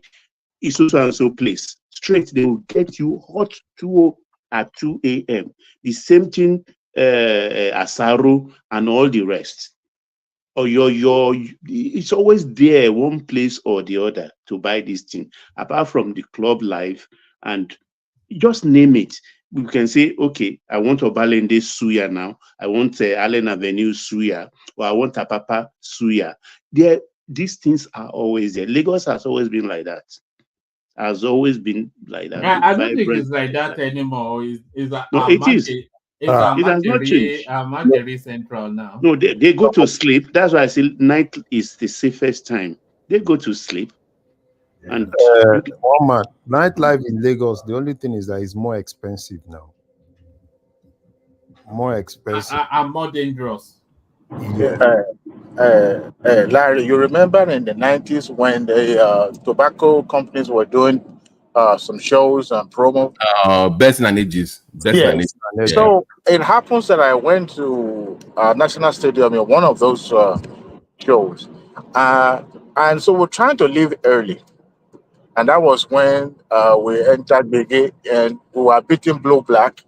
And as we were trying to turn back to the stadium, then the police accosted us and trying to, I won't call it even robbery. It was more or less like a harassment or sort of. So even before I left Nigeria, I was never a regular night crawler, but, going from one joint to another, the aspect of security, because some of those police officers were extorting people. In fact, sometimes they even buy people, accidentally, and nobody cares. Apart from maybe here and there, armed robbery there. But compared to what is now available in Lagos, now we have a lot of nightclubs, virtually every corner you turn in Lagos State. So I was asking Baba that question because it seems that when I see those, advanced people regaling those era of 70s and 60s with some form of nostalgia, I'm kind of like, trying to put them side by side. Maybe that era was more, more enjoyable, or it's now that, there's more nightclubs and, new things around. I bet there was no strip club then, Baba. No, there was in Phoenicia. Phoenicia is Martin Street. How come you know these things so readily, Baba? Yeah, you confessing to something here. Oh man, Baba was a Rolling Stone too. Phoenicia and all the likes, and then the Sonia Days and Obeys, they have where they do their gig. You understand? Sonia Day in Aria Sports, Obey in Miliki Sports at in Olonode Street in Yaba, Fela in Shrine at Ujuelegba area, and a whole lot of sports here and there. In Apapa, we have Club 21 and Club 22. And in Abibu in Lagos, we have hotspot for disco. A lot of it was vibrant everywhere. The nightlife and Sonia Day Obey, they play Daybreak. And if you want to hear some high life, you go to Hotel Bobby. Attached to Hotel Bobby is Kabam Bamboo. Is Kabam Bamboo, which is a nightclub actually of the hotel itself at Onipanu, close to Bangrove.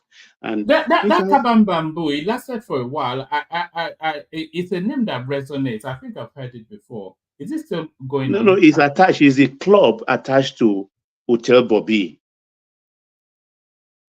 That's Kabam Bamboo. Every big hotel has their own nightclub, either inside or part of the premises.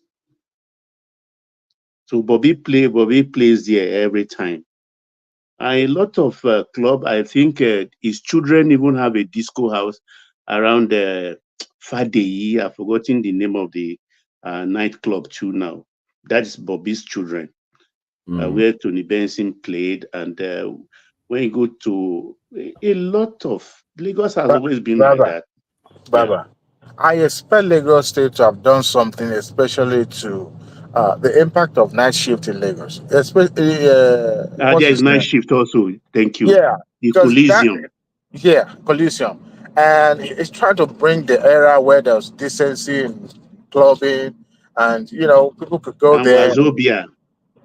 Yes. But I heard that there's no longer Coliseum now. No, he's old now. He's older than me. Sold the place or something like that. What's his name now? The owner, the Edo man. I used to frequent Jazzville is it Jabba? Yeah, it's in Jabba. Yeah, Jazzville. Yeah, I used to go there before. Then when Lagwaja now bought the Motherland, and I started going there. Motherland too. Yeah, There was a period where Lagos was threatening to have like a jazz scene, but that never took off.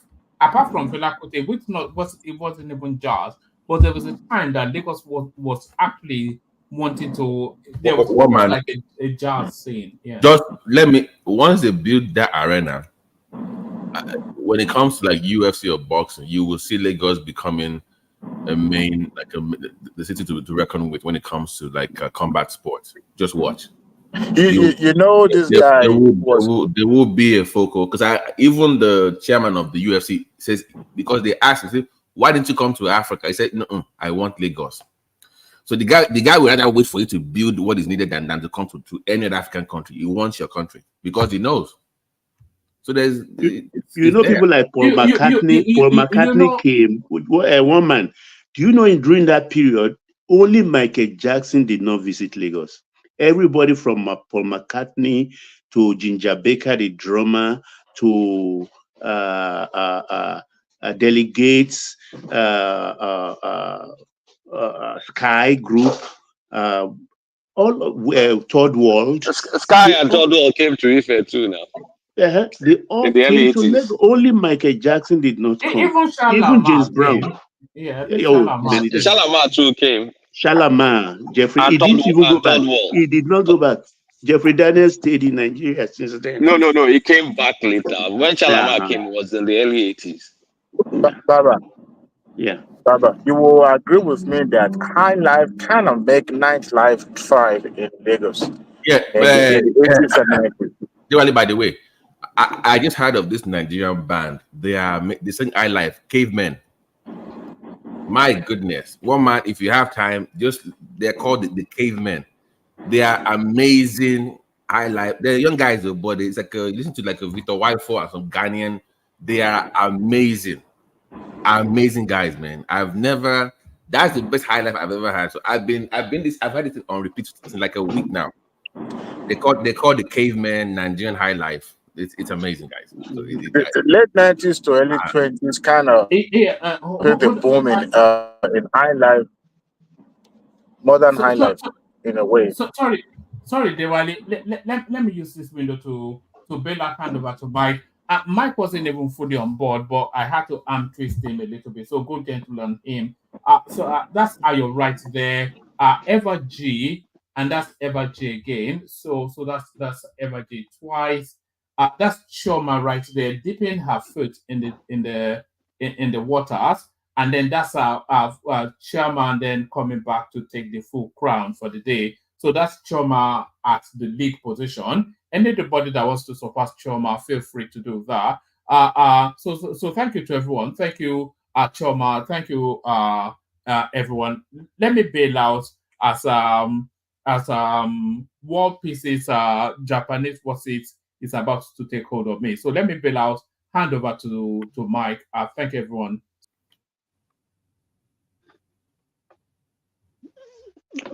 Okay, well, as we are saying, it's really nostalgic. But do you think high life was big compared to the way Afrobeat is now? I think Afrobeat is bigger than high life ever was in Nigeria. I have a prediction for Afrobeat.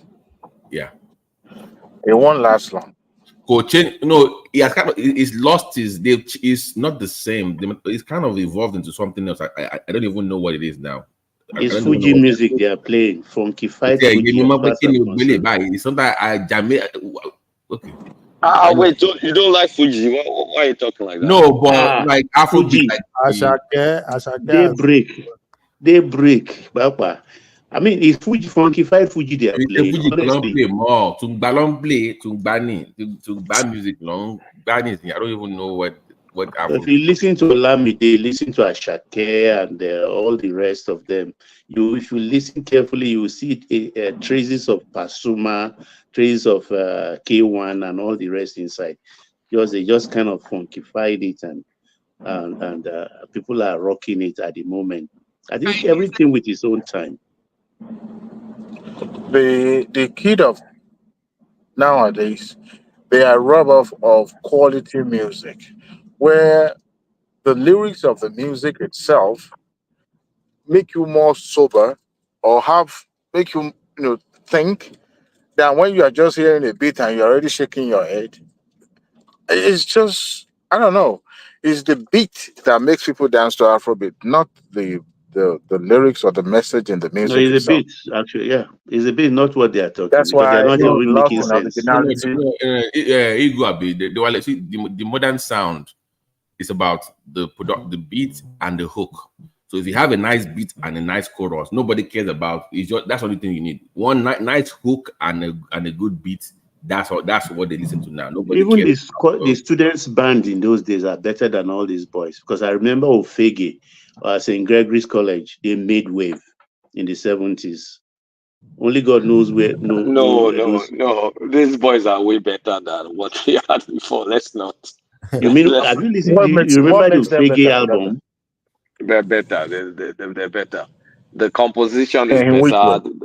Even they can play instruments. We can play instruments at the time. We have an historical bias. The music, these guys, I mean, they're international for a reason. No. They have technology on their side anyway. Those guys, the kind of array, okay. You have to be good to be pushed, right? You can't suck and you still have to be good. So yeah. But my thing is, I just don't. The catchy hooks and beats is what is driving. Mike, we can't hear you. You're really low. So, the one that your voice is low, I can. Oh, my voice?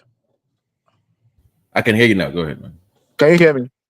Okay. Yeah. The Kulata says that we have this generational bias towards those music. No, if you look at let's take not too long to in the past. Let's take Shina Peters. Shina Peters' album in the 90s. This guy has the best arrangement when it comes to composition. The lyrics are not that much. Go and listen to Shina Peters' recording with a very high def headphones. It sucks. Hold on now, Kulata. Hold on. No. Why don't you do Kulata? Go and listen to Cincinnati's arrangement. The third album. No, I said Shina Peters for a reason. I mean, that is just. I mean, I still marvel at the. I don't even know who is doing the audio. No, I'm not a Sonny Ade person. I'm more. And it was original. The arrangement is original beat. It's not just computer generated beat. Let me tell you something. The only arrangement I really appreciate, of course, for obvious reasons, is Fela Anikulapo Kuti. Because that's out of this world now. That was out of this world arrangement. But that it's crap. It was just catchy. Listen to it again with proper headphones. I was never a fan of Shina Peters. Just nonsense, it's garbage. Mike,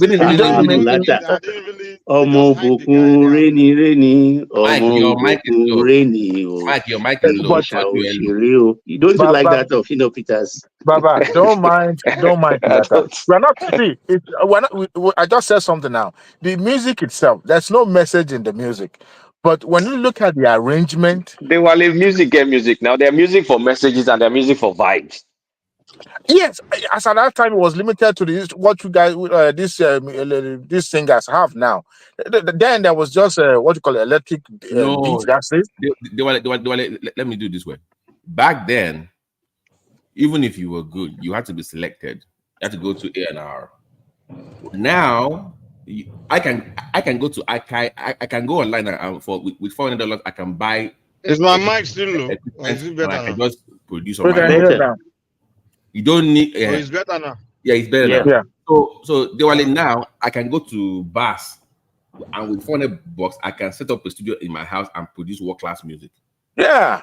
So you don't need to go to a studio, get sessions, get producer. You can do it all yourself now. So of course you're going to have more people doing it. So they were needed to some. They had some kind of machine back in the days, right?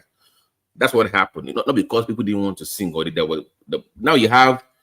I can sing a chorus now on in my house and put it on TikTok, and if it's catchy, next thing you know, everybody's playing it. So I think music the hook today matters. is It's just a what people different hype. game now.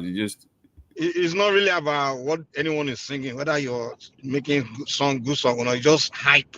Wherever they hype, everybody just jump on it. Like, oh, that's why everybody's making noise about you. You can be making They have a rubbish. dance for every song now. If Just do a dance and they are TikTok making noise and about that's you, it. everybody jump on you. I So won't lie that's to you. Like for me, maybe it's just me, but when Burna Boy is not.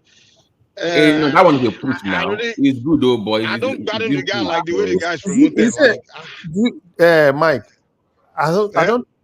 For me, I don't feel Burna Boy, but the way they carry Burna Boy, even in the way they push him, like say, It's just his time. No. I like Olamide. No, I can relate to Olamide's Burna music Boy's very well. value is his live and performance. Nobody beats between him and Ashake. His live shows are very, oh, very entertaining. maybe that's what it is. He Maybe that's what it is. he has that stage presence. He has stage presence. As in, even I saw You there know, was when I But was they hype the guy too much, man. no, they hype him, but even is more popular within the Americans. An American was telling me about outside of Nigeria, it's way more like, popular wow. than even. Yeah, because it's different. Like because if you remember, prior to him going to the UK and him being promoted, he was in the middle of the park. Now nobody really cared about him in Nigeria like that. It wasn't like it was David. It was David. You know what I can't stand about the young guys today. Like when you start injecting too much hip hop and reggae into your shit, man, and you going international. It's embarrassing, man, because those ones now they're just looking at you like you're copying us. When you start to sound So Caribbean, okay, sound Black are we not American, reverting back to the can you be original? the early 2000s again? Remember the early 2000s trying to be Americanized. We're not going back to that again. I think Not really. There was no point. No. Let's not get too carried away. Maybe you can say we're not going back. You can say maybe Wizkid, but what we do, we borrow from South Africa, we borrow from Ghana, and then of course dancehall. We've always injected dancehall one way or the other into our music, but I don't think we're trying to copy hip hop or places that we don't sound authentic. I think what we do now is a mixture of everything. Even the dressing, the gold chain, the gold teeth.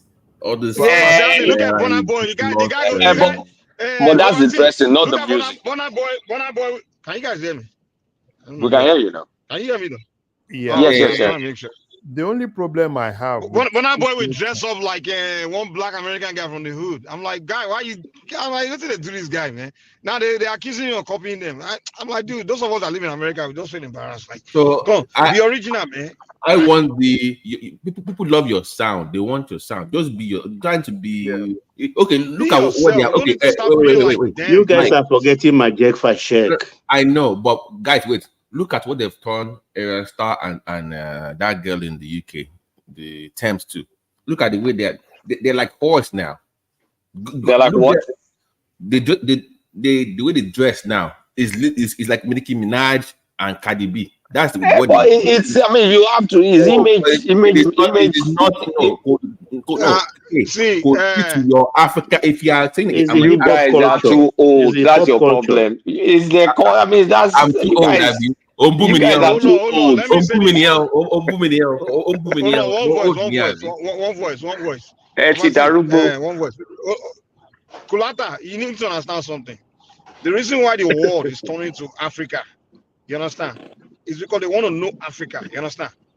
They want to know Africa, and also they are kind of, especially the American fan base, they're trying to turn away from the Western blacks because those ones they feel that those ones are just toxic.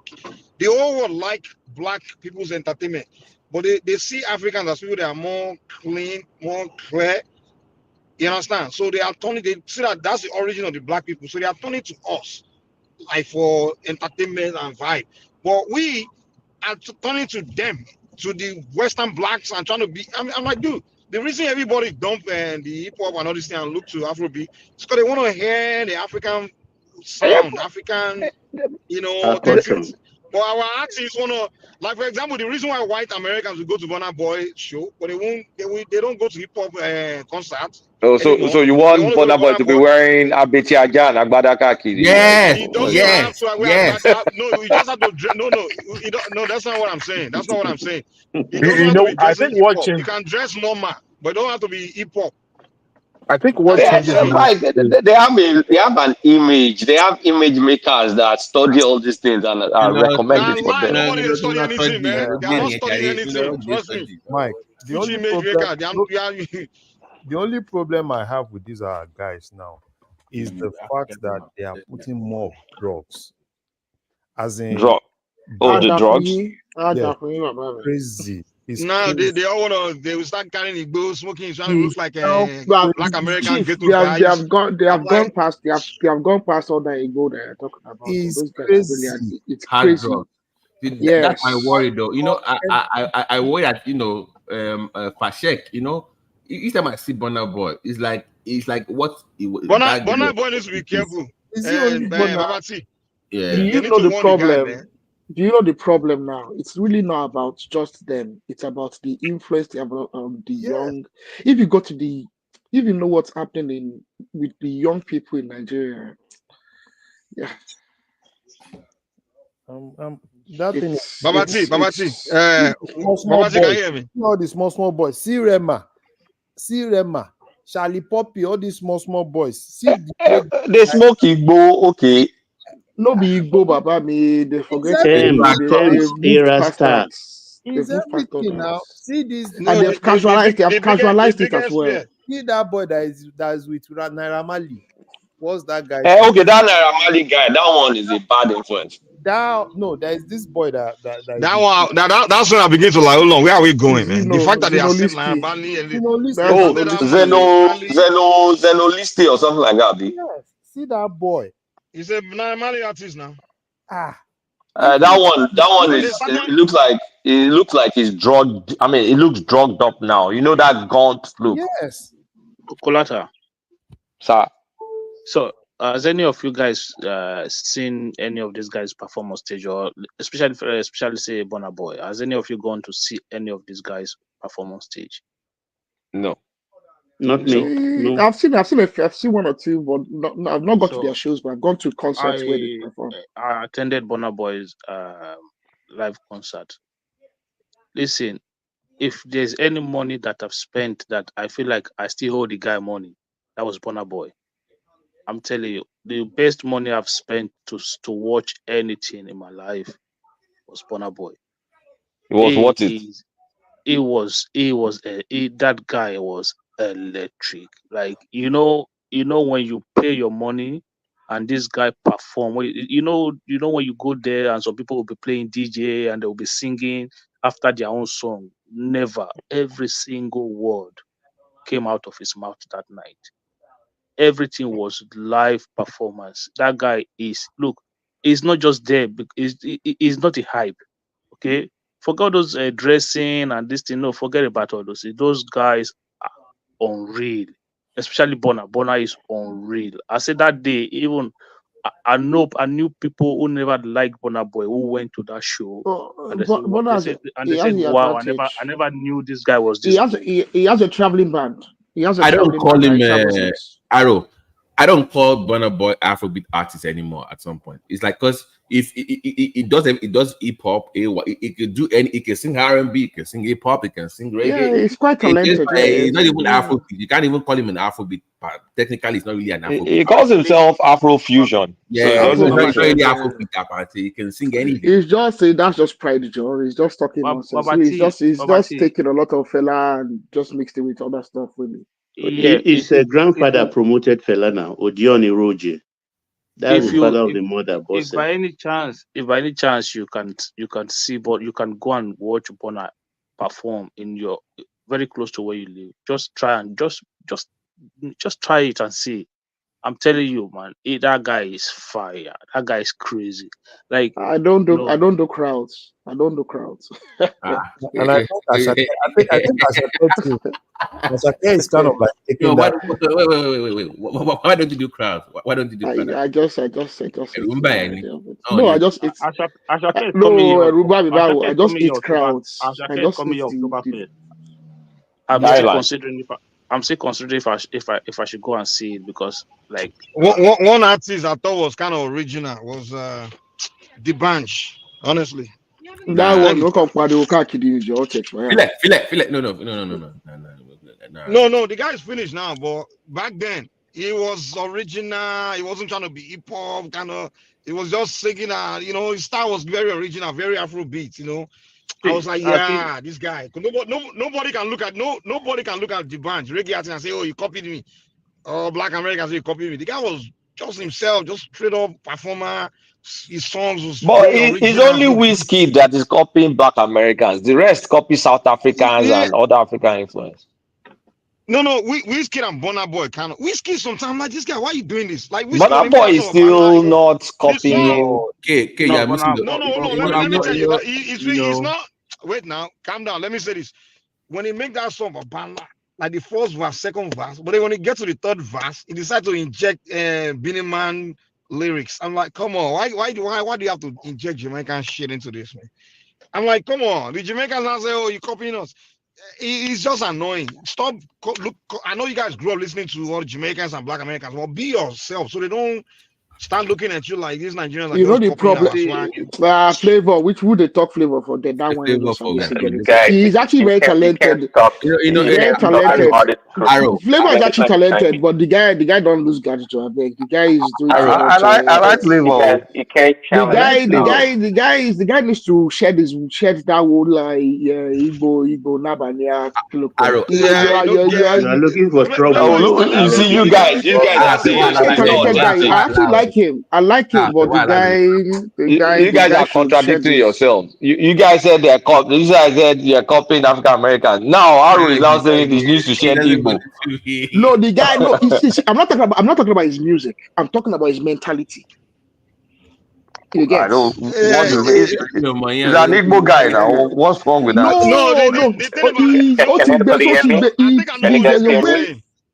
Yeah. There's a way. I've been to Flavor's concert, for example. Like I went to his concert and it was all Igbo people. And then he was promoting, oh, I'm an Igbo boy.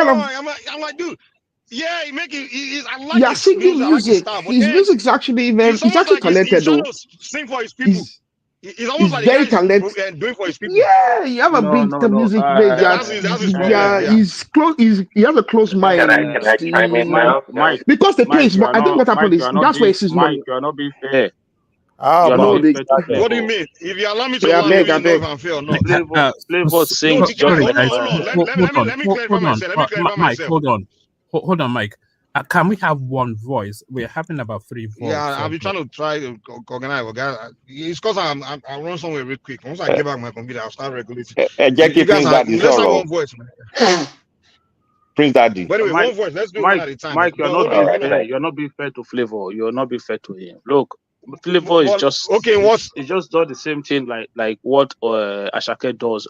Put a lot of Yoruba in his. We are not talking about the use of Igbo. We like his music. Hold on. Give me. It's his mentality we are talking about. What is the mentality now? Hold on. Let me explain to you. I love it. In fact, my favorite song is that one, and I featured that woman, Teresa. This complete Igbo song, 100%. That's my in fact, it's one of my favorite Nigerian songs. You understand? So it's not in fact I like it when he even do more Igbo sound and everything. But what I'm saying is his mentality is so the guy's not trying to go national, he's trying to make him more of my people. Like exactly. It's almost like singing for Igbo people. Yeah. Like even when you go to his concert, The it's just flavor is I'm like, international. yo, What are you talking about? are you singing for Nigerians or are you doing Southeastern movement? It's almost like Listen, when you go to his the concert, it's almost flavor like you go to is iPod. international. It's like, The guy Flavor just sold does. that. but He within just sold that Nigeria, the guy is O2 not. It's Arena. not. Bros, Flavor. His mentality Flavor is too has a lot. Southeast, man. No. Flavor has no. It's not about 2000. No, so let me explain He to you. just sold Okay. out O2 Arena in London. I know. Wait, even at that, let me shock you. It took Flavor him is that actually long to do that. Flavor is actually a very talented artist. And remember that Flavor is a musician and an artist. The other ones are just Flavor understands music. The guy he was playing like live music before he ever came to Lagos. And he was playing live music for years before he ever came to Lagos. So he's very talented. The guy has limited himself. What he does is he tries to do, I play music for big boy, like Igbo big boys, No, his Igbo. music is high life music, brother. It's high life Exactly. music. Flavor sang Is that old life? songs in Yoruba, right? We're not talking about his music. Wait, I'm talking about his mentality. He needs to his music. You know what about music? What about He Final? has a lot What of about sex. He Final? has a lot of sexual. He has a lot of sexual appeal, and he has a lot of Well, female. guys, there's nothing. I think Flavor is actually perfect. Actually, it's actually a very perfect artist. It doesn't have to be like everybody else. It's the niche No, that it he's trying to carve shouldn't. out. It's perfectly okay. Be It who I you shouldn't. really or don't whatever, it don't matter. understand what you guys It mean by shouldn't. his mentality. What do you He shouldn't mean? limit himself. I don't understand It's either. not. I think it's a concept. I think it's actually Actually, just very Flavor is guys, more. It's actually. Hold on, guys. Let me chime in. Honestly, Every, when I went to his concert, man, the guy he lost me, man. I was like, You know what, the guy just say, Kulata, go and watch some of his interviews. I think it's not because of his music; it's because of his interviews, his perspective. If you watch his interviews, you see his perspective. He go and watch his interview. He did an interview with this guy. Guy, He just did an enjoy interview. music, man. Forget interview. Try and enjoy No, music. I know me. No, me. Guy. You know what? okay. I just The listen to guy his talking music. to let I me enjoy his chime in. music. I See, just listen to his Flavor. music. That's it. Flavor is actually appealing. Actually, I don't know about the interview or what he does at his concert. Seeing the guy in his music video, his songs, it looks kind of accepting to me in every respect. I don't even see him as an Igbo or sectional musician or artist. I don't see that. And by the way, one of my favorite artists also is this guy, Final. Final speaks, he sings in Igbo and does whatever he does. I don't. They don't all have to be the same. I mean, it's okay. It's okay for I think Burna Boy to I just hold think the on. guy just doesn't have It's that okay for Burna Boy The to guy, infuse he doesn't African have a. American flavor in his song. See, if you go into, I'm not the one to talk about music, but if you go into the history of music around the world, there's so much fusion from everywhere. Okay, so if Nigerian artists are infusing African American way of life, dressing, it's part of the culture. There's no big deal to it. Nah, that's And by the way, rubbish, man. No. Let Guy, me it's part of the let me culture. clarify. let Let me me land. clarify. Let me land. And also, see, there was this Afrobeat we talked about. There's always a transition in music over time. This Davido and these guys, Wizkid and them guys, they also they change the music somewhat. Okay, but at the end of the day, it's kind of still Afrobeat in a different version, or but in the same genre. So, Prince Daddy. but music should be left to the artist to be creative and do whatever they think is okay. You can like the music or you don't. Well, don't be a culture vulture. Let me clarify something. I think I'm biased against Flavor because I've listened to his interviews and I've seen his mentality. But beyond that, Flavor is still doing nje, shake your waist. That guy is talented. What's wrong with that now? He's talented beyond that limit. I mean, he's limited himself. So musically, for me, the way I see it is number one, he has limited himself. Are you an artist? No, honestly, hold on. Let me say something. I think Flavor occupies a niche area in the whole Afrobeat thing, and that niche is kind of like high life Igbo which is authentic. I love him for that. Flavor does not. Yeah, He I does. like you You Did pompo, you hear the song he you sang in pompo. Come Yoruba on, what's from A to Z? You heard that song? Guy, it's not. It's not about the language of the song. You people are fixated on the language of the song. We are talking about the quality of the song. One voice, I beg. The quality is fine. All his songs are not hits. You don't expect all his songs to be, a hit. But I think the guy is fine. Flavor is to me is perfect. Actually, one of my favorite artists. I like him. Praise Daddy. A lot of his songs are hits. A lot of Flavor songs are hits. Okay, there you go. There you go. And I believe that. A lot of his songs are very, very good. They are listen, the guy, you have to even credit him. He is the only guy that when you listen to his song, it's like imagine taking high life into the Afrobeat culture. That is what he's done, and he's so successful with it. The guy is selling out around us. I agree. The guy does well. He's doing well for himself, to be frank. I mean, he does a lot of shows. He gets paid very well. Flavor song is original. He's still the pompo, shake your waist, wind your waist. I mean, come on. It's good, man. It's good. It's original, man. We can't look at him and say it's copying American or anybody. Yeah, he is original. He is original, but should have gone past that. Flavor is the kind of Flavor should be inheriting. Flavor should be inheriting the things that the likes of Sonny Ade and the likes are, because if the guy is talented, please do not. Flavor is talented beyond what. For let's see all these people you see now. This Olamide, Burna Boy. Flavor is not on their level in terms of talent. The guy is beyond them in terms of what his talent is. But what he's doing with it, for me, I see it as rubbish. Hold on. Can you clarify what you mean by what he's doing with it? Guys, can you clarify more? He's still doing pompo, ije, shake your waist, wind your waist. What's wrong with you say he's talented. You are contradicting yourself, man. No, What is it?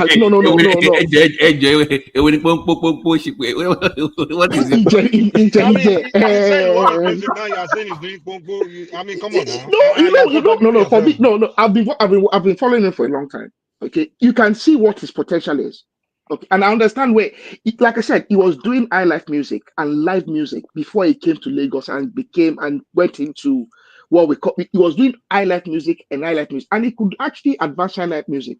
But the content of it, I mean, look at Sonny Ade, look at the classics. They sang about different topics. And they are you're biased. You're biased against him. You're biased. Yeah, I think he's trying to restrict him. He's trying to restrict him at the same time. He's trying to defend him. Let's not talk over each other, man. Guys, let's calm down. Let's not 10 voice and one is getting angry with me. One voice, man. So the question we have is: do you have a problem with his music or his personality? Which one? I have a bias against him because I've watched his interviews and I know his personality is kind of funny. But I think musically as well, I think he should have gone past where he is right now in terms of the content of his music, because I know what he's capable of. What do you mean where he is? What do you mean where? How many artists out there are doing better than him? This is the question. How many? Quite a few. Exactly. So you can only count maybe 3 or 4 of them that is doing better than Flavor. Apart from that, no, Flavor is only enjoying a niche because he has something. He has sexual appeal, okay, and like I said, he has the talent. But I'm telling you, the music is whack. Is nonsense. It doesn't. Okay. Well, I don't know. Maybe like I said, I have a bias against them. You have. I think you're a city person, so you like that city flavor, city rugged kind of thing. Like no, the guy. No. I'm a jazzy person. I like jazz. I like soulful music. But the content is just not. It's the quality is just not. Hey. I think I know how much is money. Hey, there is always a repeat. See, if you take your normal, the Burna Boy, Whiskey, Davido, Rima, and maybe Tiwa Savage, OS again is there, and I won't even put Tiwa Savage in that category. No, there's this Yoruba guy that sang. Ashake as well. Is it Chris Daniel? Yeah, Chris Daniel. Sorry, Chris Daniel. One eat. Any one song is it. Chris Daniel is talented as well. So I think Flavor is around that area as well. You know, it's not like it's not far behind. No. Flavor is doing well for himself. Let's not deceive ourselves. That guy is commanding. Like when he does a show, That guy is any given week, okay, he's performing at private functions, and I think I've heard he's charging well into the 10 million for 1 hour, for just 1 hour to come and sing for the birthday girl. Like he's charging, he's doing financially, he's doing very well. He's competing with the best of them. But I think his talent and what he's doing with it is just it should be they shouldn't even like they should mention Flavor and the likes of Ashake should be frustrated. I think I Because it's know not on where their Arrow is level. coming from. Arrow, the thing is, you are missing that Lagos energy from him. That Flavor, the guy didn't grow up in the city now. So yeah, I know what you're saying. So as a city person, you are Flavor is missing the kind of that extra person. sauce, that Lagos sauce you get from Don Jazzy. You're not getting it from Flavor, that kind of Okay, you stuff. know one thing I about think that's Flavor, what you're yeah? missing. Flavor is not the kind. Flavor should be on that level where 20 years from now, they'll mention Lagbaja and they'll be mentioning people like Flavor. They'll be saying, the oldies, the legends, Sonia Day, and then they mention people that came after them, Okay, that took Aro, let over me from ask you them, one that question. took up. Aro, let me ask you one Flavor is the kind of question. person that can actually if he has Aro, managed his chill. career, Aro, has the chill, capacity to chill, match someone like Fela. That's the kind of chill, chill, talent he has. chill. High life is what he sings. Who is better than him in high life today? He's lucky that he has the advantage. It's Maybe the that's why he's best. comfortable. It's That's the why he's best. comfortable. Because there's not really who else is singing high life really. Exactly. So Yeah, but that's why. that is where you have to credit him as well. Like it's not easy to take high life music to the international stage. Yeah, he has not taken it to I international don't stage. really know what the problem he has with flavor music because I am I not think it's not. particularly. Hold on first. I'm just sorry to interject. I'm not particularly a fan of Nigerian music anyway, but in the context of what it is, our culture, who we are, I'm not trying to lay my hands on the complaint you have about flavor music. His music is his music. And for me, he's one of the best in Nigeria today. Honestly, sincerely speaking, he is the one that will go out of Nigeria and showcase what African music seems to look like. Honestly, sincerely speaking, so I don't understand this thing about his music. His music is not somebody who is trying to copy West and jam it with African music. He's playing look at the reading, the rhyme. When you look at it, you will understand that he's trying, in as much as he's trying to showcase what African music look like, he's trying to put a kind of vibe so that even those who don't understand it will move their body. Even those who don't really try to make out what it is all about, we find themselves moving their body. But I don't understand the problem you have with such music, because if you keep flavor as an African and keep Davido, I will rather dance flavor music outside of Nigeria than that Davido's music. So I don't Of know the course, like problem you have with his like I music. said, I Maybe you think one can thing is expatiate. yes, I think I've actually made it very clear that he's not someone that is new to me. But I've actually followed him from when he and MC Loaf came up. I don't know if you understand. So him and MC Loaf, they were partnering, okay, before MC Loaf passed away, okay, in an accident. So what I'm trying to get about flavor is this. Agbabola, how much is money? Is not African music. That is one of Flavor's main Agbabola, hits what in the language last. is that? It is What not about kind of? language. You are Okay, fixing it let's do about this. language. Let's do this. Don't Hold let us on, fix it hold about on. language. He can Let me explain sing what I'm talking in about. Who among you here drive Mercedes?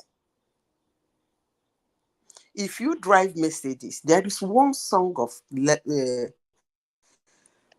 Flavor he calls Levels. Put it in your music, in your this thing. Use the speaker in your latest Mercedes, and then go drive to a club. You feel good as an African. Try it. You might say he said $1, how much is money? That just little slang musicians put here and there in the music. It doesn't really make sense, but it just to coin it into the music. After all, what is it doesn't really mean anything. But they have to hum it and hum it somewhere to get out the vibe. So if you are looking at, by the way, what does Davido sing? Those ones Can can't you sing can music. you Like make out what he's saying? yeah, I mean, Madam I Zita. don't understand what you mean by Madam Zita. how much is money. Madam Zita, I've already established that with Flavor is more talented than all these Davido and Kilokwe. They are not in his level in terms of talent. Those ones are small boys. Flavor has the talents that these people can never. If they start running, they Okay, can't wait. match it. Is it his songwriting that is missing, in your opinion? Because I don't get The it. quality, yes, the quality of the No. content of the See, song should pass you are superior. stretching again. You are stretching. You can't say they're not in the same category. Davido and Whiskey. No. The talents, you know, It's the all Flavor is relative. It's talented all relative. musically. No, Davido, as a hold musical on. Davido is very talented. Very talented. You don't even go there on the same Davido is level. Yes, talented with Flavor. yes, Davido is talented. Can Davido do 1 hour of live music? That I don't know. I don't know his ability. His He stamina. I can't. He don't know can't. that. Flavor is a proper musician, the full musician.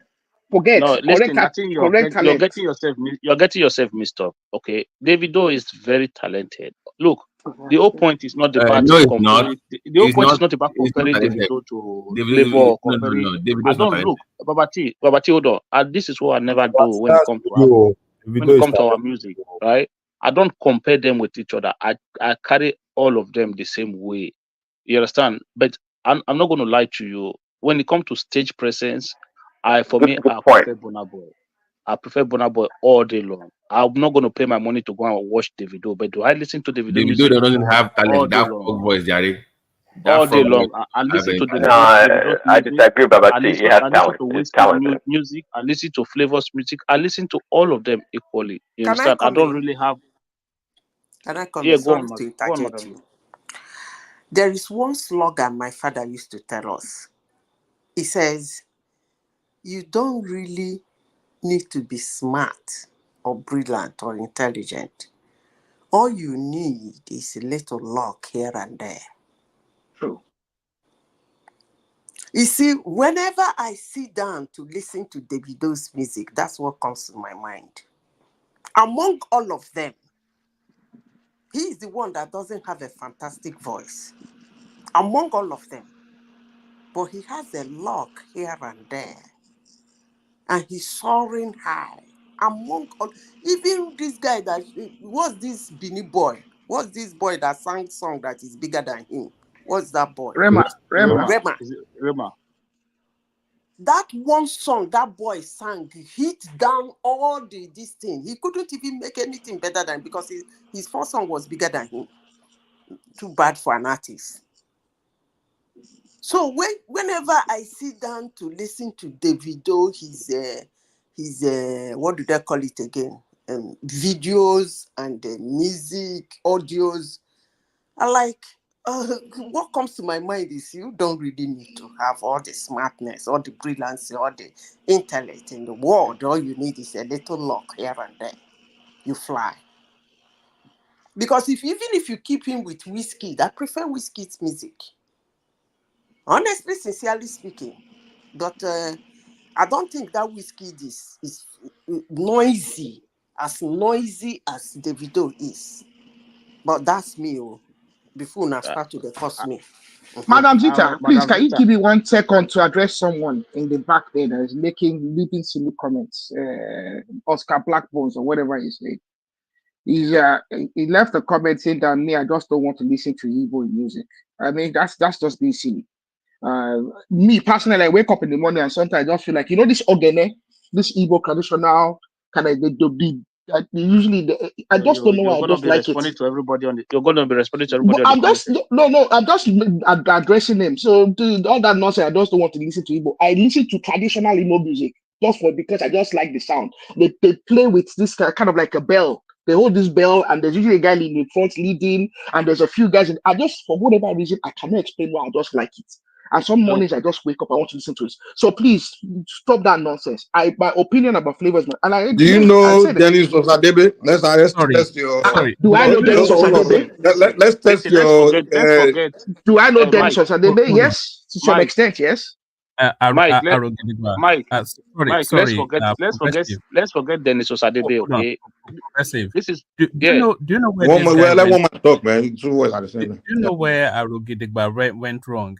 He's trying to say that Flavor is the most talented musician of the lot.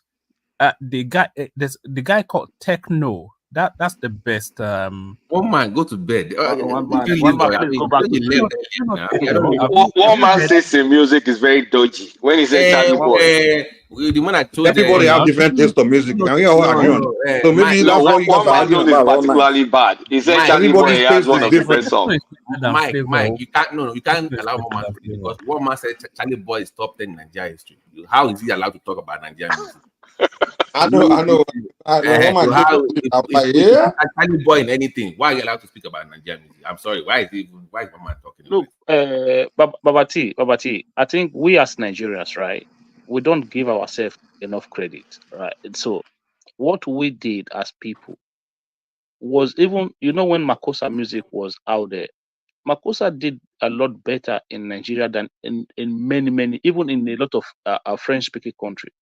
When I don't know if anybody still remember when Awilo came to, when he sold out the National Stadium in Lagos. Okay, I remember. We accepted Makossa in Nigeria as if it's our if it was our music.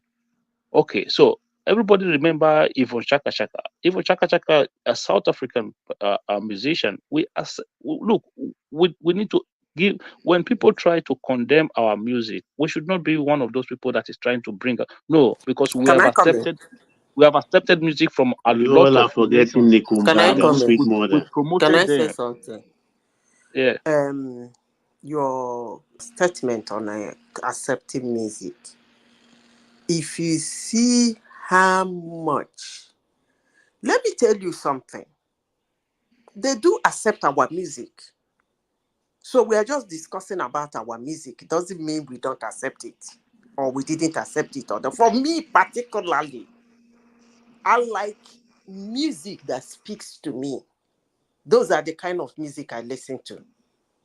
You must be either telling a story or telling me something.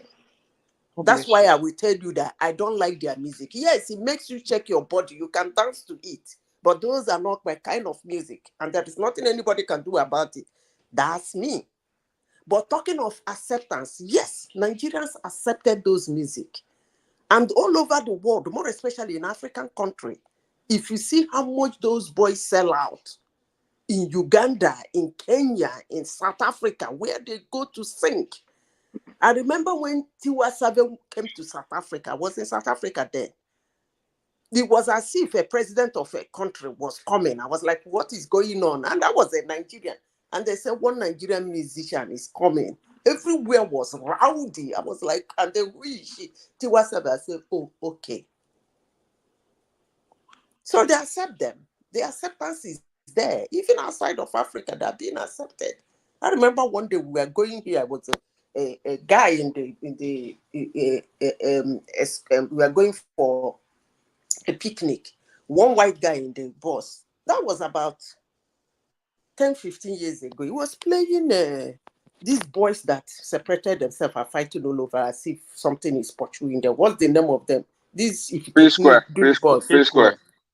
It was playing their music in the car, nodding his head in the bus. And then I was like, I thought I looked at him.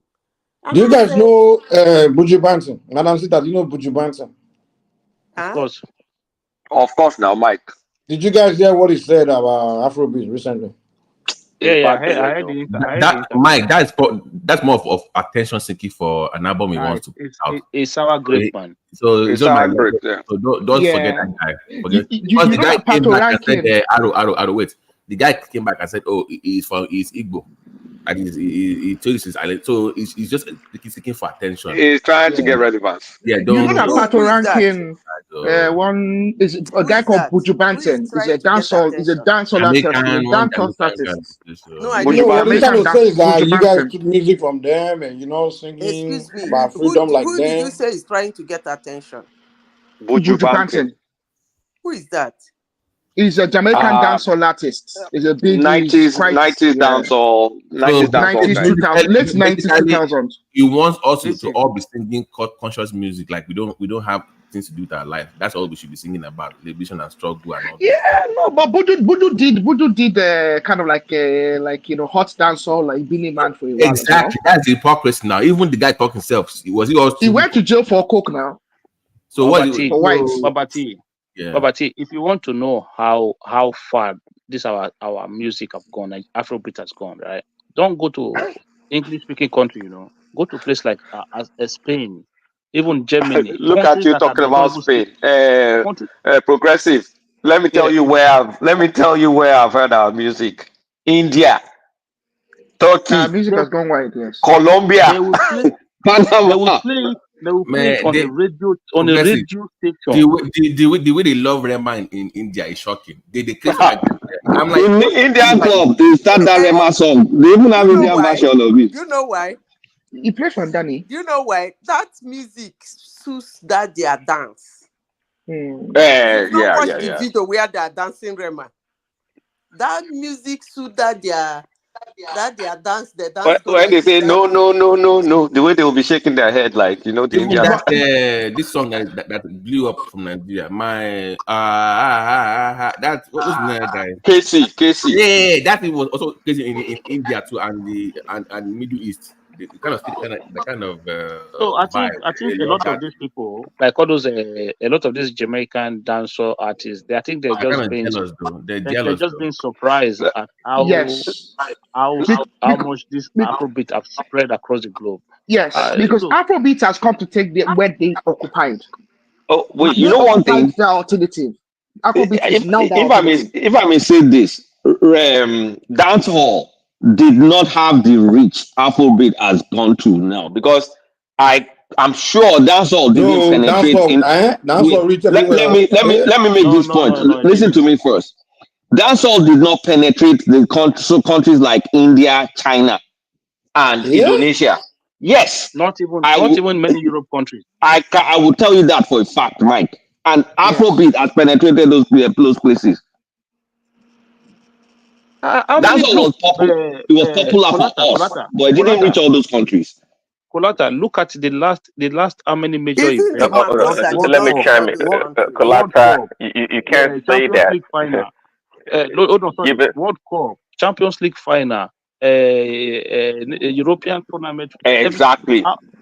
Just look at this big tournament. How many? Did you see Billy Man do World Cup? Okay, let me chime in, guys. Pato ranking do. Even the NBA All Star, it was all Afrobeat now. Okay, let me chime in. Okay, one at a time. God damn it, guys. Thanks, Mike. Yeah, go ahead. Like I won't let me talk. I'll report it to your pastor for sorry. You have sinned, man. I repent. Yeah, I ask for forgiveness. Colata, what you said. You said the dance all. So you have to look at the today's environment and the way it's much easier for music to be transmitted, propagated around the world. You can't use that in today's world, whereby people can drop their own songs on iTunes. The reason why Afrobeat is so prevalent than dancehall because of the internet, because of Spotify, because of YouTube. Back then, we didn't have that opportunity. So I'm not sure. Huh? I agreed.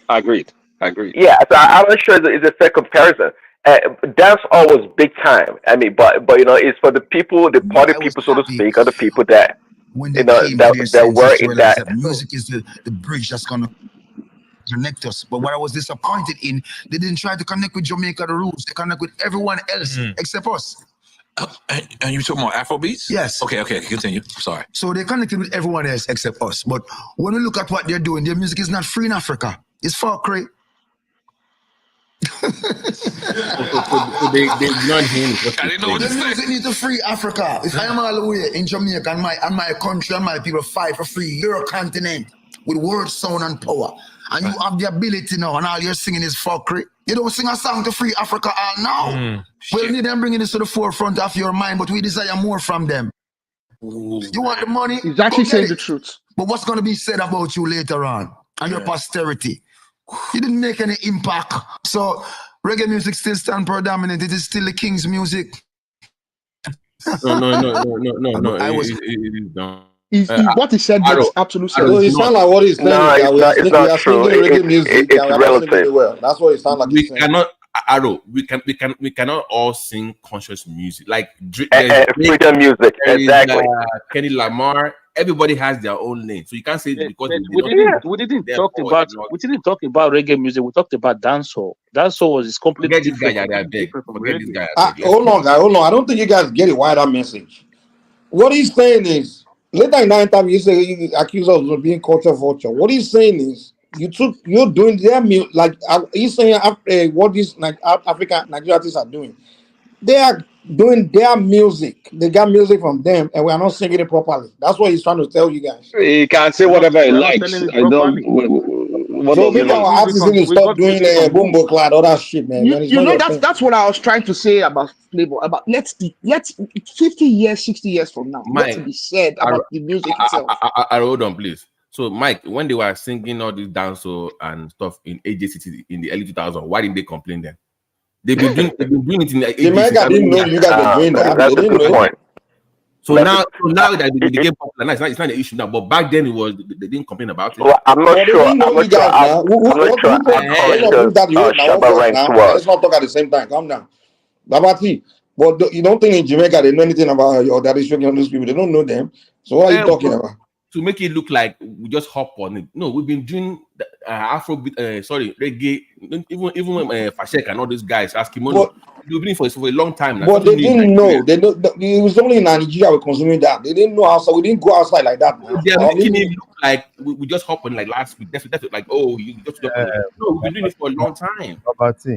He's not just speaking about the whether it's long time or long time, you shouldn't be doing it. If Nigeria is not doing dancehall, how about Ghana? At least Ghana does more of dancehall.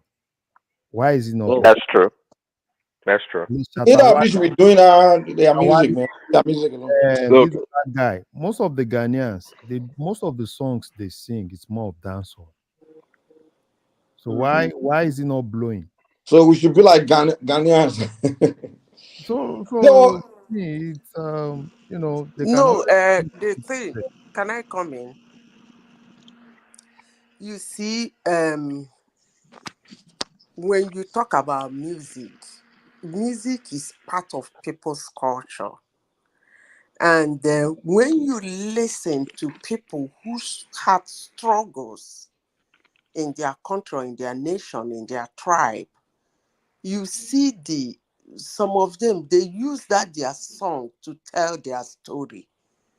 Like Jamaicans, from time immemorial, their reggae music is, you listen carefully, is a story that trying to tell you who they hate and who that hated them and what happened and whatever that didn't happen. Now I come to Nigeria, for anybody to condemn Nigerian music, that we are not playing music to fight or to show like bitterness or something. The only thing that happened to Nigeria is colonialism, and slavery was not even talked about anyway, although Madam Sister, you know, before you continue, you know, the mentality of people, all these blacks outside of Africa, they think in Africa we are all in bondage. We are just, because the thing they feed them about Africa is that we are just everyone is just dying, suffering, we are in bondage, we are miserable, but they don't know that we are some happy, they don't know that we are some happy people. Yes. So in Nigeria, looking at Nigeria is a country that, yes, they colonized us. Yes, maybe they did one or two things we didn't like looking back. But when we asked for our independence, they handed it over to us in good faith and bid us bye-bye. So I don't even know where we will get the bitterness from. We have It's to not. Look, marry. let So me. they If I may shouldn't expect interject. us to be singing a song trying to show anger and bitterness of something that happened If I may. even If I when may we are not interject. born. I'm sick and tired of all those Nigerians nonsense. sing conscious music, but conscious music doesn't sell. Fowls tries to sing conscious music.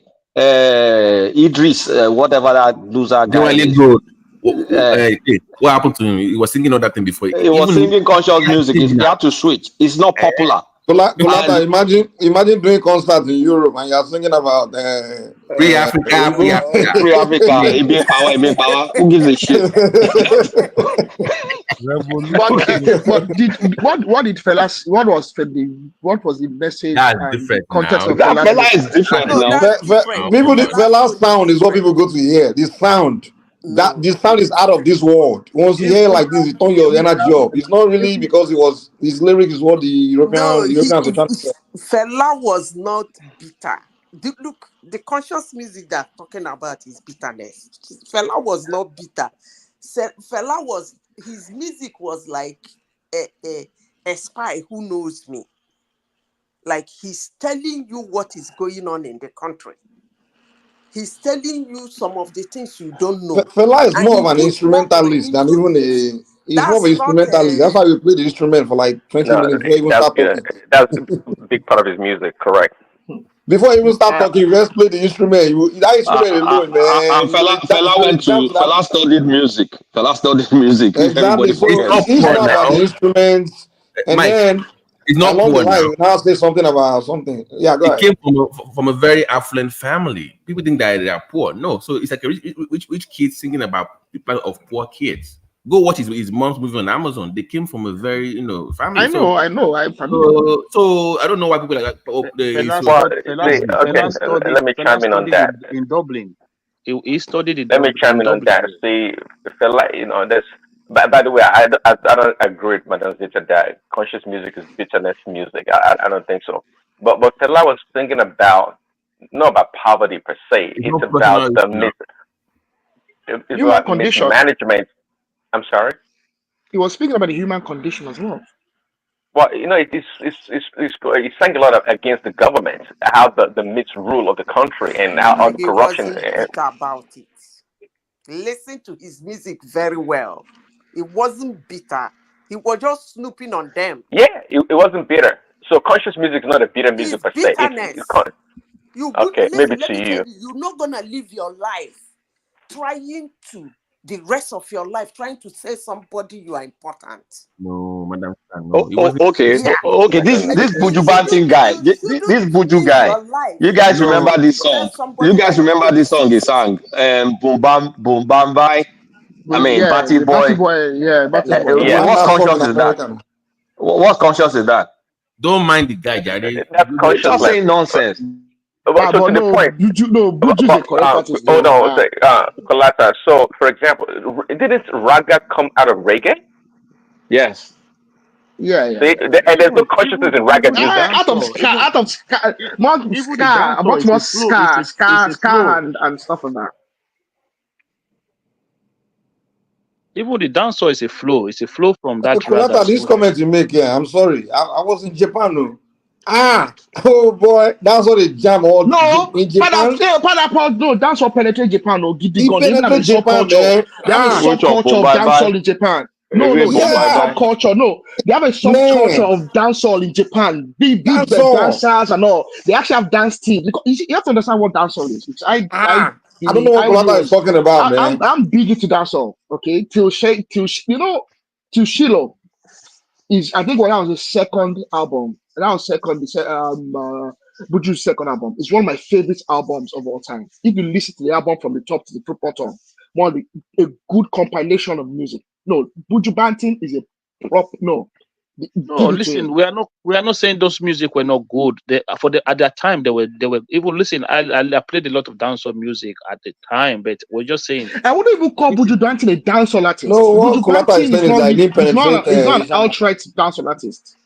He didn't penetrate India, Philippines. How would you know, Kolata? Now, were you there? No, I don't know about India and Philippines. When Japan, they have a subculture, they have a dancehall subculture, big. We can Google the billboard for India at that time. Now let's see if Buju. I don't know about India. I can't speak about India, but Japan, different situation. Anyways, guys, before you go ahead, did anybody see the Nigeria Benin match? My boy is called today. Osimhen scored. Osimhen scored 1 goal. We are back. We are back on the Osimhen train. So just saying. Go ahead. It looks like the Lookman. But Lookman is the man, man. Lookman is the man. I'm sorry. That's our go-to man now. From I now. always thought Edward as one. I always had them playing good football. To be honest, I don't know why. Man, it's good, man. It's a good I like to hear that score. Babati. Yeah. I don't understand. A whole African footballer of the year. Yeah. Not a single club in Europe. Not a single club in Europe. Went in for him during transfer. No, it was his agents. No, the money too. Yeah. The man told the story now that it's not his agent. He said that there was an offer for him from PSG for 110, and his club said no earlier. 110, and they still said no. His agents messed up. Yeah, they kind of messed that up, man. Let me tell you, it's Osimhen's fault. The guy doesn't understand business at all. Like, hold on, the guy, you don't start telling there's something called professionalism. You don't start talking your plan. The guy started running his mouth, talking his plan. How he doesn't want to be there. You don't start doing that. You go to interview telling people you are a member of a team. What you do is you say, "Oh, I'm happy, I'm this and that," but your plan you keep it to yourself. But he's going on public talking about his plan, how he wants to play Premier League. You're a member of one team right now. You can't be talking like that. He's not the only player that do that. A lot of players do that. Osimhen started talking about those things when he was pushed to the wall. That coconut video, or whatever. He was pushed. Why you are still there? You can't be doing that. No. If you're a star of a team and you lead a team, you are a businessman. You can't be doing that. No. The way they were even treating him was not fair. They didn't treat him well. But I know, but even tell us, name a player. Mike, that's why he's still on a team. A lot of people do not know exactly what happened. Not until Osimhen himself. He spoke about it now, Mike. He spoke about it now. Yeah, you can speak about mistreatment, but you can't be talking about your moves and the whole deal. We are talking about the whole thing. No, he gave a timeline now. Even this deal, Mike. Even this deal with Turkey. It was one that did of course now by himself. I don't think you guys understand what I'm saying. Listen. You are still playing in a team. You are a member of a team. You are currently that's a business. They are running business there. While you are still part of that team, you can't go in public and be talking about where you want to go. You want to get out of it. So you are still a member of the team. What you should be talking about in public is how you want to perform. Calm down. We're talking professionalism here. Calm down. Mike, you don't understand that professional. You don't go and start talking as if you are no longer there. No, you can. Mike, let's screw them now. Okay, now you can look at his consequence now. Okay, now it's still better. He took your advice, I guess. Maybe he knows you. No. So why are you blaming the club or screwing over? You screwing them, they screw you back. No. What we're saying is that the where that began was that when you win a championship and you even though it wasn't, I said on the show, it wasn't the best player on the team, but he was the top scorer. But they kind of sidelined him. They were pushing somebody else. It wasn't that angry that even the media was pushing it. But because the guy missed a penalty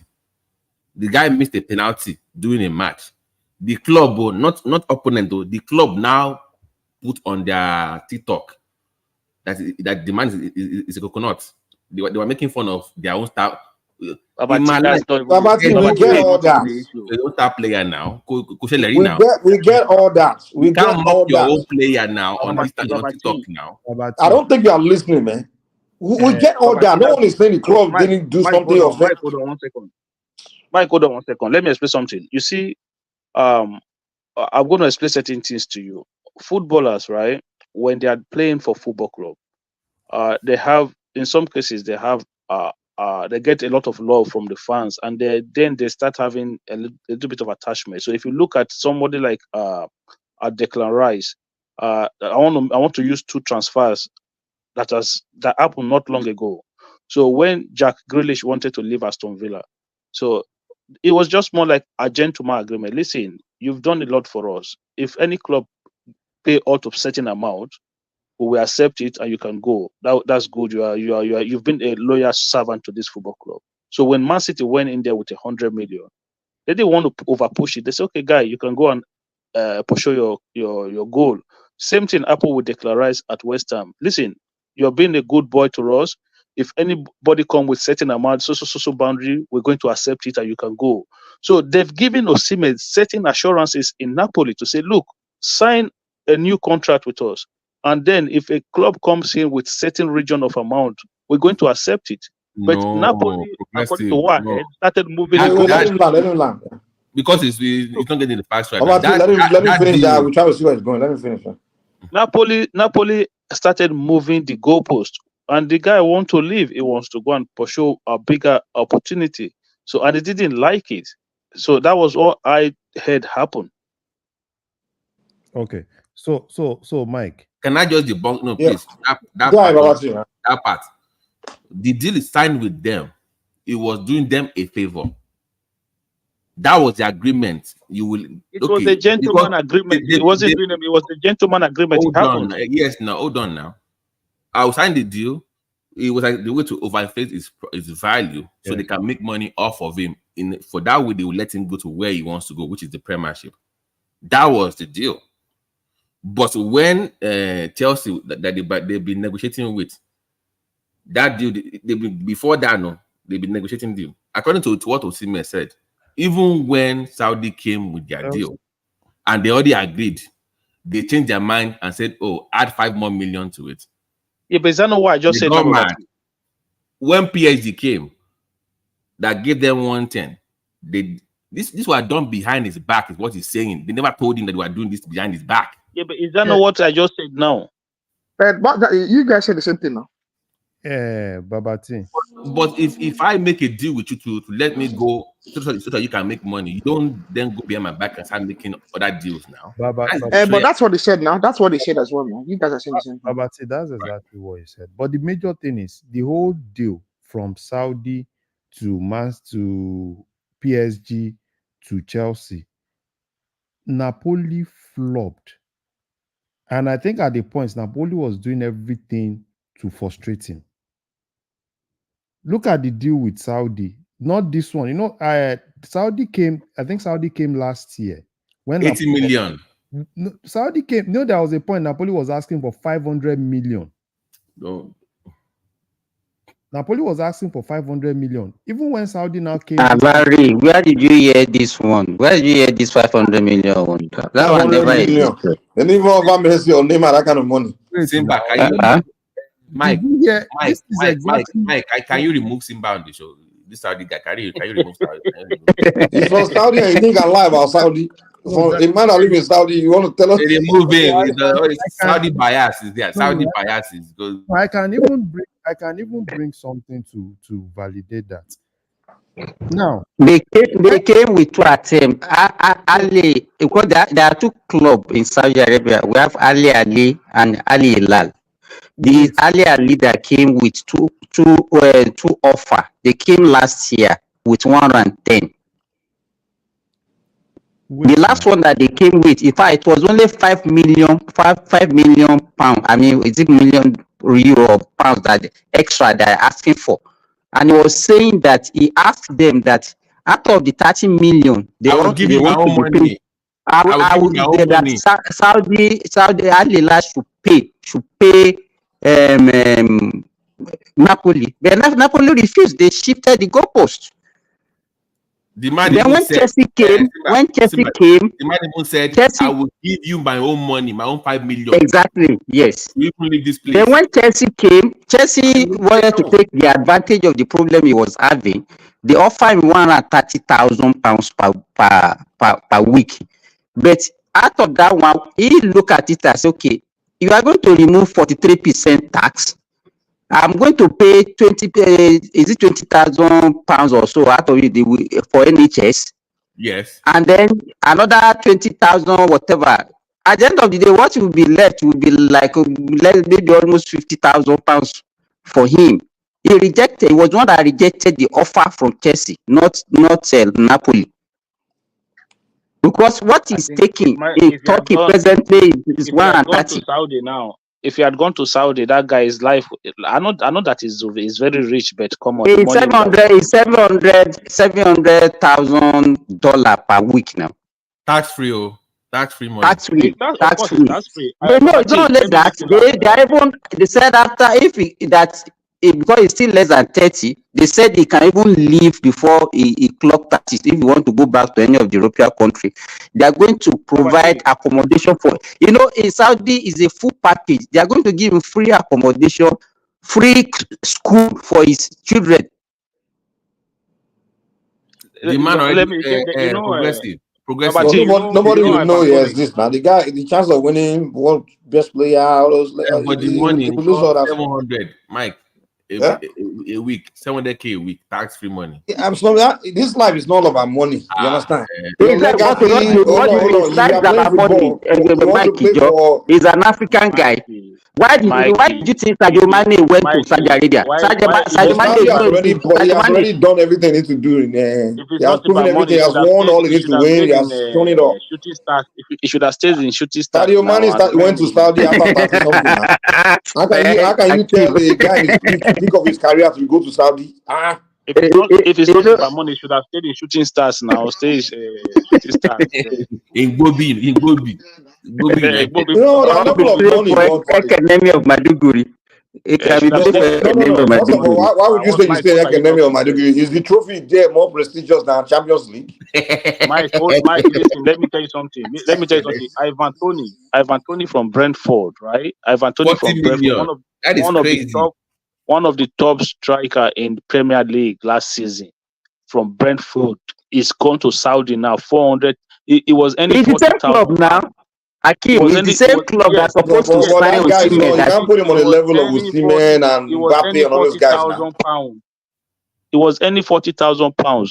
He could have gone to any of the Manchester United. No, he went to Saudi. It's any 400,000 now a week. That guy. You know how much he was earning in Brentford, Akim? You know how much he was earning in Brentford? It was earning less than 50K. It was less than 50K. It was 40K a week in Brentford. But if Osimhen was a low-key player, like we are talking about online, those kind of player, I can say, go to Saudi, but you're talking about one top strikers in the world. You need to understand something. What will Champions League do for him, for his life? Okay, let me ask you a question. If Saudi would have offered Messi maybe $10 billion early in his career, right? Would you have advised him to go there and go and take that 10 billion?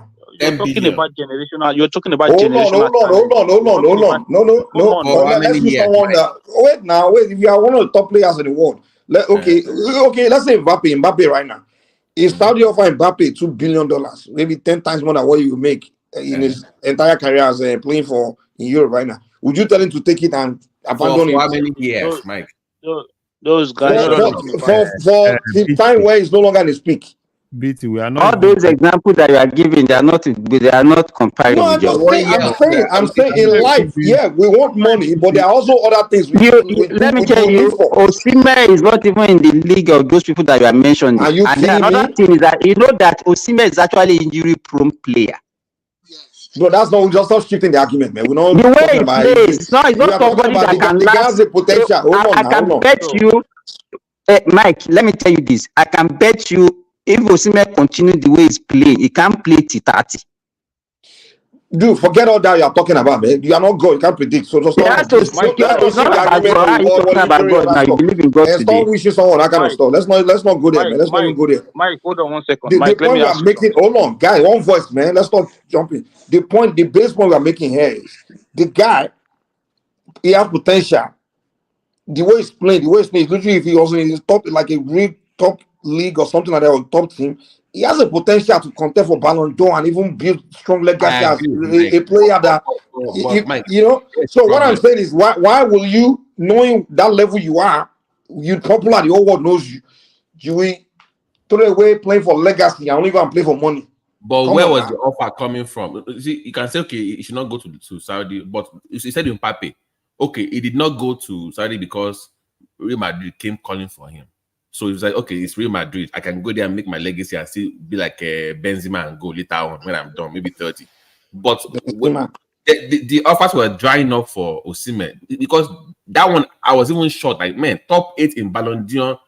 Everybody should be on the floor trying to get this guy, but the offer was not coming. It was only PSG and Chelsea. And even the money that they were offering to him. But the thing is, most of these top clubs already, like if you can't listen to these people, they say it's the wrong timing because most of these clubs already have the top striker already. No. City already have Alan. Let me draw you people attention to something. Okay. See, when you're a world talent, world striker, and you have value, they will make room for you. If that's to sell people to get you to come. Look at Mbappe in Real Madrid now. They are loaded now. They won without him, but they still got him. Babati, That's my one point. second. So don't say because they don't need it. No, if you are really that world class talent, they will make room for you in that club. Babati, look, you see what Mike don't understand is this. When Mbappe wanted to leave PSG last season, he was supposed to leave PSG last season, right? Real Madrid bidded certain amount for him. And when PSG refused that bid, guess what? Madrid pulled out because what you have to understand is that a lot of European clubs are now constrained by financial fair play rules. That's where I'm going, Akim. That's what I want to tell them. No club want to be paid huge amount of money for any player again. You won't see that one again. Because once you pay Osimhen, any European team now that pay Osimhen say £300,000 or euros a week, they have to factor it into their financial fair play rule. That means it's going to constrain them. But Saudis don't have these things. They So can spend like Akim, it should have gone last year then. yeah, When Madrid BT, you know the mistake he made. You know the mistake he made for signing that contract with Napoli with that buyout clause of 130 million. He shouldn't have done that. Exactly. That was a mistake. It was hot. He signed that contract after winning the Scudetto, or what do you call the Italian? After winning the Scudetto and then all this thing. So it was hot then. No. He won the league and he was also the top scorer of the league. That's what I'm saying. He now signed the contract after that. After that he signed that contract. They said that time his value was over 150 million. That's when it should have left. Today, what if you look at what is the value of Osimhen today in today's of football, European football? Osimhen does not worth 100 million. Well, it depends on how you perform in Galatasaray. The guy shows on. The deal is signed with Napoli now and Galatasaray. I think it's 75 million. So no, it's a loan deal, man. It's a loan deal. It's not. They didn't buy him. They will share salary. So they will pay half and half. Galatasaray cannot afford to buy Osimhen. They will share the salary. I think they are doing with this guy. With Raheem Sterling. Chelsea is doing with Arsenal with Raheem Sterling. Wait. How is that guy earning almost 350k and a week? It was one. Let me tell you, it was one of the mistakes that the new owner. They just even those owners now they sold Chelsea again yesterday. They just yesterday.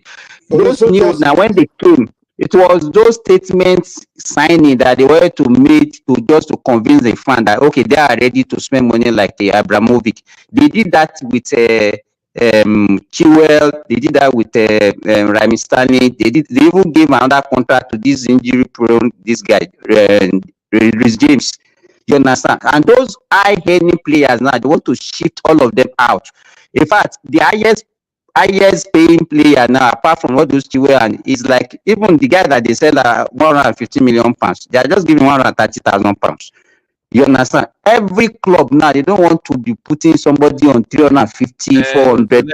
Let me ask you a question. When Cole Palmer's contract is now ready, they have to pay the guy now. They've extended his contract now. They've extended his contract. Or they just paid him because the guy was out demanding for crazy wages. No, they've already extended his contract, and they are not paying me crazy money. You know what they are doing? They will give them like 8 years contract on that. Yes. Oh, like Jackson, I'll be like Jackson. No, it's not Jackson or Caicedo, Modric. There are many. There are many. Caicedo, Most of the new Modric, sign, they are new signing. No. They are on minimum of 7 years. They gave Jackson 9 now. Is it 9 years?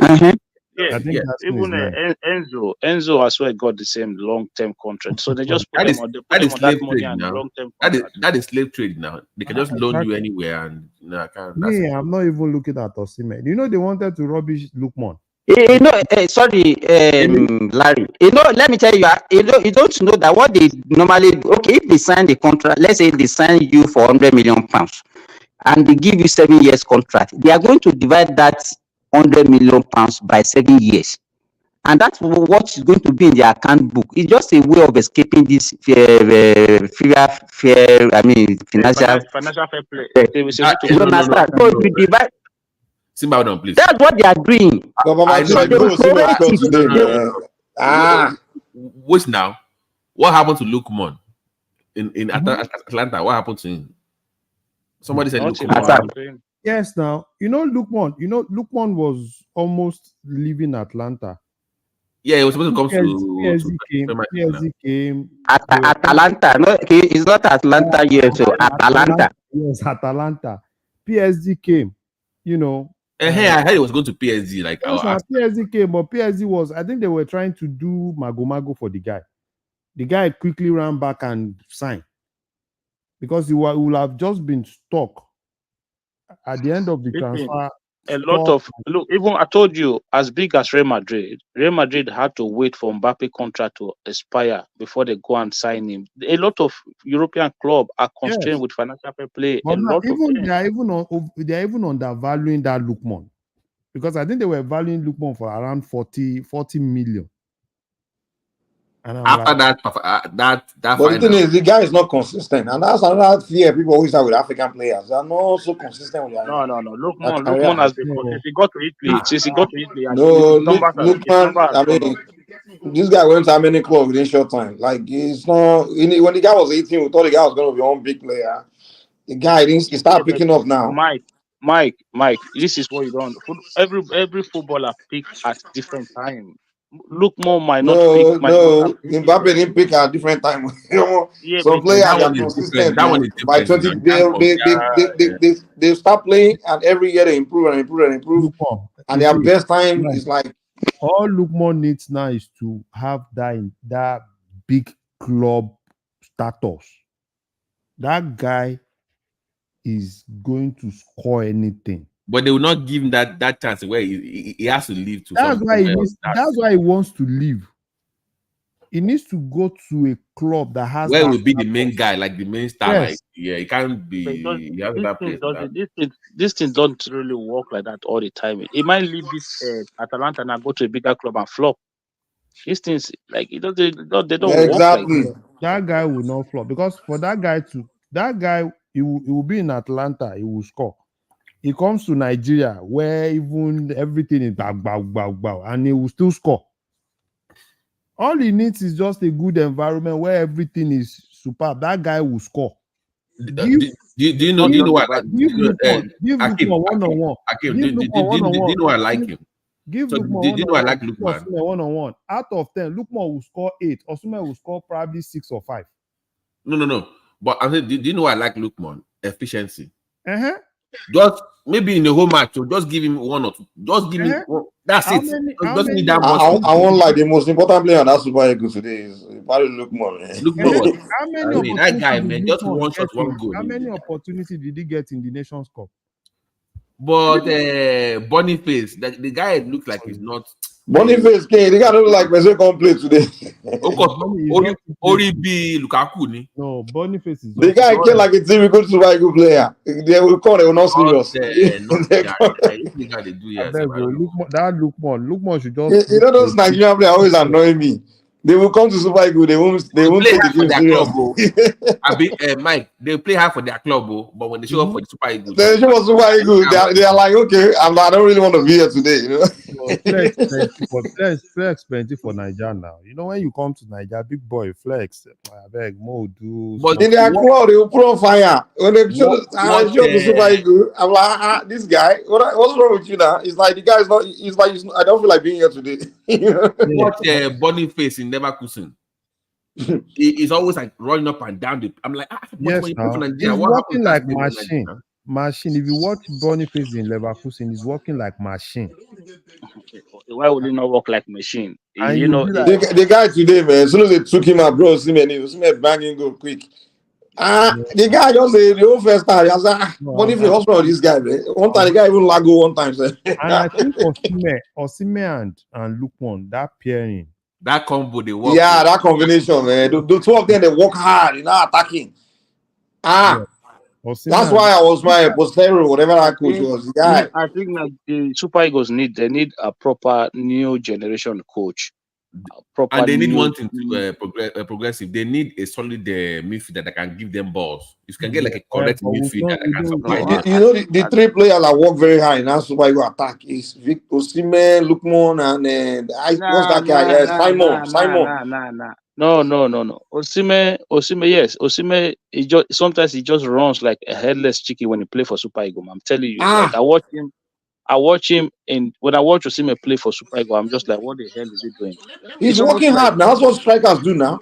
He's pressing now. He's always pressing. This guy, one striker that be standing around like Mumu. When you're a striker, you're constantly moving. You're putting defenders on terror. Hold on, Mike. Hold on. This is what Osimhen does when he plays for Super Eagles, right? It's almost like they play 10 man behind him and just kick the ball long for him to chase every time. There's no team playing when Osimhen play for Eagles. It's just like, give me the ball, kick it long, let me run after the ball. No. Watch him when he play for Napoli. He plays as a team. But when he goes to Nigeria, now you can't blame the striker now. Kicking this long ball towards him. The striker is not the one that created the place now. He's not the one that built the place. That's the reason why I said Nigeria needs like a coach that can supply, that can pass. No, they need a new. No, we don't need a coach. A coach go to dribble. We need what we need is like we need a George or somebody, at least a kind of player. We don't get if we can get like Mike. Babati, watch South Africa play football. Go and watch South Africa play football. You see they play football like a European team, a proper composed. That's why they are not super giant house in Africa. Watch South Africa. What is South Africa they play? We don't start. I agree with Hakim. South Africa they pay better players. It's only that they don't have the talent. Believe me. Better football than Nigeria. They don't. It's talent that they are lacking. Believe me. They pay. Even anytime they play us, they play better than us. They play Nigeria. They play Nigeria in this thing. Nigeria, what's it called? They take play as Nigeria. They take play. We get how they take play our own ball. Come on, leave that. Let me Arrow. Let me give an example. Let's say, hold on. Let's say Nigeria has a. Hold on. Let's say Nigeria has just one team in that team. I give you Prelo. Super Eagles. Just Prelo. That changes that can pass from anywhere. It changes the dynamic now. That's my point. You need a Prelo on your team. That is not the whole point. Did you watch the Nature's Cup final and tell me that is how you play football? Did you watch the Nature's Cup final? That was rubbish. I don't know what happened. Exactly. No, that was what we did. He took Moses Simon off and played Chukwueze. That's one of the biggest. That's one of the biggest mistakes he made in Nature's Cup final. He played Chukwueze instead of Moses Simon. Exactly, that was the key. That was the moment we took Moses Simon out. That combination. Okay, even watch the semi-final we played against South Africa as well. They played better football than us. We outperformed South Africa. Let me say about South Africa. The reason the South African team are very efficient when it comes to moving the ball around, passing the ball, and reading each other's football is I think about 7 or 8 of their starting 11. They not only play at home, they play for the same team. So they train together, they play together, That work, is and not the point. they also We start need for the to other team as hire. well. Ah, We no, need you to can't say that's not hire the a point. look. We need to hire a new Oh. generation coach, a coach that will don't need let the team You are play as talking a about team. players that play together. They already know each other's movements now. You can't compare to players that just come. They come in. They come late for camp, and then they do camp for like a excuse. So you week, and don't then want to agree that we don't have a good coach. Do we have coach? No, sorry. Not even Sorry. By the way, guys, who is the coach now? Who is the coach is now? one guy, is one And second then class guy Guavon like that coach that. this ones The now. Guavona.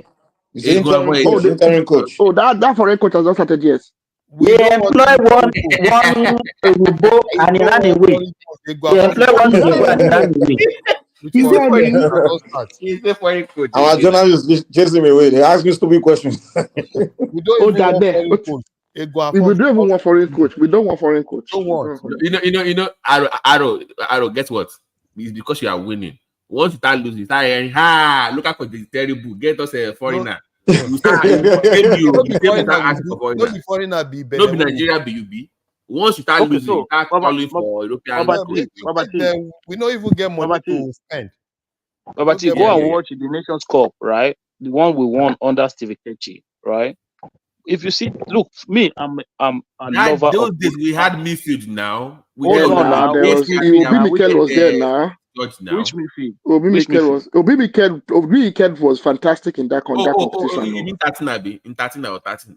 No, Babati, listen. You see me, I'm a lover of good football. I love when you play good football. Like Bros, the day South Africa everybody play Nigeria, that they play. Everybody know we play like Argentina. The Listen, major thing about football is win. Now, it's not about win. No, it's not. This is where you're getting it wrong. It's not win. You have to. First of all, you know win that one at football. No, first of all, you have to play. You have to play the right way for you to be able to get results. If you just try to buy results, it will not take you far. And that was what we did at the Nations Cup. We just tried to buy the result here and there. Results. That Nations Cup, that final was a deficiency from the coach. Everybody cannot be playing tournament. How many goals did we score in that tournament? See, bros, everybody cannot be playing like Brazil. Everybody cannot be playing like Barcelona. The major thing is play and win. That's the major thing. Nigeria does not play easy to win. Nigeria does not even play that kind of football that you are expecting. You can't play. You have to play good football before you can win. You can't just say go and win. No, that's what you guys want. You want them to play like entertainment. We don't play that kind of football. Look, this is your. You see, this is where you are getting it wrong. This is where you are getting it wrong. A lot of your players already play that kind of football. You dribble, you play everything, you entertain. At the end of the day, you play draw. Hold on 1 second. This is where you get. You see, this is where you're getting it wrong. You take players who are playing that kind of football. You bring all of them together, and then you play shit football. How are they going to even cope in the first place? They are not used to what you are giving them. See, bros. Players that are playing that ball that you want, that entertainment football, that is not even what you need for national team. This qualifier. Let me tell you. All those things did you watch the European Championship that just finished now? Did you watch it? No. Spain won. Akim, let me even tell Larry. What? Do you remember when Chelsea and Manchester United played final in 2008 Champions League? It was this. What is the name of this Israeli guy? He was the coach of Chelsea that time. Adam Grant. And Obi Mikel was saying that when they were playing that game, Pagusi was on the bench on the other side. Then actually they were one goal down when Ronaldo scored the first goal. And Obi Mikel said they were looking at their coach for inspiration, for something to even input something for them. They said the guy was just looking dumb. You understand? Let me tell you that in a match, any match you want to football match today, you can't just tell your player go and win. You must have strategy. You must have your plan. No, hold on 1 second. I just asked a question. I said, who won the European Championship? Spain. Simba. Who played the better football in that tournament? Don't mix it up. Exactly. What he's saying is not just. I'm not saying just go and win. What I'm saying is that every nation have their own pattern, and that pattern he wants is this Samba pattern. No, you are talking about we are playing outdated football. You're saying it's a pattern. No, it's not a pattern. Our football is archaic. See, bro. We don't even have a pattern. We don't even have a pattern. Let's not deceive ourselves. Let's not deceive ourselves. You want that, oh, let them play nice football, entertainment. Oh, this one to this one, this one to this one. That is not our. Have you ever seen Nigeria play like that? What are we known for? What are we known for? Are we known for entertainment football? Are we known for? You are talking as if we have not been watching Nigerians play before. Look at our Olympic team. Look at the 1994 World Cup team and all those teams. That 94, check 94, check 96, check all those guys. Have they been playing like all those Brazilians? Of course. It's power. Our football is power. There's energy in our football, but we play a lot of our football. If you are looking at power football, can we play power football better than the Cameroonians? Which even Cameroon Jambody football. No. But Mike, even they have even abandoned that kind of. They abandoned it. Yes. God bless you. Don't do that more. If you come with power nowadays, they will pass. You know, pass you around.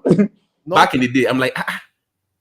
Why did everybody can't get muscle for this? That lion, that Cameroon 19, everybody just muscle, like they just go gym or something. Just look like bulky and heavy and poor. Like this Cameroon, it doesn't look like they are. If you go watch Cameroon 1990, against Argentina. The thing is that this present Cameroon, the way they bully those Argentinians, are not like the normal Cameroon. Even for World Cup for Nigeria now. When Cameroon was Cameroon. They came to Nigeria and bully us also now. Yeah. When Cameroon was Cameroon, they had people that had power and they had people that are good. Those days, if you give Samuel Eto'o 10, Samuel Eto'o will score 8. Yeah. They had any one-on-one against Cameroon. Yeah, but even when we are talking about that generation, Samuel Eto'o does not belong to that generation now.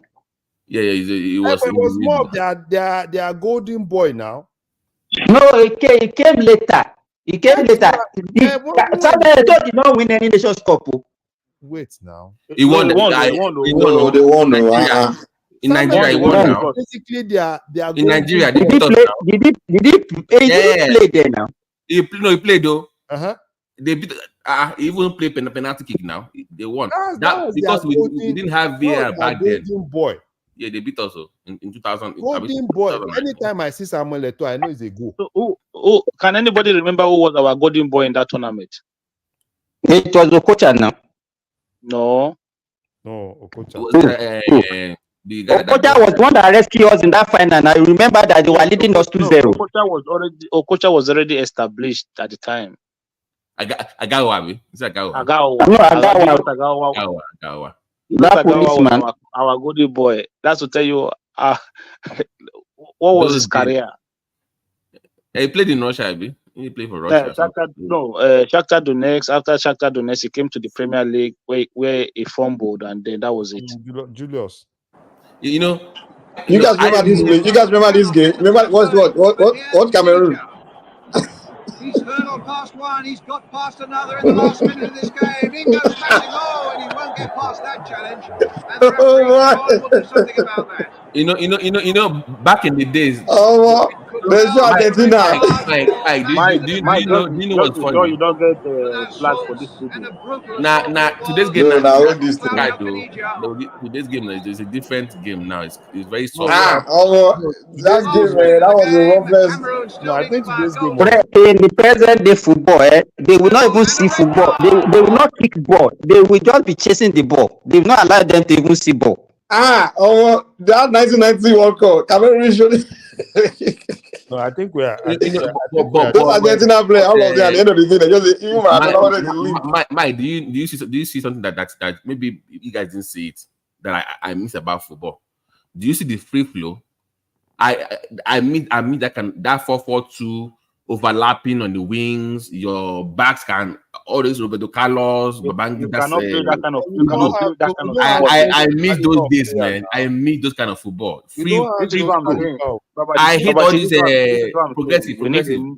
I hate all this tap. I It don't is like that. what we I have. hate it, man. Babati is what we have that we use. All those people you are saying, those ones are basically unique.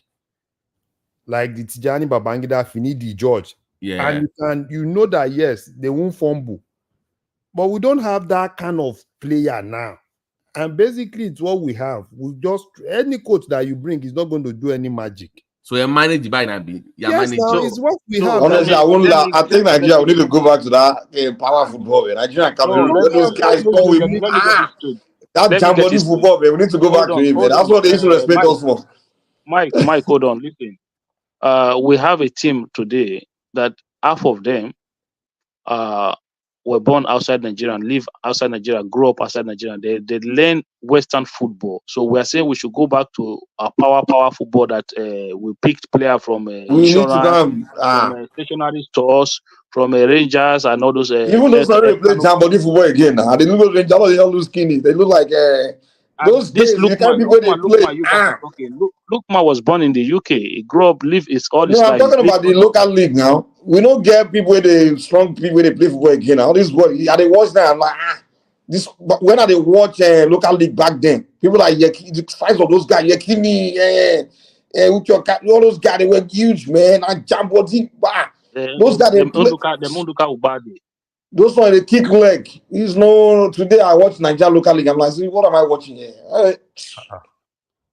They play football like yeah, if you know, they used to have team A, team B back in the days. They will have local team in Super League. They used to meet them together now. They will have local team.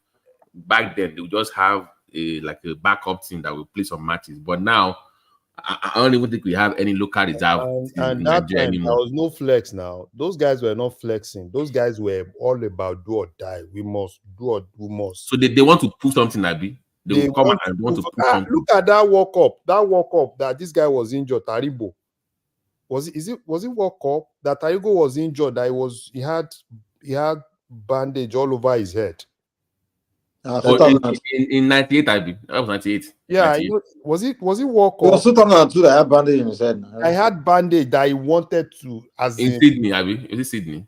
Yeah, I know it was. I think it was the World Cup. No, Korea. I mean, it wasn't Korea. No, it wasn't Korea. Yeah, Korea World Cup in 2002. They had bandage in his head. Yeah. So those other guys, but most of the guys now big boys now. There's money in football now. It's not like it was not. They say they move out more. You don't get the concussion. There is money. That time those guys want to die there. We die. Those guys, I used to enjoy them. They play their heart. Even though European, those people they fear them, man. When they enter feel like this, man, now fear they make them even defeat those European teams. That World Cup that will play Nigeria versus Spain. Is it World Cup that Olise came in? It's World Cup now. Wasn't really doing good. That World Cup, you see, they shouldn't have taken Rashidi Yakidi. It was already past his prime in France. That was a mistake. They could have gone with somebody else. So and it showed. In 98, it was already past his prime now. They shouldn't have taken Rashidi Yakini to 98 World Cup. So because don't you guys observe something? To me, it's like maybe the players that we have these days, one, they are very, very fragile, not strong. Two, most of them are academic players. They are not natural talent that we used to have those days. They went to it's like they didn't pick from it's like the standard is falling. Believe me, the standard you can't. I don't. What are the players that we have today? What do you mean the standard is falling? I don't understand. What do you mean the standard is falling? Akim, let me tell you. If I ask you now, tell me in all those big clubs that we have in Europe, before you can mention 5 players. Can you tell me 5 big players that you have in AC Milan, Chelsea, Manchester United? All of them are just average player, any big money. Okay, tell me one star that you can identify in Man U today, Manchester United. No, even Manchester United, performance-wise, is not a top. Even Man City. What are if they say okay, this is a star in Man City? Just tell me. So Erling Haaland is not a star. Forget when you want to compare Haaland with those. Let me break it down to what Simba is saying, Akim. Do you remember when Gerrard was playing? you had Gerrard, you had Lampard. That people, the average player was just amazing. Now the distance between the people that are good and bad is just so it's not. No, it's always It's not all good. The average players of those days. The average players of those days, they are the style of today. Ronaldo, Messi. You had Madini. In the time of Madini. You talk about Madini, you talk about what's the name of the former coach of Real Madrid? This Zidane. You understand? You talk about Chechenko. No, easy. Forget about it. I give you a task. Tell me, take the leading club side in each of the league and tell me give me two players that you can say these are world star. They are just good. tell me. They are not world, like they're not like world star like the Ronaldo. No, now come on, Baba T, hold on. Let's wait, before we make cases, we have to look at the numbers, okay? So I'll pick Eli Allen from Man City. Look at his record, and then we go back. Hold on. Then let's go back to any generation of striker and compare his records today to anybody. Because the other ones are weak. So you are like one of these. No, Akim, wait. You are one of these nerds. See, football is more than numbers. This number that we have now, they can't go one-on-one with any defender. Even Osimhen. Back in the days, the guy from Brazil, Ronaldo, can take on any defender. Now you have none. How many Ronaldo was there back then? The old one, one-on-one, they don't burn you well. Rivaldo. One-on-one, exactly. So any day one-on-one guy. I think you guys. Let me explain. No. Give me wait. Forget a 2-9, not +9. Hold on. Defending has changed now. They don't defend one-on-one anymore. Now they defend it. Now if you get one or two defenders, they tackle you. Impressive. You are Simba. Simba in my. I think that's Simba. Simba now you have to. Who's that? It's Simba. So just mute him. Simba, we are not hearing you. I'm saying that they are good, but in terms of quality, like they start hard. They felt that the defense we have for them when they are on the pitch. Imagine having a Ronaldinho or Rivaldo or even a Figo or Shevchenko, Crespo, Inzaghi. The level is just different back then. They didn't score a lot of goals. It wasn't about scoring 10 goals. You are getting it all mixed up. Let me explain something to you, right? So when you look at football, you're going from one club to the other. You're picking one players out. So what did you get from these players then? Numbers as well. The same stat. They were scoring good goals. They were very good technically. No, Akim, not one player. You can take Barcelona that time. You can name five good players. You can take Madrid. You look at even there was a time Ronaldo was in Real Madrid. Figo was there. Roberto Carlos. You know, it's just you pick AC Milan, you pick Juventus, you pick Ajax. You can mention players like that. Today, who are the players there? That's true. There were a lot of stars back then. Man. Hold on now. Roberto Carlos. I'm going to hold on. It's plenty. Do you remember, Akim? Do you remember in 2005 when AC Milan faced Liverpool in the finals? Look, all the positions on AC Milan. They said all the positions at that time, even till now, every position had top 5 all time in each positions.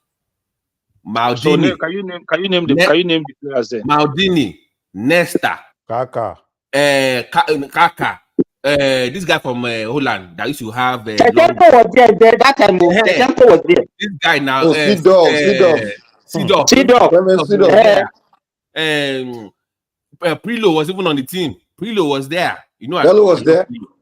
I mean, come on, it was loaded. And even on the Liverpool side, they had this guy, the coach for Leverkusen now. They are coach for Leverkusen. Xabi Alonso. Alonso Gerrard was there.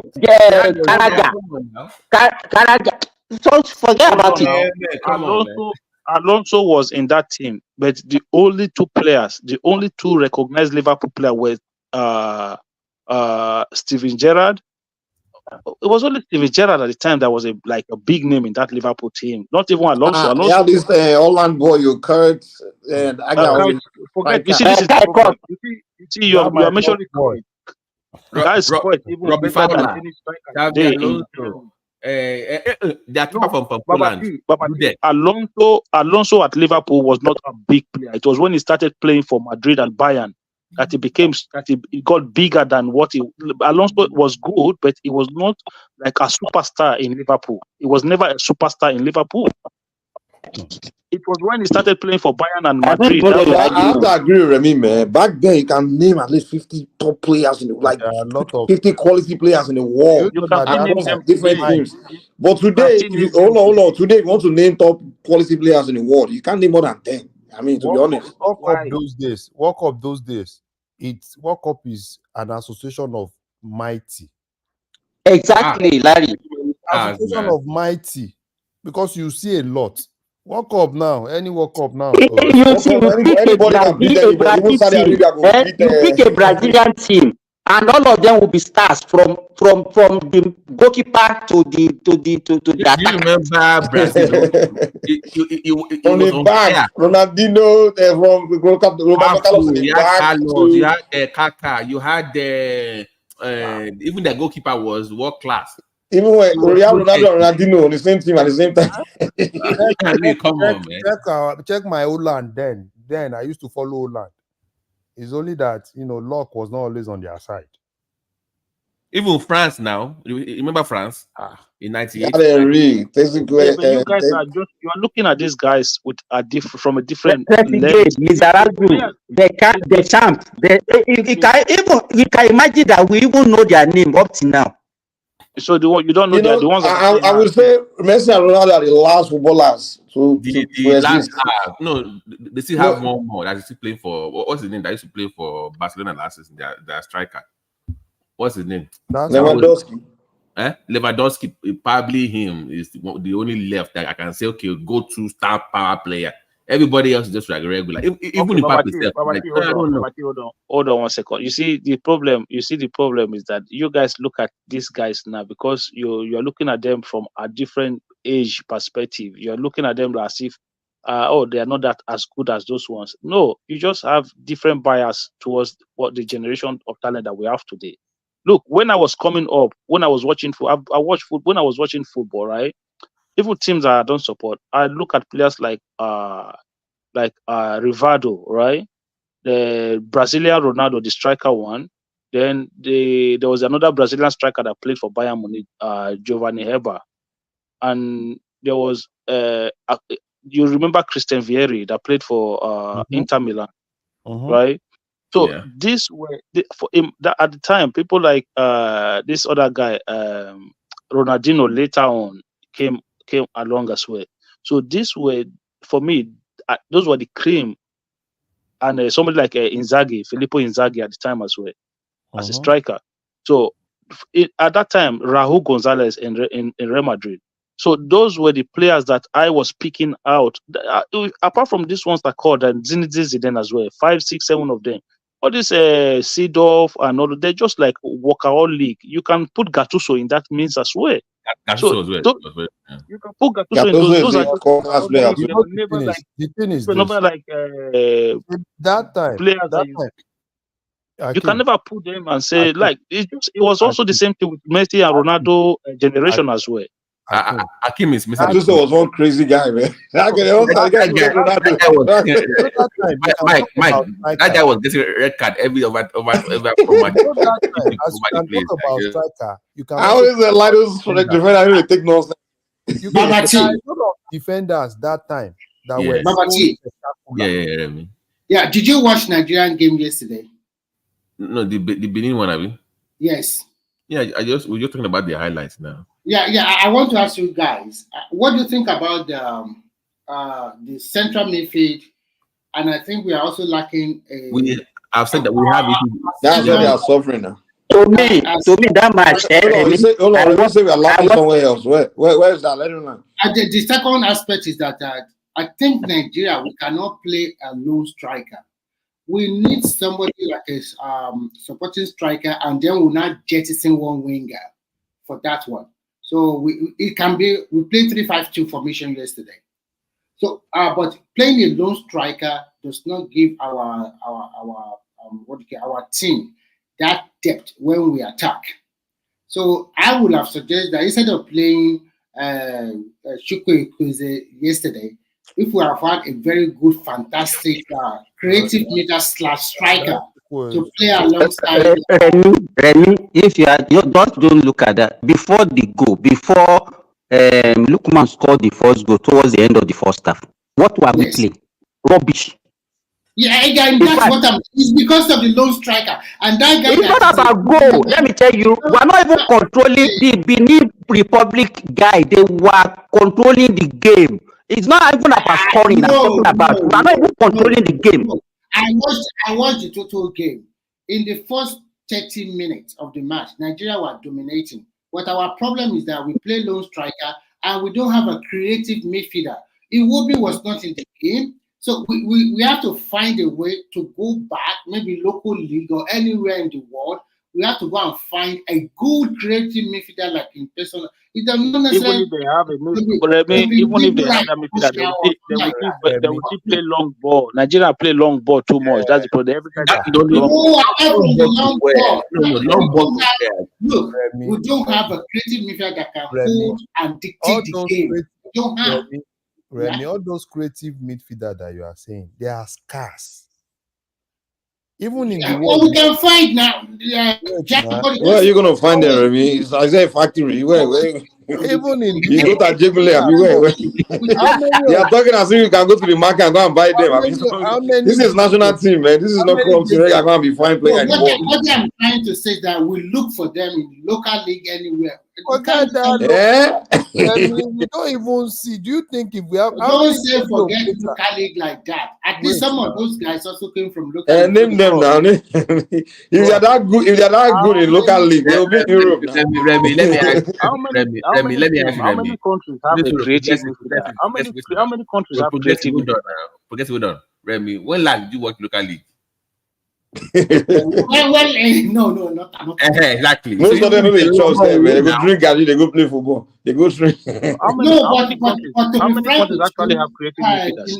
The local league is picking up again. People are going back to the stadium. It's picking up again. People are going back to the stadium now. To be fair, since the last 2 years. At least I've been watching Remo. Babati, I've been watching Remo Stars. My team got demoted to Odu. Remo Stars. Remo Stars. Hey, Babati, I'm thinking about buying a team owning a team in the Remy. In the NFF, MPFL, whatever you call it. One voice, please. You can be in Division 3. They will start you from Division 3. Then you can wait. Do we have different divisions? Yes, we do. Yeah, we do. How many teams do we have total in Nigeria, sir? So 30 teams for Premier. Then they have the one below that National League, about 30 teams. Then it goes down to 27 in Division 3. We have this boy. Remember, Remo came from Division 3. I remember one boy now. I remember one player. I think if they can bring him back to the national, his name is Juke. He's playing for Sevilla now in Spain. He's quite good, can dribble very well, can be creative. But the problem about him is the final touch. I think if we can bring him back, and with Sevilla playing in Spain now, I think we have a good creative midfield. Can he bribe the coach and the FA? No, he has been invited to the national team before. But does he have money to bribe? Listen. He was benched before because of Iwobi. But one thing they don't know is that Iwobi cannot play from the central midfield. He is good from the wing. So we have to look for a creative midfielder. That is the linking part one. And then part two is to find a supporting striker. Maybe a creative midfielder / supporting striker and jettison one wing. Because we need people who can create that space in the middle. From the middle, not everything you have to play from the wing. If you are playing for the wing, if I'm a coach, I just have a two. You can see yesterday, the Beninans, their fullback, especially that guy that's playing their right fullback, he was quite good. It was good. So if they lose the ball, they use their jam body to block them, commit foul or whatever. So we need somebody that can create that chances from the midfield. And I think there's some players that I think is a softened a little bit. This guy tried a little bit yesterday in GT, but we need and then we have problem in our left full back. We still have problem in our left full back. I know it's okay from the so many little one or two or three things there we can think out together. And most importantly, the boys really want to win that game yesterday. They put in their best. Yes. So that is one thing. What do you think about Remy? What do you think about Victor Boniface? What do you think about him? I think it's not totally complete striker, and I think he's so edgy, maybe because of the media sensation around him last year. He needs to calm himself down, and you cannot just be fluffing chances like that. You are in the you are about to score a goal, you just flop it with your two legs. That is not the way. That's the problem of most African players. When they get into the position of goal scoring, it's like either they are too excited or they don't know what to do at that particular moment. Look at the goal that Osimhen scored yesterday. That is a fantastic goal. Instant in thinking, hit the ball one, and luckily for him, through the hit another player and goes into the net. You see how Osimhen always put himself in a position to finish, to strike. Like that's why I like that guy, man. That's what makes him a top striker. Boniface should have scored 2 goals yesterday or 1 goal in the first half, but he flopped it because he was too excited. Well, Boniface was just walking around. I'm like, what's this guy doing? Are you here to play? When Osimhen entered, the guy seen movement. Yes. Come on, the man. one thing that Osimhen is that he has that fighting spirit. And when you have a player playing you against that has the fighting spirit, as a defender, you are not playing him alone. You are playing him and the whole fans in the stadium. That is the most difficult person to match. So do you anything against him? Yeah. Should we guys? Should we go back to our 4-4-2 or because they are now playing? No. We can continue to play. It depends. 3-5-2 or 3-5-3 or whatever. I like the 3-5-2 they play yesterday. 4-4-2 is also good. So we can, but 4-3-3, forget it. It does not fit that team. You see that would be 3-5-2 or 4-4-2. When we have a good creative midfielder that can also score goals, then we can go back to our 4-4-2. And when we meet a team that are very good in the midfield, we can play 3-5-2. So, because if you like Benin, they can hold the ball. They are good. They can hold the ball very well. But I think yesterday, because Nigeria really want to play them, anytime our boys really want to play, especially in Africa, then we will win. Because the group of us, our group in the World Cup, it's just, I don't know what's wrong. This is a very easy group for us to win. And we are fluffing the chances. But with the new things in this team, the only prayer is that we hope that they don't have any injury. I think we are still good to go. Because still a lot of matches to play. We are good to go. But the coaching aspect, I don't know. What do you think? Should we leave Iguavon or look for foreign? Remy, we shouldn't just make any mistake. Let Iguavon continue because NFL will go and bring one. Even if we qualify or no qualify, just let him continue. Let him continue. You see all this year. It's because Iguavon wants to do. Don't mind them. Don't mind them. If you know Nigerians, man. Whenever they win, when local coach win, let's get local coach. Don't need worry coach. When the guy start to lose now, we need worry coach. What you see all these foreign to be frank, all these foreign coach. We're win here now. You think you can coach where they go correct training, where they get different, where they get staff. How many first-class coach do we even employed? You guys think coaching is easy? We know it's not easy, but that Lookman, that is a world-class player, man. No, Lookman. You can see the way he controls himself in that box, hold 3 or 4 defender before he slots it home. That's what I'm talking about. That is. Remy is so proud today. Remy, if Lookman doesn't play well next game, don't come here and be saying that Lookman. Lookman has always been playing well, though. That guy, even when we did doing Nations Cup, most times I don't even look for Osimhen. I look for Lookman. Because everybody will be putting attention on Osimhen. Lookman will one way or the other just find one slight opportunity and score. So that Lukman, I think what you just need is a big club, not all these Atalanta. It should just that place. You should look for a big club. A big I club. think our celebrity need to start promoting Super Eagles, make it look sexy. So all these our foreign born players, like people like this guy that play for Germany now, Musiala. So many of those guys, man, that's when we play for Super Eagles, man. Not for Germany and They England. will not play for them. Look at Olise now. Olise is now playing for France. Eze is playing for England. Those are That's what I'm saying now. So Nigerians. you know what's funny? Now, we have the best, most beautiful jersey. We have. I mean, I don't even understand why those kids are playing for those European countries. I don't see it. How are they raised to think about? It's the Nigerian parent that always bash their country now. When that useless country. Your children are growing up watching you talk like that. You think they'll be proud to be from there? So Mike, if your children play football, you let them to go and play for Nigeria. What the heck? Who else would I let them play for?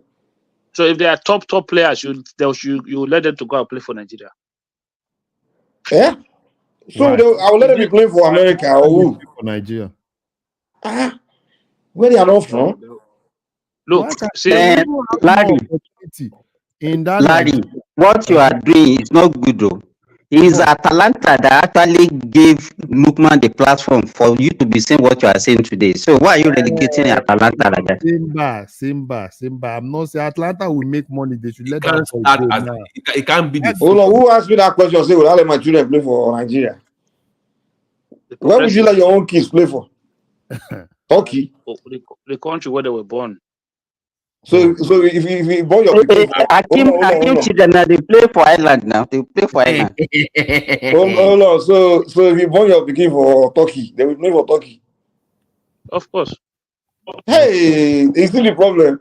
No, Nigeria. Oh my God! The country I don't give Turkey. All these countries I don't care about you. Like, come on now.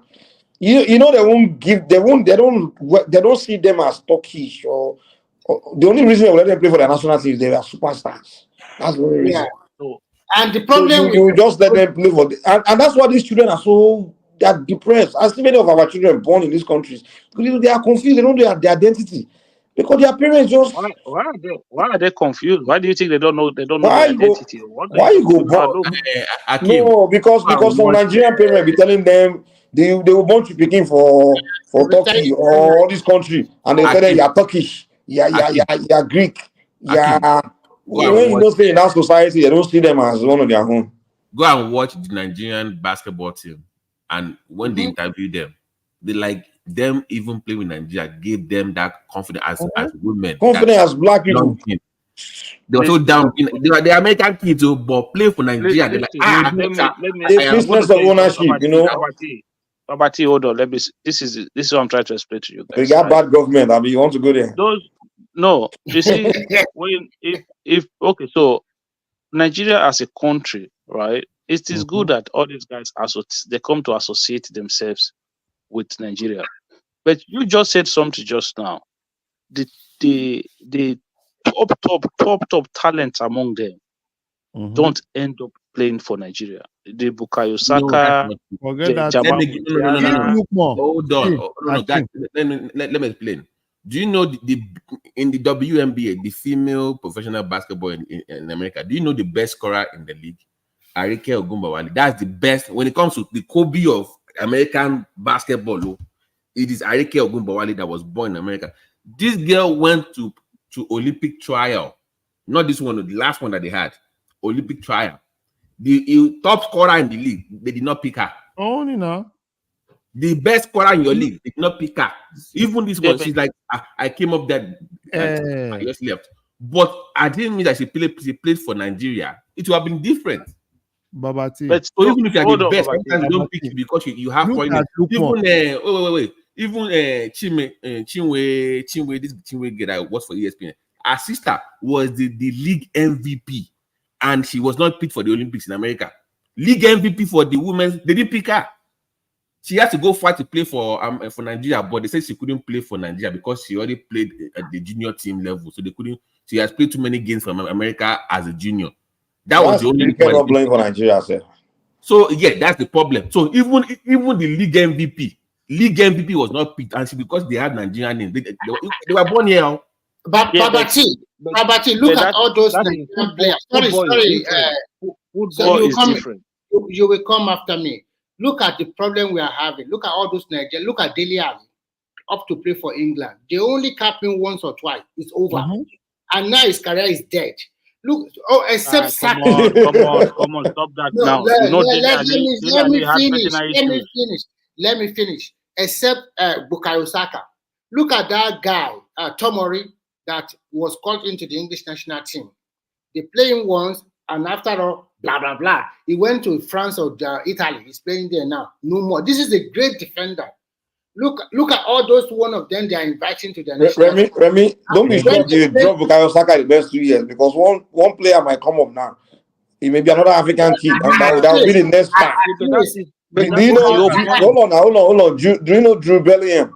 Like 3 years ago, and the guy was only 17 now. Now, hold on. Now the guy has replaced whoever used to play that position. You understand?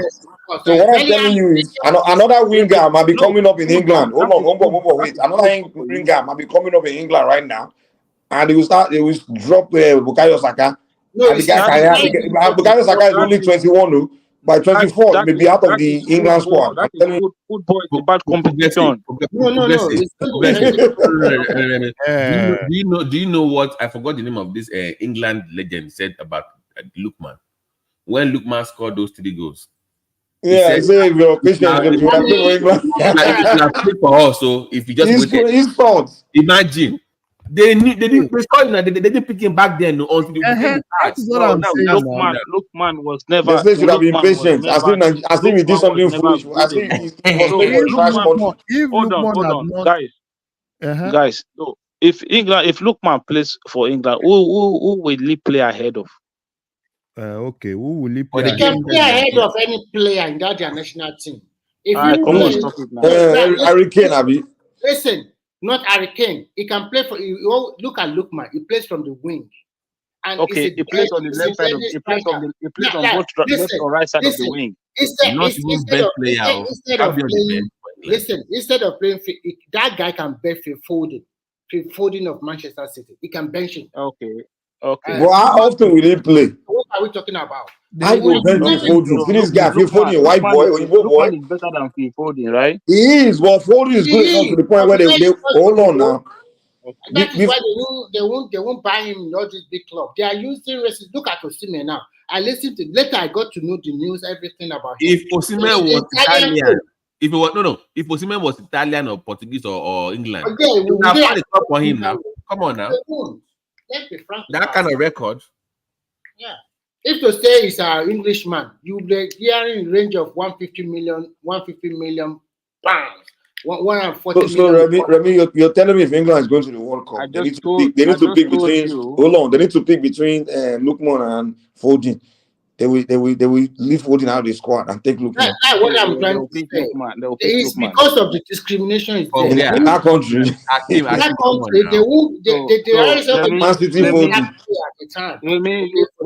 actually believe that Lookman is better than Foden. You actually believe it. I'm telling you, it's better than Foden. You're just biased. Because Lookman's not playing for Man City. Let me tell you something. In terms of scoring goal in a match, Lookman have a slight ahead of Foden. What are you talking about? Foden was being biased. All of his Lookman is his brother now. Let me not Lookman is my brother. Let's assume that Lookman. Do you know Lookman when he was playing for Leicester City when he came down during the mid-session transfer? Do you know what it means for you to play for Pep Guardiola? No, that's what I'm wondering. Though. If Lookman could bear for them, Guardiola would have went for Lookman. No, the point is this. You should remember that Manchester City, all the team that Guardiola have coached, they are big team, and all this Oyinbo too. They have preferences for their color first. What are you talking about now? That's the qualities of the game. Forget that frequency. Whatever you put in is what they're going for. Me. How come that the Premiership are not buying Lookman? Akanji, listen, Akanji, Listen to the name Akanji, right? I know now. I know. Yes, he plays every single game for Man City. Or that is, so what are you talking about? We are not talking about central. We are talking about attacking. Come on, man. Player is player, man. What is attacking? Come on, what are you talking about, man?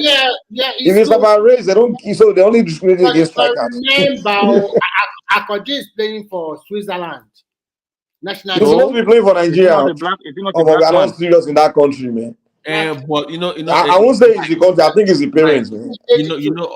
Also on a more serious note, it's also we don't recruit very well. If you look at the way Nigerian basketball recruits the females, even their coach is Nigerian American, so it's easier for them to get. Do you think it's corruption in the NFL? Because I don't know. I think it's just massive corruption. Because for basketball, have money now. They do very well to get these girls in because they can relate with the coach. They know the coach, so they bring them in very easy, straight from college. They already training. Very soon that basketball team now, so Nigeria will take over now. They will put corruption inside that place. Everything will go rubbish. I hope not, though. That coach, that's not Super Eagles started like that now. Very good, everything organized. It was Pepsi that was sponsoring, running the whole thing.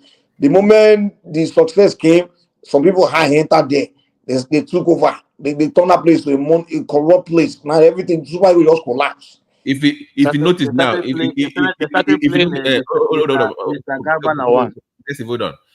notice now, the Nigerian basketball team, you never hear any issues about them because their sponsorship, everything is Nike handled. They don't have anything. Was it not Pepsi that was sponsoring Super Eagles back then? So they have exclusive talk with the girls.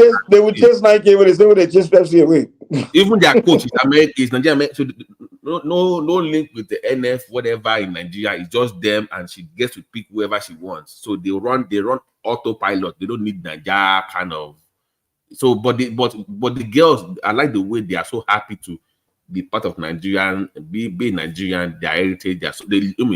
They love it, man. It's crazy. But people say we ourselves we don't promote our own, man, and that goes to where I was trying to talk about music earlier. Like we the thing is, we Africans, we have low self-esteem, man. We just don't promote our own things, man. These only people, there's nothing special about their whatever they have, their teams and all. There's nothing special. We just need to be proud. And the way we raise our children too. When we raise our children in the West, we just teach them that they are in a better place and come on. Mike, I want to ask you a question, Mike, quickly. This is the national team. Forget the basketball. We're talking about football. I know our basketball female team is good. So what do you suggest for the Super Eagles? Do you think we should continue to look for a new coach, or what should we do? Because no. What Super Eagles should do is the program.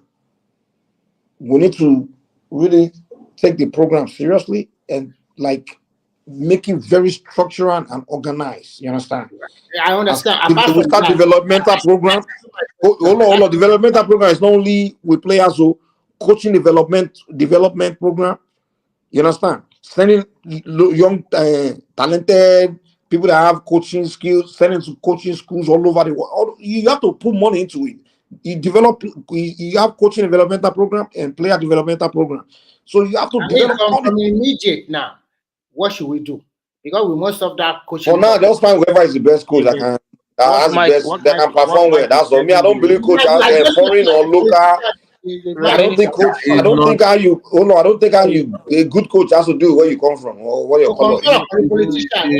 Remy, can we be honest? You see, it's not the coach. It's not the problem with Nigeria. You see, it is the NFF interference with your list.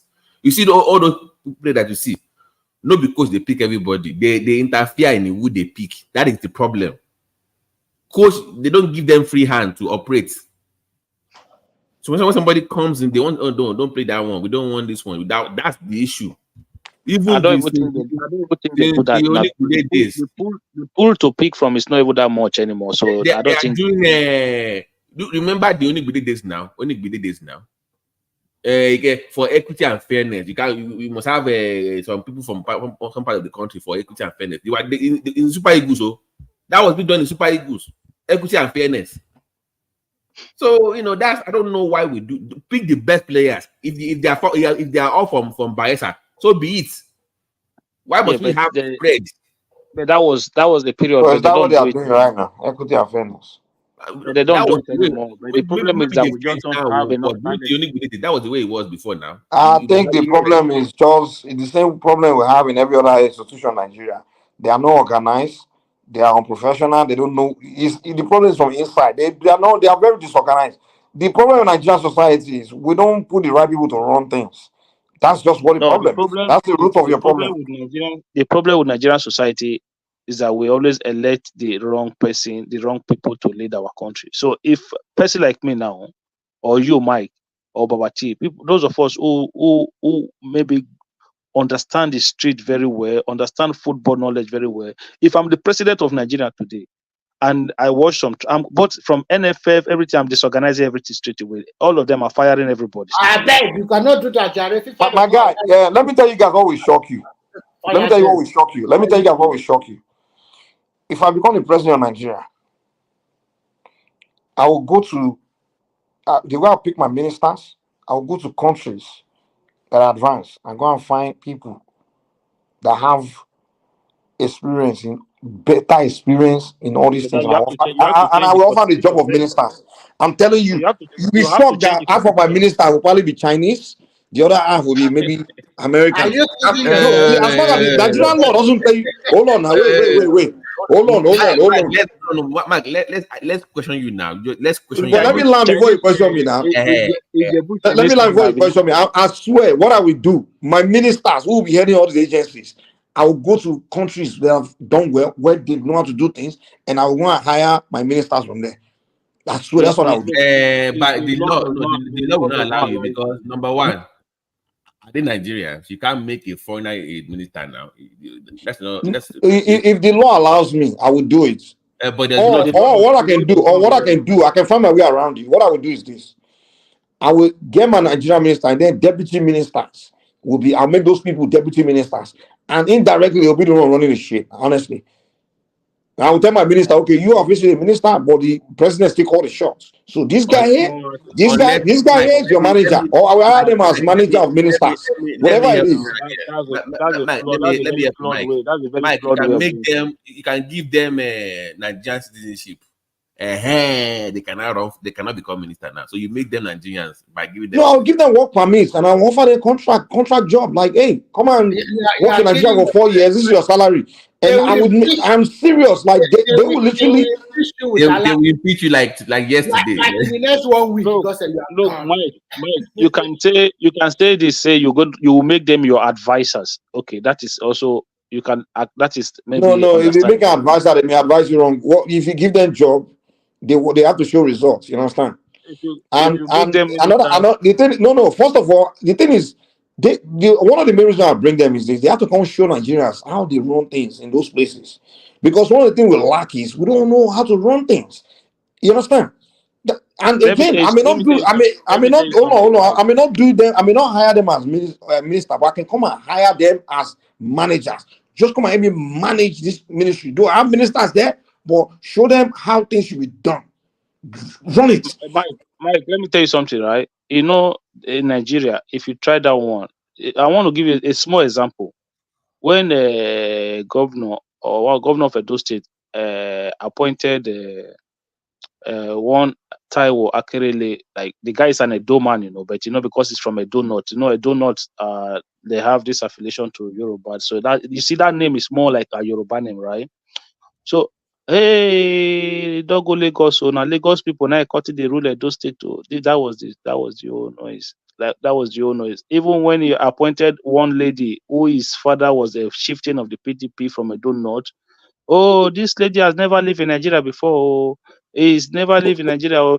Progressive. Let me tell you what Nigerian problem is. African problem is. We only have problem with our fellow black man. We don't like to see our fellow black man come from another place to come and do things. Like you see in South Africa, they will have problem with a black African running for contest in their country, but they won't have problem with Igbo or Chinese or Indian.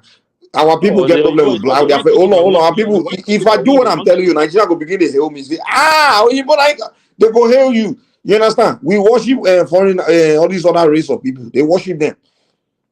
If I bring Oyibo come here, because they go like me, say, this man gets sense. So yeah, bring Oyibo. We dey worship Oyibo, trust me. They don't go say because now they go give the same attitude to say you bring somebody, another black man from another place. They go get problem if I go bring a person from Ghana, of course, or Cameroon. But if I go bring them from Europe or China, they will celebrate them, man. They go even vote for me again. Just bring one guy from UK that have UK, that have UK accent that can speak Oyibo like you British in it. It got. They say this guy is very smart. Exactly, very smart. So the attitude will be different from say go and have somebody from another tribe. You know that one different. No, you are underestimating the political cabals in Nigeria. They But will my run you guy, out. I'll be honest with you guys. If you want something to change, take it from every country advance. We say America. We say America. They foreigners, like people from another society. No, Immigration, Nigeria, bro. I'm telling you, to make things. Bro, I'm not saying to put the power in the hands to decide everything, but I'm telling you, like if I have my way in Nigeria, I will start an immigration program. I will start importing quality people from other countries into Nigeria. I'm telling you. Well, are you Donald Trump now? You're bringing. Let me tell you. The thing is this: what Nigeria is lacking is we are used to doing things our way. And it would take somebody from outside to show you do something different way where you can look and say, that's the way you do it.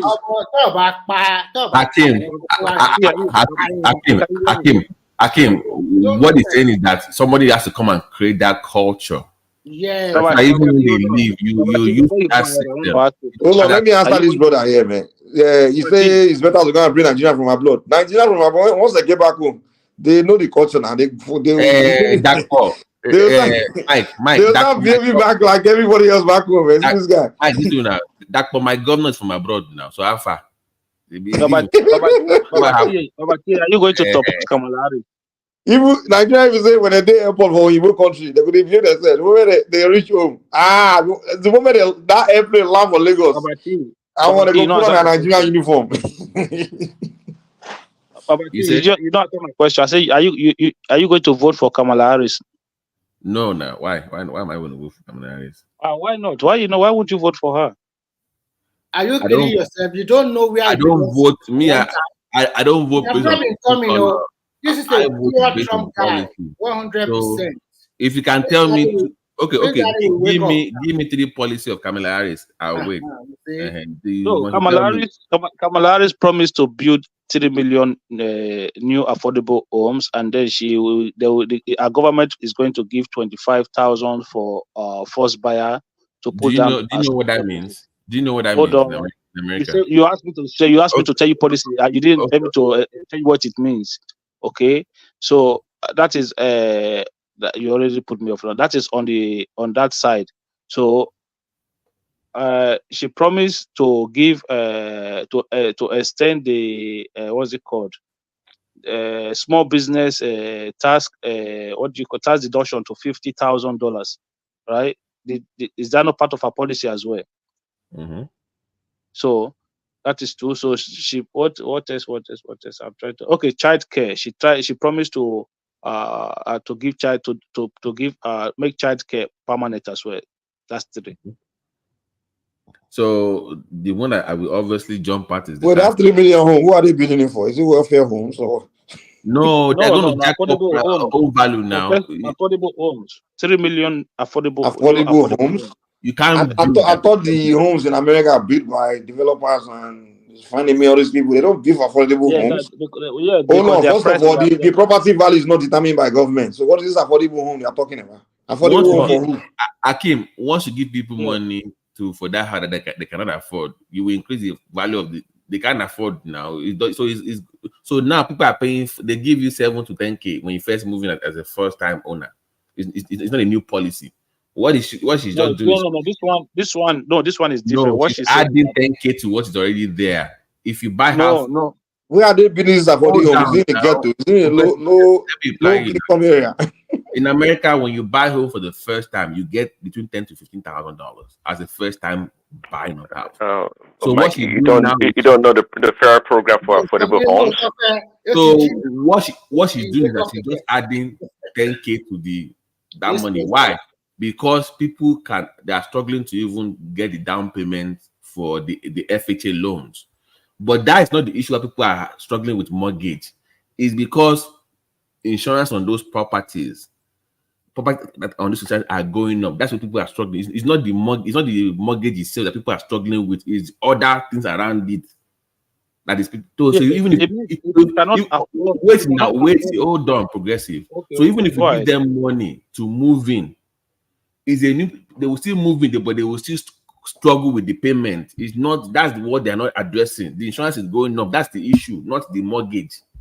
So you get it. So Babati, you asked me for 3 policies of Kamala Harris, and I gave you. So I applied on one. The second one, I love that one because it favors me. So if I can get to 50K easy for credit on your small business, I love that. So number 3, child care. I've always said that is one progressive. But hold on. Is the 50K free? What do you mean? I have not studied it yet, but on a limp, I'm not. No, don't let Akim bamboozle you. That's trash. Okay, I get you. But I'm saying that if there's no string attached, which I doubt because they are Democrat, there's always a string attached to it. But if there's no string attached, Babati, don't let don't blame like, okay, hold on. The third one, you know what I said about progressive when it comes to child care. It's crazy for a woman to have a child and go back to work 1 or 2 months. I think it's ridiculous. But people they also abuse that. But so I need to look into details. But I agree with tax credit for small businesses. But the housing one, if you really studied it very well, it's going to be a disaster. Okay, so you now give me 3 policies from Trump now. 3 policies that I like. I've gone over it with you before now, but let me do it again. No, this time around. So the difference between the tax credit thing that Kamala, like you said, I've not read the tax credit yet, but the difference between that and Trump is also going to cut payroll tax as well. Not just give it. So your payroll. So if you're making payroll, that will also be cut as well. So that saves you more money. So so I will kind of go with the Trump on that one for small businesses. I've not had Kamala talking about payroll tax. I don't think that favors me. So I'm sorry, I'm going to go with that. On the child care thing, Trump really fumbled on the response. Maybe he was not properly prepped. The way he responded to that question. Did they debate? No. He doesn't have a policy on it. It was a town hall thing that they were just asking him about child tax credit. So he didn't really give the best answer, in my opinion. Maybe I was going to defeat Biden, but this Kamala, I'm not sure, man. But the housing thing. What did he say, Babati? What did Trump's response? It was he basically didn't say nothing. It was saying that he agrees that there should be. So when they now pressing the how, he never, maybe not because he disagreed with the policy. No, hold on. You guys have to understand. Right now, there's already child tax credit. Are you talking about increasing the tax credit or what? No, what is that exactly? In terms of like provisions with your job, like let's say you just give back paid leave like for women and stuff like that, for newborns and stuff like that. Where the man didn't have any policy on it. No, so it's response. No. I said he agreed. No, it's not like he disagreed with it. He agreed, but the how is what he was struggling with. Of course, he has his own thing. So let's wait for what he has to say.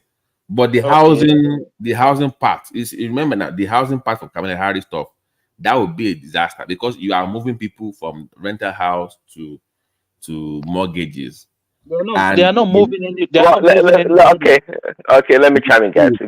So, Babati, they are not moving anybody. You see, this is what I'm saying. You're not saying what I'm saying. People are. If I move in now, let's say, okay, I have 10K, 20K. I want to buy a house, and the house is about 400K. They will say, okay, go bring about $30,000. I will say, okay, I will do FHA loans, right? And before I have, let's say 20K, they will give me 10K more, or about 15K more. That meets the requirements, right? The threshold, right? What they're now doing is now they now say, okay, go and bring 10K now because we can now give you 25K. So you now have people that could not afford to even do 20 before that will now come with that 10K to move in. So when I say that they're going to move more people in from internet, that's the meaning of that. So they're moving. Okay, guys. Okay, let me chime in. 1 second, please. 1 second. 1 second. Just 1 second, please. Baba T, if I'm working, right, and I get salary, I know how much I earn, right? At the end of the month, I know how much my outgoings are. No, I'm not going to go and buy a house that is going to consume more than what I earn. You are talking as if government is just going to force people to go and buy houses. No, you still have to pay. That is not the way Americans think. You are missing the point with America. Americans don't think that way. Not because they couldn't afford. Okay, Americans are stupid. I won't use. Okay, Babatina, let me chime in because you're not putting the historical context to it. What Akim is talking about exactly is what happened in 2008, the subprime mortgage debacle that ruined the economy. See, that's exactly what they were doing. People that could not afford homes under the government program, they gave them houses. They were able to buy homes with zero down payments, and exactly to your point, these people that they didn't have sustainable income to be able to pay those mortgages over time. And what happened at the end of the day, we had a lot of homes that were being foreclosed, and because in so doing, a lot of homes had to be foreclosed or put on the market, and people lost their homes. That was the beginning. That's the beginning of the subprime mortgage that caused the economic downturn in America. Now, exactly to your point, that's exactly what Kamala Harris has repackaged somewhat. That sounds good to progressive, but he doesn't understand the historical context to it. So that's the danger. Well, that's the danger when you have somebody that has no clue about business, has no experience about nothing, proposing all this trashy garbage because somebody told her in the camp that, it sounds good. Progressive. Kamala Harris, she's not a business person. She's not a business person. Please hold on. Progressive in America, people think this is the thing that how you get loans for almost anything. Can you make the monthly payment? That is how it is structured. So they are thinking, if I can pay the monthly payment, what we are saying is that when you give more money for people to come in, the lower class will move in more. But the struggle in the housing market is not necessarily even the mortgage, it's the other costs around the house that they don't know about. You're